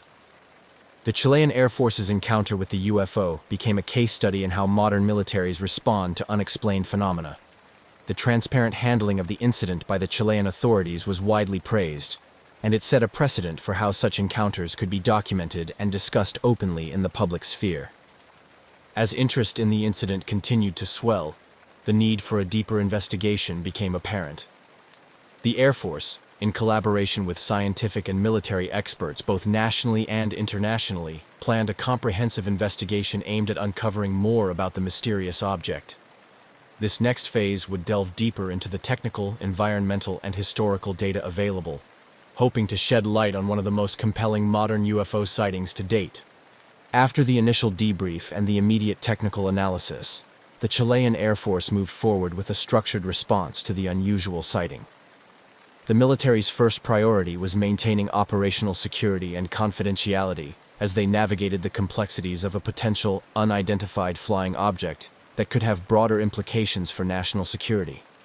However, the decision to eventually release the footage to the public marked a pivotal shift towards transparency, aiming to demystify the situation and engage with the global community for broader insights. The aftermath of the sighting and the subsequent release of the infrared footage initiated a multi-phased response plan. Initially, The Air Force leadership conducted a series of confidential briefings with defense analysts to evaluate any potential threats that the unidentified object might pose. These meetings involved strategy discussions, reviews of radar and satellite data, and consultations with international partners to ascertain if similar incidents had been observed elsewhere. Simultaneously, the Chilean government took steps to manage the public narrative. Information about the encounter was carefully released to avoid causing undue alarm. The military's spokesperson provided measured statements that confirmed the sighting while emphasizing that it posed no immediate threat to national security. This approach was designed to maintain public confidence and prevent speculation from overshadowing facts. The leak and public response to the footage were overwhelming. Once the video was made available online, it quickly captured the attention of both national and international media, sparking a flurry of investigative reports, expert interviews, and public speculation. In Chile and beyond, the story became a topic of intense interest and debate, with the footage being analyzed and reanalyzed by various civilian UFO research organizations and independent experts. Media outlets played a significant role in shaping the public's perception of the incident. Major networks sought to strike a balance between reporting on the sensational aspects of the UFO sighting and providing a platform for credible experts to discuss the potential explanations.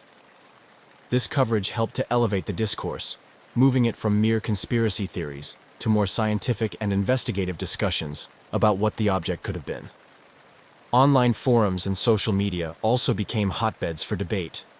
Enthusiasts and skeptics alike shared their theories, ranging from secret military technology and drones to extraterrestrial vehicles. This digital conversation expanded the reach of the incident, drawing in audiences from around the world who might not typically engage with military or aviation news. The Chilean Air Force continued to monitor these discussions closely, noting where misinformation spread and stepping in to clarify when possible. Their ongoing involvement helped to maintain a level of authority over the narrative, ensuring that the public received accurate updates as the investigation progressed.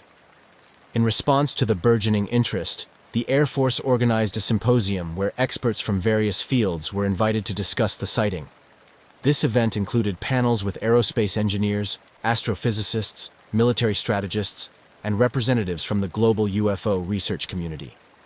The symposium was pivotal in fostering a multidisciplinary understanding of the sighting, highlighting the complexities involved in identifying and interpreting aerial phenomena.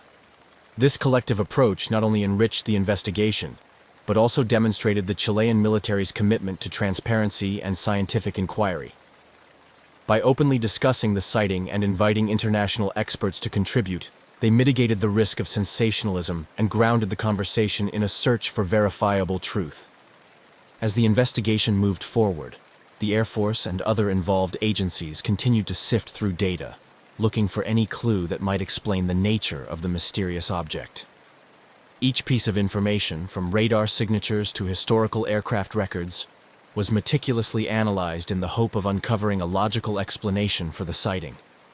This thorough and open approach ensured that whatever conclusions were eventually drawn, they would be based on solid evidence and careful consideration, maintaining public trust and scientific integrity throughout the process. Following the unprecedented encounter and the widespread public interest it generated, the Chilean Air Force initiated a formal and comprehensive investigation into the incident.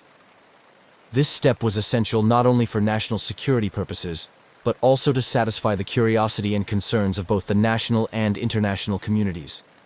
The official investigation was spearheaded by a special task force composed of experts from various fields, including military aviation specialists, aerospace engineers, and scientists specializing in atmospheric phenomena. The task force's primary goal was to analyze every aspect of the encounter thoroughly, from the technical specifications of the helicopter and its equipment to the environmental conditions on the day of the sighting. The team started by scrutinizing the infrared footage captured by the helicopter's camera. This involved a detailed frame-by-frame analysis to understand the object's size, speed, thermal signature, and flight pattern. Special attention was given to the plumes emitted by the object, which were atypical for conventional aircraft or known drones. Experts in propulsion and aerospace technology were consulted to determine if the object could be an undocumented type of military drone or experimental aircraft, possibly from another nation. Parallel to the technical analysis, the task force investigated the electromagnetic environment during the incident. They collaborated with meteorologists and physicists to explore whether unique atmospheric conditions could have caused optical illusions or radar anomalies.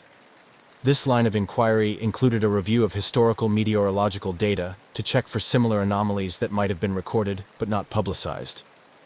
The military also re-examined radar data from the day of the sighting to trace the object's flight path and origin. This effort was coordinated with neighboring countries' air defense systems to rule out the possibility that the object had crossed into Chilean airspace from abroad. Additionally, the task force checked for any unauthorized satellite launches or space debris re-entries that could explain the object's presence in the sky. As the technical and environmental analyses progressed, the Chilean military maintained open communication with international bodies, such as the Committee for the Study of Anomalous Aerial Phenomena, CEFAA, which had a history of investigating UFO sightings in a scientific and systematic manner. This cooperation ensured that the investigation adhered to international standards and benefited from a broader range of expertise. The official investigation also delved into the historical context, researching any previously reported similar incidents within Chile and in other parts of the world. This broader historical review helped to contextualize the encounter and provided insights into how similar sightings had been handled and interpreted by other nations' military and scientific communities. Throughout this extensive investigative process, the Chilean Air Force showed a remarkable level of transparency. Regular press releases and public briefings were organized to update the public on the progress of the investigation. These updates were crucial in managing public expectations and preventing the spread of rumors and misinformation. Furthermore, the investigation's openness attracted attention from the academic community and independent researchers, who were granted access to non-sensitive data. This collaborative approach fostered a rich dialogue between military officials, scientists, and ufologists, each bringing unique perspectives to the table. As the investigation unfolded, it became a model of how military organizations could handle unidentified aerial phenomena sightings transparently and scientifically. This approach not only helped to demystify the incident, but also encouraged a more informed and less speculative public discourse on the subject of UFOs and aerial anomalies. The thoroughness of the investigation, while time-consuming and resource-intensive, underscored the Chilean military's commitment to understanding the nature of the sighting fully. By systematically ruling out conventional explanations and considering every possible angle, the task force aimed to provide a conclusive answer to the mystery, or at least to narrow down the possibilities to the most plausible explanations based on empirical evidence and expert analysis. As the investigation into the Chilean Air Force's UFO encounter gained depth and complexity, the incident quickly captured the attention of the global UFO research community. Ufologists and researchers specializing in unidentified aerial phenomena, UAP, took a keen interest, offering hypotheses and seeking to draw parallels with similar events documented worldwide. Internationally recognized organizations dedicated to UFO research eagerly followed the developments. Their involvement brought a plethora of theories, ranging from conventional to speculative, into the discussion. Experts from these organizations often highlighted patterns seen in other well-documented encounters, such as the movements of the UFO, its ability to emit heat and gases, and the way it interacted with its environment. These comparisons were vital in framing the Chilean event within a larger context of UAP studies, providing a comparative analysis that enriched the ongoing investigation. Researchers dove into databases of UFO sightings, pulling records of incidents that involved similar characteristics. They examined cases where objects were observed emitting heat or other types of energy, looking for clues that might explain the technology or natural phenomena behind such occurrences. This global perspective helped to situate the Chilean sighting within a broader narrative, suggesting that such encounters might be more common than previously thought and possibly indicative of a yet-to-be-understood phenomenon. The engagement with the international UFO community also opened up discussions on the need for a standardized approach to investigating UAPs. Experts advocated for the use of certain scientific methodologies and technologies, such as satellite tracking, advanced radar systems, and infrared cameras, to improve the detection and analysis of these mysterious objects. The dialogue highlighted the importance of international cooperation in sharing data and research findings, which could lead to more comprehensive understandings of UAPs. The theories proposed by the UFO research community ranged widely. Some researchers posited that the object could be an advanced unmanned aerial vehicle, UAV, from an undisclosed aeronautical development program, possibly explaining its unusual thermal and flight characteristics.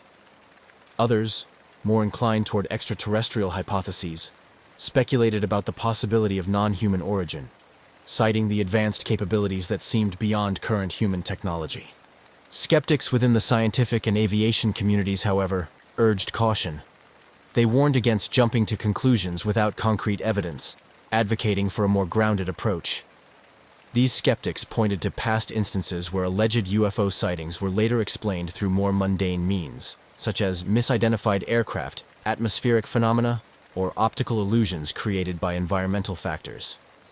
The Chilean Air Force, aware of the diverse range of theories, worked diligently to maintain a balanced perspective in their investigation.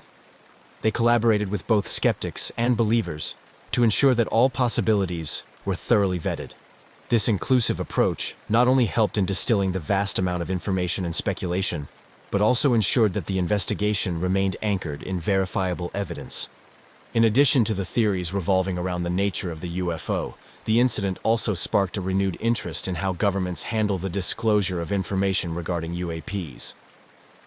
The Chilean case became a reference point in discussions about transparency and public engagement, with many lauding Chile's openness in dealing with the incident. This aspect of the case encouraged other countries to reconsider their policies on UAP-related information, potentially leading to more open and comprehensive public disclosures in the future. As the investigation progressed, the contributions from the global UFO research community proved invaluable. They not only broadened the scope of the investigation, but also fostered a more open dialogue about UAPs that transcended national boundaries. This collaborative spirit highlighted the universal curiosity and concern surrounding unexplained aerial phenomena, and set a precedent for future encounters, emphasizing the need for a cohesive global approach to understanding these mysterious occurrences. As the Chilean Air Force continued its investigation into the mysterious UFO encounter, a range of theories and speculations proliferated, each offering potential explanations for the observed phenomena. Among these, the extraterrestrial hypothesis garnered significant attention, captivating the imagination of the public and stimulating debate among experts and enthusiasts alike. Extraterrestrial hypotheses. Many in the UFO research community and the general public lean towards the possibility that the object could be of extraterrestrial origin. This theory was supported by the object's seemingly advanced capabilities, such as its rapid maneuvers, the ability to emit heat without visible propulsion systems, and the odd plumes that were unlike any known aircraft emissions. Proponents of this theory cited the lack of conclusive explanations from conventional investigative routes, arguing that the object's technology appeared to surpass current human achievements in aerospace. Alternative explanations. In contrast, a significant number of scientists and skeptics presented alternative explanations grounded in known scientific principles. One popular theory suggested that the object might be an undisclosed experimental military drone, possibly from another nation, testing advanced propulsion systems. This theory was supported by the fact that governments often conduct secret tests of new technological equipment, sometimes without broad disclosure even to other branches of their own military to maintain confidentiality. Atmospheric scientists brought up the possibility of rare atmospheric phenomena that could create illusions or reflections in the sky, misleading observers and instruments alike. Optical illusions, particularly in high-stress, high-altitude flight conditions, could cause pilots and sensors to misinterpret airborne objects. Additionally, advanced mirages, known to occur under certain atmospheric conditions, were proposed as a natural explanation for the sighting. Psychological and sociological perspectives. Psychologists and sociologists also weighed in, discussing the human factors influencing UFO sightings. They pointed out that under conditions of uncertainty and high tension, individuals are more prone to interpret ambiguous stimuli as significant or threatening. This cognitive bias, known as pareidolia, where people see specific, often meaningful images in random or vague visual patterns, could explain why the crew interpreted the anomaly as a structured, intentional object. Furthermore, Sociologists discuss the societal impact of UFO sightings, noting that such events often reflect broader cultural anxieties about the unknown and technology.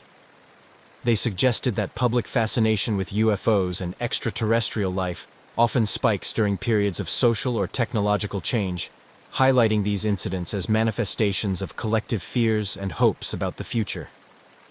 Continued scrutiny and analysis. Throughout the investigation, the Chilean Air Force remained committed to a rigorous scientific methodology, carefully analyzing all available data and consulting with international experts. They conducted simulations and recreated the flight conditions using different aircraft and sensors to see if they could replicate the observations. These experiments aimed to rule out any equipment malfunctions or environmental factors that could have led to the sighting. As the investigation drew on, the lack of conclusive evidence to support any single theory meant that the UFO encounter remained open to interpretation. This ambiguity kept the conversation alive both within and outside the scientific community, maintaining a cycle of speculation and investigation. The ongoing scrutiny not only highlighted the complexities involved in studying UFOs, but also underscored the limitations of current scientific understanding when faced with anomalies that do not fit neatly into existing frameworks. In conclusion, the diversity of theories about the Chilean UFO sighting illustrates the wide array of possible explanations that exist when confronting unidentified aerial phenomena. From extraterrestrial to experimental technology, natural atmospheric effects to psychological factors, each theory offers a different lens through which to view the mysterious encounter, reflecting the multifaceted nature of human inquiry into the unknown. The 2014 UFO encounter by the Chilean Air Force quickly transcended the confines of a mere military incident to become a significant cultural phenomenon. The public's fascination with the unknown, coupled with the mysterious nature of the event, catapulted the incident into the media spotlight, influencing popular culture and altering public perception of UFOs. Media frenzy. As soon as the footage of the encounter was made public, it ignited a media frenzy. News outlets around the world broadcasted the infrared images of the unidentifiable object, with expert commentators speculating about its origins and implications. The coverage varied widely. While some news organizations approached the story with a degree of skepticism, others leaned into the more sensational aspects, sometimes overshadowing the factual basis of the encounter with speculative commentary. This intense media attention not only heightened public interest, but also placed considerable pressure on the Chilean Air Force and other governmental bodies to provide explanations and maintain transparency. Influence on popular culture. The incident also made its way into popular culture, inspiring episodes in television series, documentaries, and influencing plot lines in science fiction novels and films. These portrayals often depicted the UFO encounter as part of a larger narrative involving government cover-ups, alien conspiracies, or as a catalyst for dramatic interstellar diplomacy. By permeating various forms of entertainment, the incident sparked a broader cultural dialogue about life beyond Earth and humanity's place in the universe. Public perception of UFOs. Perhaps one of the most significant impacts of the incident was on public perception of UFOs. Prior to the incident, public opinion on UFOs often veered towards skepticism or was marred by stigma associated with conspiracy theories. However, the transparency and seriousness with which the Chilean government handled the investigation lent a newfound legitimacy to the discussion of unidentified aerial phenomena. This shift was reflected in surveys and polls, which showed an increase in the number of people willing to consider the possibility of extraterrestrial life and other unexplained aerial phenomena. Educational impact.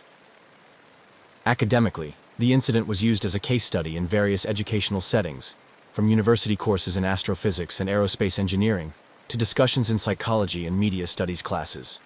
In these academic environments, the incident was analyzed from multiple perspectives, including the scientific implications of the sighting, the psychological aspects of public reactions, and the ways in which media can influence public opinion. This educational engagement helped cultivate a more nuanced understanding of the complexities involved in identifying and interpreting aerial phenomena. Community involvement. The incident also galvanized community involvement, with amateur astronomers and hobbyist drone operators launching their own investigations. UFO enthusiast groups saw a spike in membership and activity, organizing skywatching events and public talks to educate people about UFO sightings and encourage responsible reporting of such events. International conferences and symposiums. The global interest in the incident led to the organization of several international conferences and symposiums, where experts from around the world gathered to share their research and theories about unidentified aerial phenomena. These meetings not only helped consolidate a global community of researchers and enthusiasts, but also fostered an interdisciplinary approach to studying such phenomena, combining insights from science, sociology, history, and even philosophy. Through these various channels, the Chilean UFO encounter left a lasting impact on society and culture. It challenged existing beliefs, inspired new forms of artistic expression, and stimulated educational and scientific inquiry. Whether as a subject of academic study, a catalyst for artistic creativity, or a phenomenon that brings communities together, the incident remains a compelling example of how unexplained events can influence multiple facets of society, sparking curiosity and debate long after the initial sighting. Despite extensive investigations and widespread discussion, the Chilean Air Force's encounter with the unidentified flying object in 2014 remains shrouded in mystery.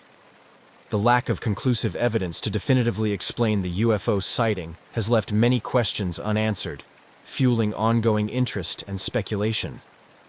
This unresolved nature of the incident has ensured its lasting place in the public imagination and continues to influence discussions on aerial phenomena and national security protocols. The continuous interest in the case is evident in the sustained scrutiny by both official and unofficial entities. Researchers, both in Chile and internationally, persist in revisiting the incident, exploring new theories as technological and scientific advancements provide new tools for analysis. The possibility that future technology could unveil more about the nature of the UFO keeps the conversation alive, with experts anticipating breakthroughs in imaging technology, atmospheric science, and data analysis. Moreover, the incident has had a lasting impact on how military and government bodies handle reports of unidentified aerial phenomena. Inspired by the Chilean government's relatively transparent approach, other countries have reevaluated their policies on UFOs. There is a growing movement towards greater openness, driven by a combination of public interest and the potential implications of UFO sightings for national security. This shift is reflected in recent decisions by several governments to declassify portions of their UFO files, making them available for public scrutiny and academic study.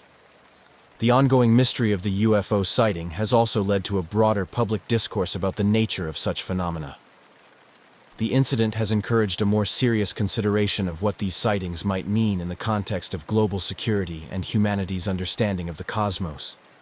It challenges the scientific community to consider the limits of current knowledge and explore new frontiers in physics and other related disciplines.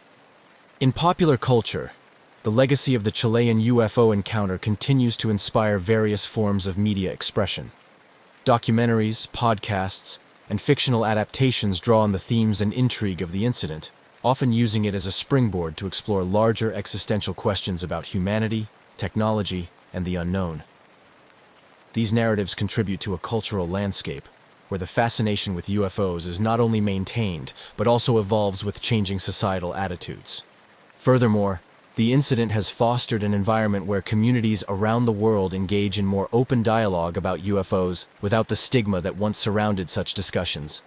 Online forums, social media platforms, and public conferences continue to buzz with debates and exchanges about the Chilean sighting, among others, fostering a global community of curious minds united by a shared interest in the unexplained. In conclusion, the 2014 UFO encounter, reported by the Chilean Air Force, serves as a compelling chapter in the ongoing narrative of humanity's encounter with the unknown. It remains a poignant reminder of the mysteries that still exist in our skies, and a testament to the enduring human drive to understand the seemingly incomprehensible. As it stands, the incident not only continues to intrigue and inspire, but also shapes ongoing conversations about the boundaries of science, the responsibilities of governments, and the infinite possibilities that lie beyond our current understanding. In the cold upper reaches of Earth, where flight paths cut through skies layered with ice and silence. Military aircraft serve as both transportation and symbol, trusted, tested machines that brave the world's most unforgiving climates. One such aircraft was the Canadian Forces C-54 Skymaster, a four-engine transport plane used routinely in Arctic operations during the early 1960s.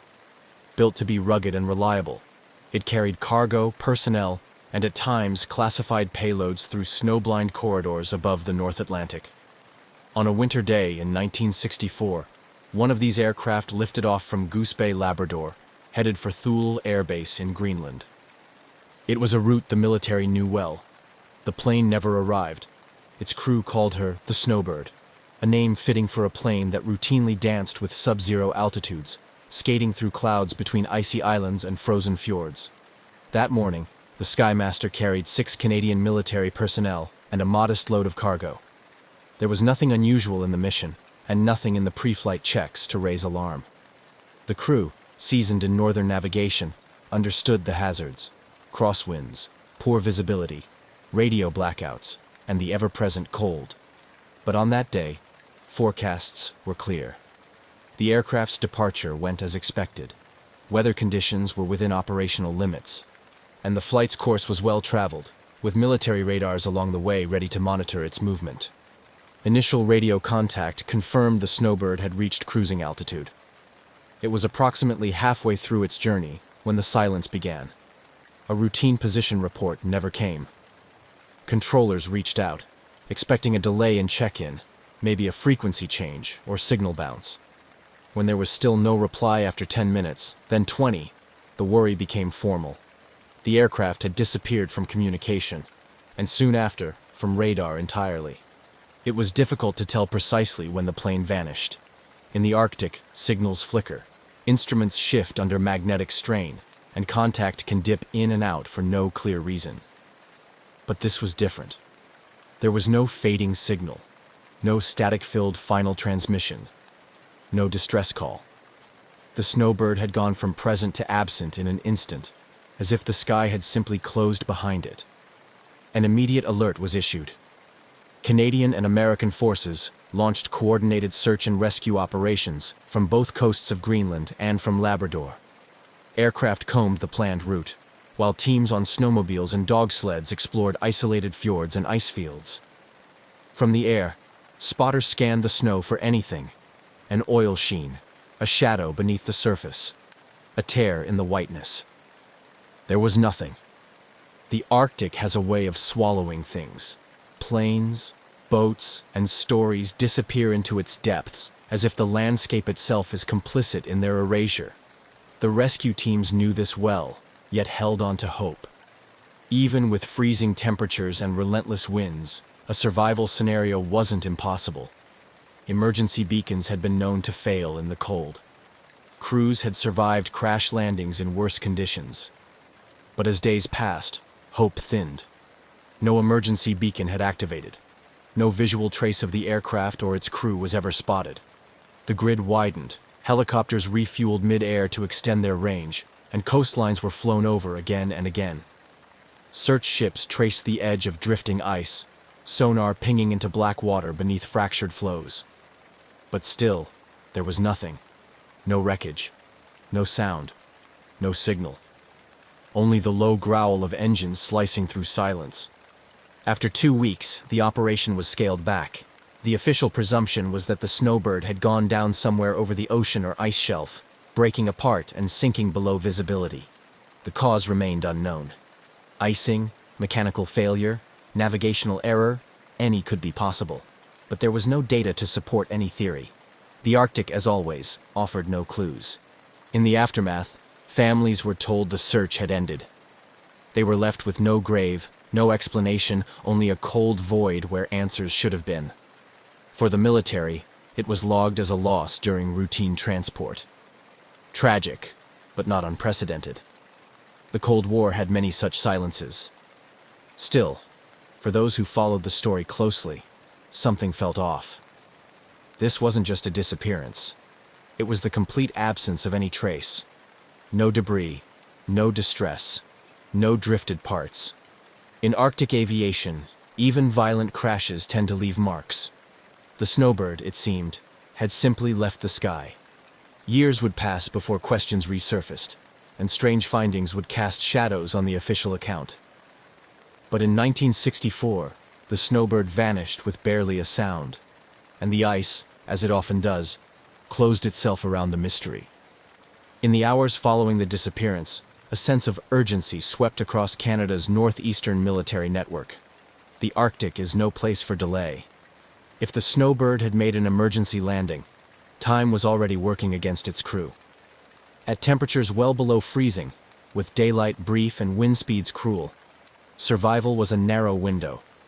Every hour without contact tightened that window further. The initial assumption was straightforward: mechanical failure or navigational disorientation. It had happened before, though rarely with no warning at all. The military's first step was to backtrack the flight's last confirmed location. The snowbird had been on course, flying at altitude over the Labrador Sea, approaching Greenland's western edge. The radar contact had been faint, normal for that region, but it hadn't returned. That's when the search began. Rescue efforts launched from Goose Bay, from Thule, and from U.S. bases scattered along the North Atlantic corridor.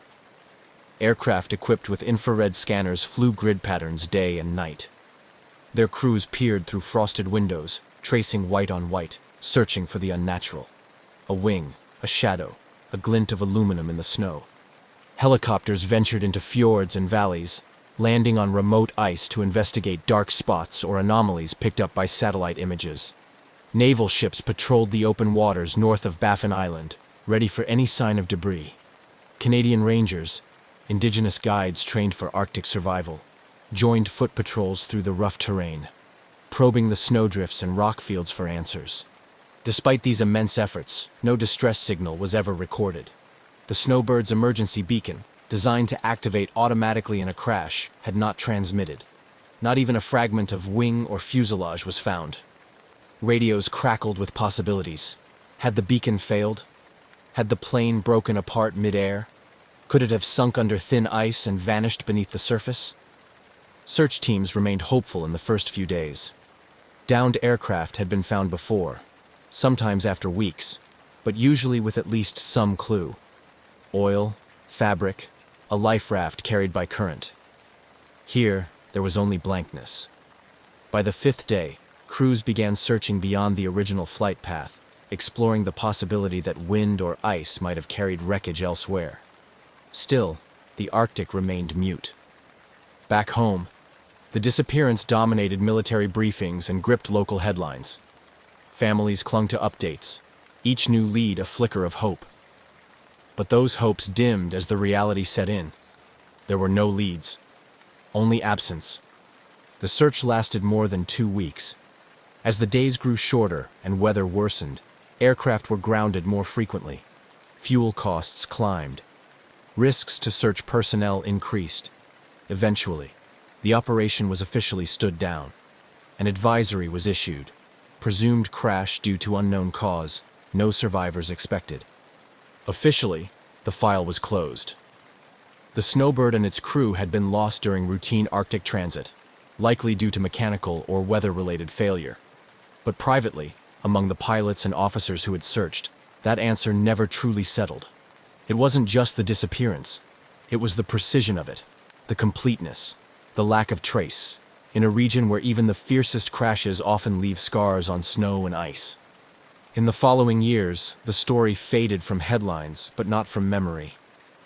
In mess halls and on northern airstrips, the name Snowbird was still spoken quietly.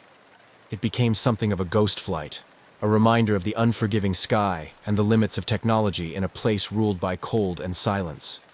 Some mysteries in the Arctic are buried under layers of snow. Others, it seems, are lost in the space between radar blips and the quiet places where nothing answers back. The snowbird had become one of them. Weeks had passed since the snowbird vanished into Arctic air, and the official search had ended. But for those involved in the operation, pilots, radar technicians, search and rescue teams, the silence that followed was almost more unnerving than the disappearance itself. Usually, something turned up. A piece of metal, a fuel slick, a bit of fabric drifting in the sea. But the snowbird left no signature behind. It was as if the plane had simply never existed. Despite the search being scaled down, a few aircraft continued flying the route unofficially, mapping areas not originally covered. These weren't missions on the record. They were quiet loops through unflown corridors, motivated by instinct more than protocol. In the north, there's a kind of unspoken obligation among air crews. If one of your own goes missing, you keep looking, even if no one tells you to. The Canadian military reviewed every radar record from that day. Cold War surveillance systems along the Arctic Circle, shared between NORAD and Canadian Air Command, logged aircraft movements minute by minute. Controllers double-checked the last known ping, noted at a routine altitude just before the signal blinked out. There had been no climb, no sudden descent. Just a faint echo. Then nothing. What puzzled many was the absence of disruption. No deviation, no loss of speed, no signal of an unfolding emergency. The Skymaster had been cruising cleanly, as if everything was normal right up until it wasn't. For seasoned aviators, this was the detail that stuck. If it had been weather, why no call? If it had been mechanical, why no signs of distress? There was another layer to the puzzle: geography. Much of the snowbird's path crossed vast regions of thick sea ice and glacial rock, where even large aircraft can vanish with ease. A controlled ditching into frozen water might pull an entire fuselage under the surface in minutes. If ice closed over the site quickly, any physical trace would be sealed away until thawed, if it thawed at all. But even in such cases, fragments often escape. The Arctic moves constantly, pushing wreckage to shorelines or thinning over time. Here, nothing moved. The case grew colder. Military reports were filed, classified, and stored. Families were offered words of sympathy and the kind of closure that came without explanation. In remote bases, the snowbird was quietly memorialized, not with statues or ceremonies, but with stories told over quiet meals and on long northern flights. Pilots would glance at the ice below and wonder where it might be, if it was even still whole. Years passed. The Cold War deepened. Technology advanced. Satellites began to map the Earth more fully, and aerial surveillance stretched farther across the globe. Still, nothing turned up. Occasionally, blips appeared on radar near Greenland's coast, unidentified returns that vanished as quickly as they came, but none could be traced back to the snowbird. Each time, teams followed up, hopeful, only to find ice shadows, trick reflections, or nothing at all. Eventually, the case took on a different kind of silence, the kind that turns mystery into legend. The snowbird wasn't just a lost aircraft anymore. It became a symbol among northern flyers, the one that got away, the flight that never called, never cried out, and never came home. Its memory was carried not in archives, but in cautious glances toward the horizon and unspoken respect for a sky that offers no guarantees. And then, long after the search had ended, long after official channels had stopped looking, something unexpected surfaced. A fragment, a hint, a small piece of metal bearing an identification code, one that matched the missing aircraft. But it was found far from where it should have been. The silence, it seemed, was not the end of the story. It was only the beginning of something stranger. More than a decade had passed since the snowbird vanished, and the trail had long gone cold. Official records were boxed and archived, families had received their final letters, and those involved in the original search had either moved on or retired. The loss had become history, quiet, unresolved, and filed away. But for those who remembered, the story never really faded. It lingered in the background, resurfacing from time to time in aviation circles, in northern mess halls, and in the memories of those who had flown that same corridor and looked down, wondering. In communities across Labrador and coastal Greenland, where northern skies and military aircraft are a part of daily life, the snowbird was not forgotten. Locals recalled the low hum of search planes overhead during those weeks in 1964, the strange quiet that followed, and the stories that trickled through afterward. There were murmurs of an aircraft seen briefly in a blizzard, lights low on the horizon, then gone. Whispers of strange signals caught on old civilian radios, These were passed off as folklore, perhaps even stress-tinged memories in harsh conditions. But the persistence of those stories hinted at something deeper. For the families of the lost crew, time didn't dull the questions. Without wreckage, there was no grave. Without cause, no closure. Every few years, one of the relatives would write to the Canadian military or Department of National Defense, asking if anything new had been found. The answers never changed. Nothing new to report. Still, the story stayed alive in the shadows. Aviation researchers began to include the snowbird in growing lists of unexplained flight disappearances. Cases where aircraft had gone missing without distress calls, in fair weather, with no trace. These were often mentioned in the same breath as much larger, more well-known mysteries. But unlike those, the snowbird had occurred in a time and place where isolation itself could erase evidence. As new generations of pilots were trained, instructors occasionally told the story, not to frighten, but to remind. Of vigilance, of unpredictability, of how even the best machines and the most experienced crews could disappear without a sound. The snowbird became a cautionary tale, a ghost flight of the North. By the late 1970s, as Cold War tensions continued to shape Arctic airspace, renewed interest in the region's history brought a few researchers back to the snowbird's file. It wasn't prompted by any new evidence, just curiosity, and a sense that something about the case had never quite fit. One aviation historian began collecting anecdotal accounts from locals in eastern Greenland. Another started reviewing old magnetic mapping charts from the 1960s, looking for interference anomalies that could have affected navigation.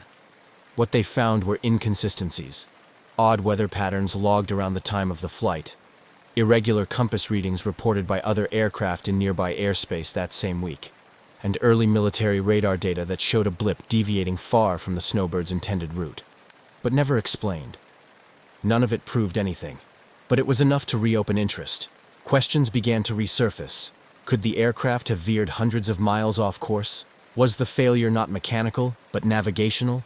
Or had something else entirely interfered? And then came the reports of debris. Small, scattered, and oddly located. The story of the snowbird, it seemed, wasn't quite finished. Somewhere in the far north, something had begun to re-emerge from the ice. It began quietly, almost without notice.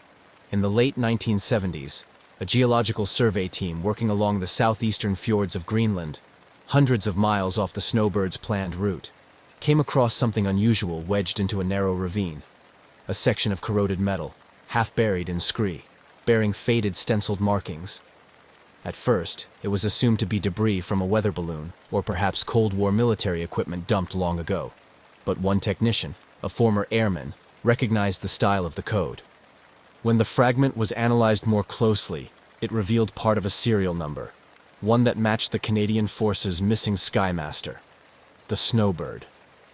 The news was passed through official channels, quietly at first, and then with growing curiosity. This wasn't where the plane was supposed to be, not remotely. The debris had been found nearly 150 miles east of its intended flight path, tucked into terrain so remote and rugged that no aircraft would have flown there without good reason. More pieces followed. Over the next 5 years, hikers, hunters, and Arctic researchers reported other small finds. A cracked portion of an engine cowling, an aluminum panel warped by exposure, a boot sole hardened by time. These artifacts were found far apart, often in inaccessible places, scattered like breadcrumbs in a region known for its glacial shifts and bitter wind. But none of it fit. The distribution of the parts didn't suggest a violent crash or an explosive breakup. In fact, many were oddly intact, showing little of the damage expected from a high-speed impact. There were no scorch marks, no melted edges. Some theorized that the aircraft might have made a forced landing, hard but survivable, and that the Arctic's slow, grinding elements had carried the remains far from the original site. Still, there was no fuselage, no engines, no instruments or cockpit remains, just fragments, mysteriously far from where they should have been. For many, it raised more questions than it answered. How did they end up there? Had the plane been blown that far off course by wind or navigational failure? Or had it landed and then somehow disappeared? The Snowbird was no longer just a lost aircraft. It was now a riddle with pieces. pieces that didn't quite add up. The rediscovery of Snowbird's fragments reignited a quiet storm of questions within aviation circles. What was once a closed case, another Cold War-era loss to the Arctic, was now a live puzzle.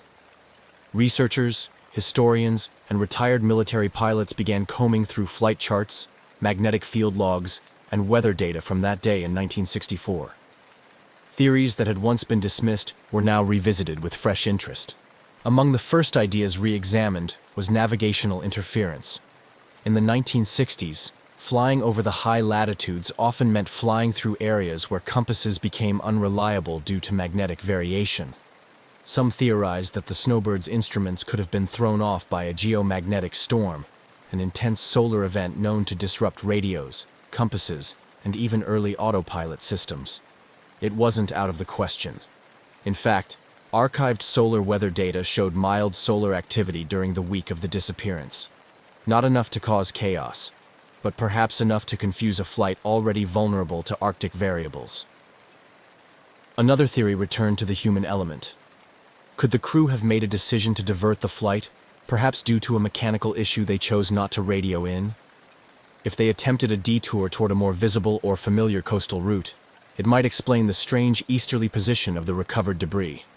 But again, that left another question. Why no distress signal? Investigators also reconsidered the possibility of a slow, controlled descent. The relatively undamaged nature of the fragments, no burn marks, no catastrophic signs, suggested a scenario in which the plane didn't crash at full speed. Could it have landed on ice, intact, and broken apart over time as glacial movements carried the pieces outward? If so, the main wreckage might still be locked beneath the ice, preserved, untouched. As these ideas circulated, a more unsettling possibility also emerged: interference of another kind. Some radar operators from the Cold War era came forward with declassified reports of unknown returns on Arctic radars from that same week. Blips with no transponder signals, no flight plans, and no clear identity. These anomalies had been dismissed at the time as glitches. Now, a few questioned whether they were something more. It was a theory with no proof, just timing and speculation, but it spread quickly. The idea that the Snowbird might have encountered something unexplained in the sky wasn't taken seriously by everyone, but it wasn't laughed off either. In a region where compasses spin and silence can be deceiving, even the outlandish starts to feel plausible. The official stance remained unchanged. But among those who knew the skies, the rediscovery of the fragments had changed everything. The Snowbird had not simply vanished. It had left behind pieces, silent, scattered evidence that something had happened. What exactly, no one could yet say. But the story was no longer a disappearance. It was an unfolding mystery, still drifting just beyond reach. The story of the Snowbird had settled into quiet legend, preserved in the faded corners of military records, and the memories of those who'd once scanned white horizons for a glimpse of silver fuselage. But in the 1980s, as new attention fell on those long-forgotten fragments recovered in Greenland's fjords, the mystery took a sharper edge.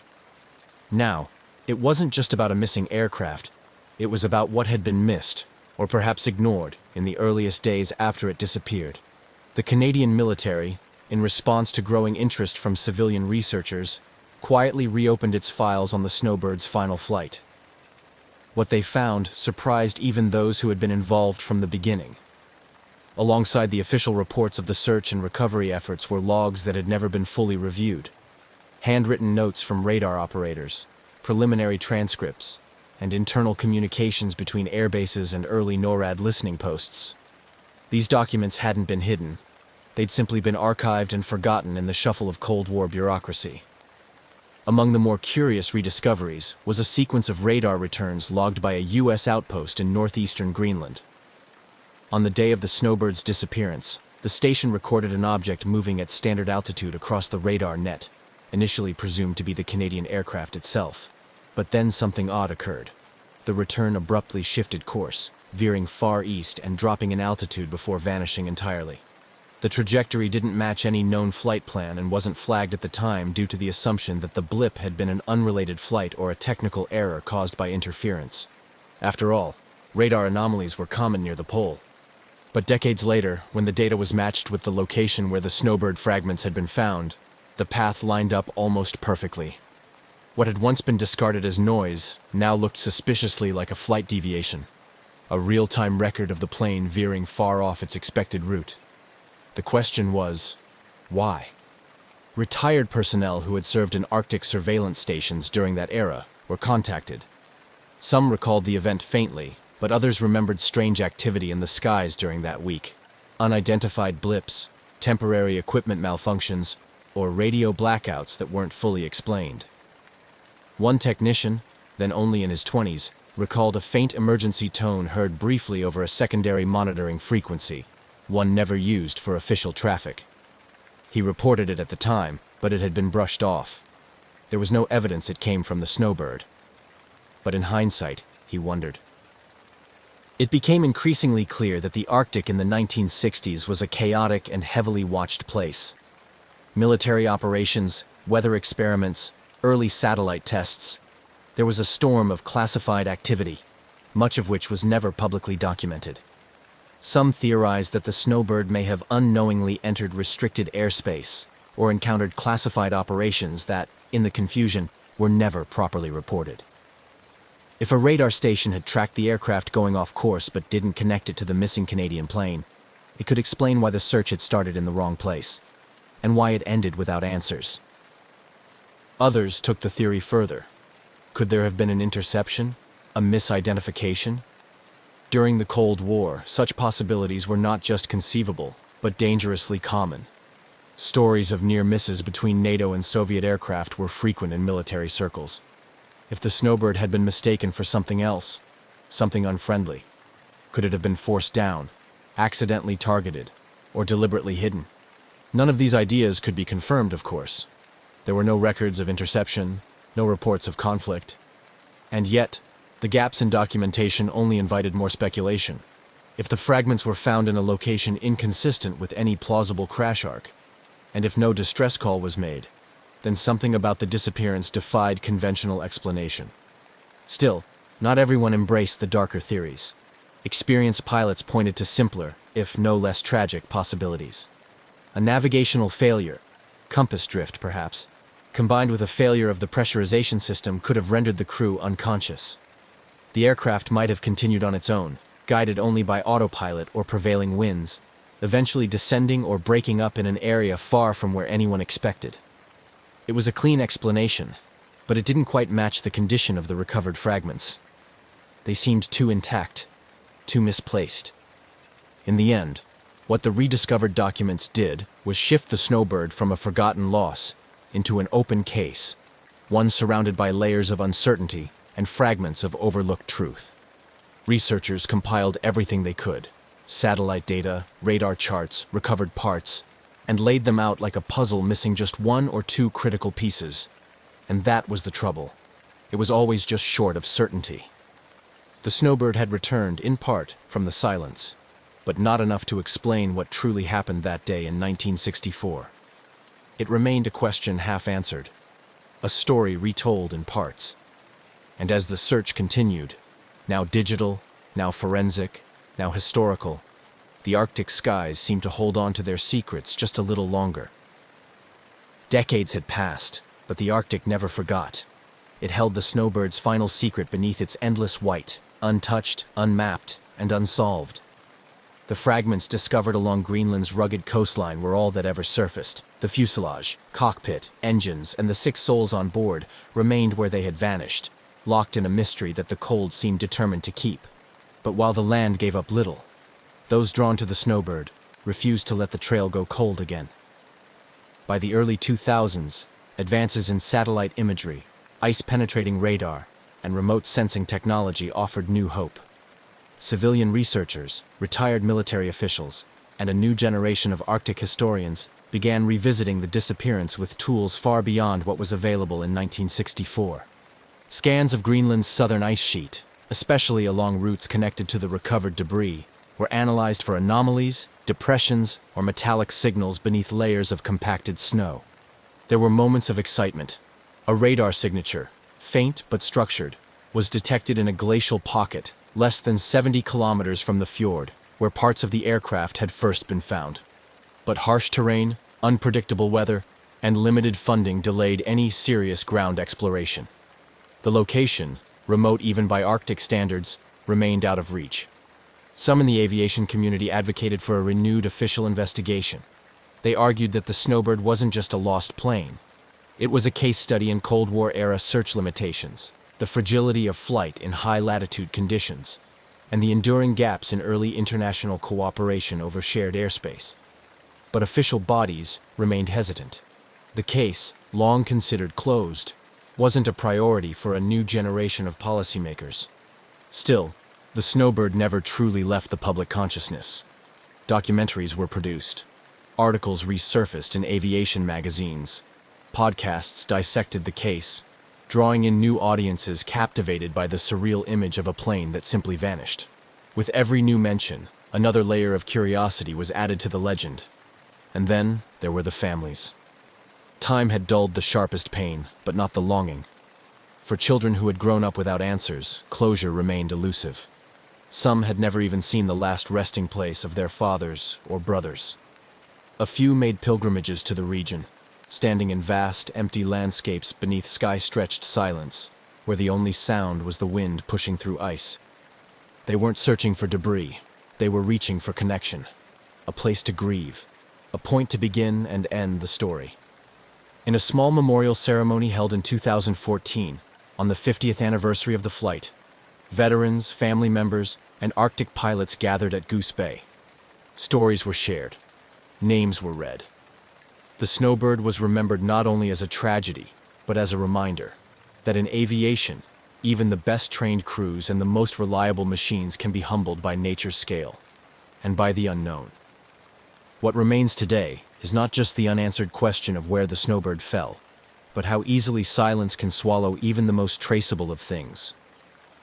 In an age before global satellite tracking, before real-time black box transmissions and digital fail-safes, flights relied as much on the eyes and ears of their crew as on the steel beneath them. A navigational hiccup, a whiteout, a shift in wind. Any of these could start a chain of events that no one would see coming. There's also the lingering possibility, small but persistent, that the Snowbird didn't just vanish.